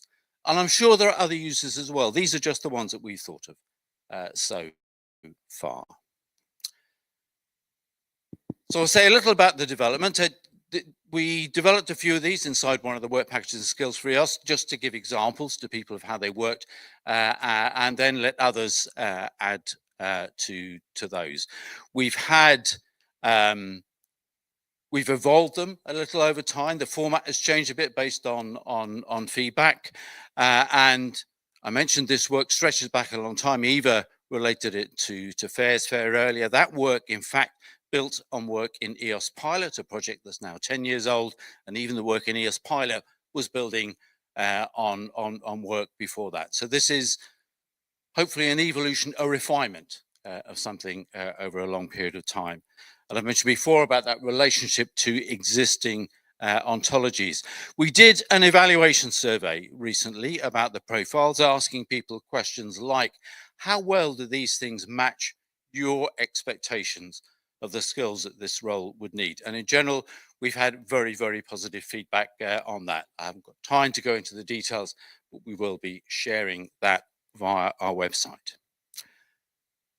So we tried to represent here diagrammatically the sort of roles we're looking at. So some of them are the sort of things that you might relate to job titles, a collections curator, the data steward, the knowledge broker. Others are more to do with domains and others are to do with career stages. So we're trying to profile each of these things. This is a list. I'm not going to read them all out in the interest of time, but the ones we already have available. You can see there some examples, job titles like data steward, others like senior researcher, more profiling a stage and a career. They're all available there on Zenodo, and there are others on the way that the project will produce before we finish. I'm going to take a little closer look at the role of policymaker. In fact, a job quite like the job that Volker and Javier have. If you look at, we've profiled this in two ways. One of them is policymakers who themselves are making policy about open research, and in other cases, policymakers who ought to be informed by open research. Let's not go into the detail of all of this, though. It'd be encouraging if you could give us your feedback, Volker, on whether we described your job correctly here. But we begin by describing what we think the job is and mentioning other job titles that often are various ways that people describe this. In that case, research policymaker, science policy facilitator, that kind of thing. And then we describe the outcomes that those people contribute to. What are the expectations of somebody in that job? What activities are they going to undertake in order to achieve those outcomes? And finally, what skills are they going to need in order to carry out those activities? And not visible here are the key words from those ontologies I mentioned earlier that we associate with that. So that's been about 5 minutes, perhaps a little more on the minimum viable skills. Now I'll talk a little bit about this FAIR by design methodology, the thing that we've been using to inform how we produce our learning materials. Well, and you might ask, why did we bother doing this? Well, here I hope it's a good summary of why we took this approach. Enhanced discoverability. Many of these, it's the same reasons why do you apply FAIR to data or other research outputs. Improved accessibility, improved reusability. We want learning resources to be reused, to be adapted. It helps collaboration and it supports open education. And we hope then that the result is fair for all the people involved here, both for the learners who are attempting to discover appropriate training and for the educators who are producing and reusing this material. So we articulate some minimum requirements. The F in FAIR, findable, that there's metadata provided in human and machine readable forms, and that the resource is indexed in some way in at least one searchable repository, that the material should be accessible and that there are access rules defined. We recommend that people follow either the RDA, that's a Generate the Research Data Alliance metadata schema, or domain specific one, and that the resources are available in open file formats to promote interoperability. And finally, there's clear attribution provided for the reused resources, because we nearly, all of us nearly, build our training materials based in part on other people's materials. And this is not simply a set of rules that say you should do these things. There are clear cookbooks and guidelines to tell you how to achieve these ends. This kind of methodology, it's summarized here, but it goes into a lot more detail about how you do this. And it starts really at the conceptual stage of preparing before you even begin to produce any of the training materials. And then you go about discovering other things you're going to reuse, designing it all the way through to publishing and delivering this, and in a process of continuing improvement, probably revising your materials based on your experience of attempting to use them and the feedback you get from learners. And I'm going to mention one particular detail of something we did here, because I think it's valuable, and I think it also illustrates the kind of cooperation we get with projects working together in the EOS context. So some of you may have heard of a technology called signposting, developed by Herbert van der Sompel and colleagues. It's meant to ensure that you can link together research objects in different places using the basic technologies of the web. Something that says, I am related to this thing over here. I am a newer version of this thing over here, for instance. And the Fair Impact Project was providing support for people who wanted to use signposting but needed a bit of help to use it. And we managed to utilize that, bring together the two projects, utilize the support from one project to understand how to apply signposting to our FAIR learning materials. And that's now incorporated in the guidance that we produced. There's a lot more that I could say about all of it, but time is pressing. I'll stop at this point, and if you do have any questions, I'll either refer them to somebody else or I'll be happy to deal with them with their straightforward ones. Thank you very much.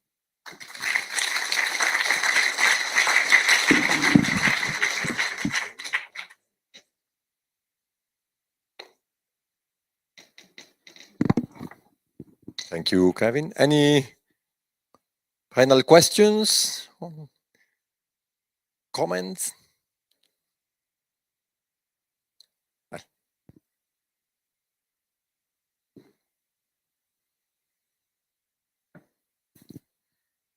Thank you for this talk. Well, I'm thinking about other competence centers that are starting to develop, for example, in projects as Oscar, so an area for EOS, that they have the competence centers. But I think the coherence between all these competence centers should be this way to design training material. I mean, how do you think that could be possible? It's a train the trainers that we have to do in this other competence center. How do you think we could achieve this?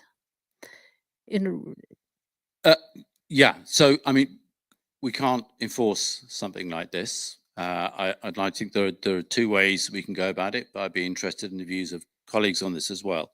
One is that I hope if you produce something like that methodology, let's go back to that slide, that does make the process straightforward, that does help you do something.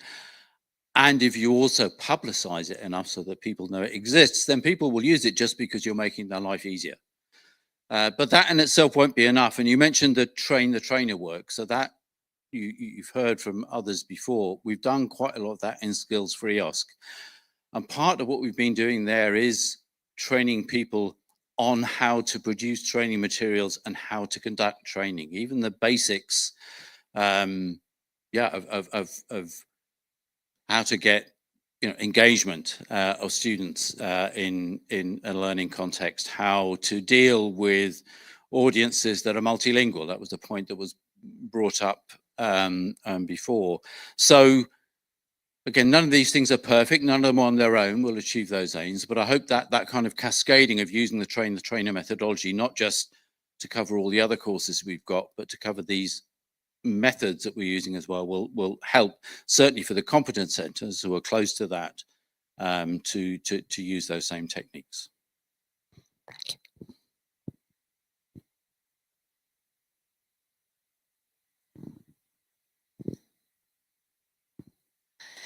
I have a question about the methodology, how it can be applied, for example, to verify existing trainings that we may have ready. Have you considered the possibility to have to exploit the use of AI to make existing training materials fair, okay, according to those, guidelines, those methodologies? So let's say that we want a chatbot or something that you pass your training material and ask the AI to tell you, what can I do to make this fair by design? I don't believe we specifically considered using AI to do that. I'm looking at Sonia here no, Sonia's shaking her head. I thought as much. I mean, we certainly have considered not simply using this methodology to construct materials from scratch, but how you might apply it, as you say, to, given that there's already a lot of content in existence, which will be partially compliant with this. So the methodology does address that issue of how you can apply it to material that already exists. But I'll hand over to Sonia, who I'm sure can. Thank you. Just to help Kevin a bit. Okay, so yes, you can use the methodology to verify existing material, and we even have like a shortcut number of steps. Do this first, do this second, and so on to help you with this. So it's no problem. You can do new materials, you can verify existing ones. The methodology itself, it tries to stay away from tools. So it doesn't tell you, you have to use this, you have to use that, and so on. We try to make it generic, so you can use it in any way. That's why we didn't marry it to any tools. But if you want, basically, you can build an AI tool that you will teach it about the methodology, because there are a lot of materials. So there is enough materials to feed an AI bot. And then you can ask him questions like, okay, I have this, how do I do this? What should be the next step? Am I missing something or whatever? And it is a great idea that we might work on in the future. Yeah, thank you. Thanks very much, Sonia. Yeah, and if you do it, do tell us how it worked. We'd be interested to know.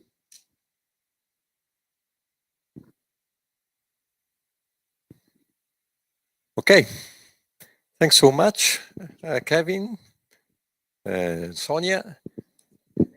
Well, thanks to everyone who contributed to this event, starting from our CNRS partners with Joanna and her team, and Sarah, of course, and all the colleagues at GAR, all the partners of the project, and all the participants. On the Fair by Design methodology and MOS, we developed also a specific publications, short booklets summarizing the main concepts and making them as a practical guidelines, practical handbooks, how to apply these methodologies. So feel free to have a look at them. You will find them on the project website under the publication section of the project website, together with other useful material and resources that we are developing, trying to synthesize the key results of the project and making them more digestible and more easy to understand, to reapply in your own context. In the website, you will find also the details about the program of the courses that Skills4EOSC developed during the project, and that will become, by the end of the project, all available, will be made all available in the learning platform in a self-paced mode. So you will be able to have a look at them and play with them in asynchronously in the learning platform. All the resources will be also published on Zenodo. And finally, let me just invite all of you who would like to stay in touch with us, participate in any further initiatives that we are carrying out, to join our network. We are establishing now the Competence Center network. So there is the possibility for a Competence Center to become a full member of this new network, but it will also possible for anyone, for any institution, organization, to become part of this ecosystem as a supporting organization. So feel free to get in touch with us if you want to participate in the editorial board, in the working groups, in the future initiatives that we are planning as a follow-up of the Skills4EOSC project. Please get in touch. You will find again on the website some information. Otherwise, feel free to write us, and if you're interested in jointly in collaborating with us, we are happy to welcome you on board of our ecosystem, our family. And so that's it. Maybe hand over to Sarah. Thank you very much. And for these final greetings, I would like to call Emma Lazzari, the former coordinator, the mind behind the project. And I mean, it's really a pleasure to be all with you. All these results has made possible because of the enthusiasm, but also the expertise of all of you. So thank you very much. And yeah, let's stay in contact for the future initiatives. Thank you. Thank you. Thanks a lot.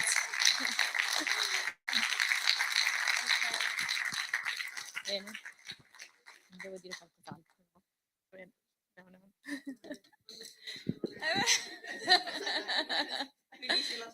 Now we have Paris to see.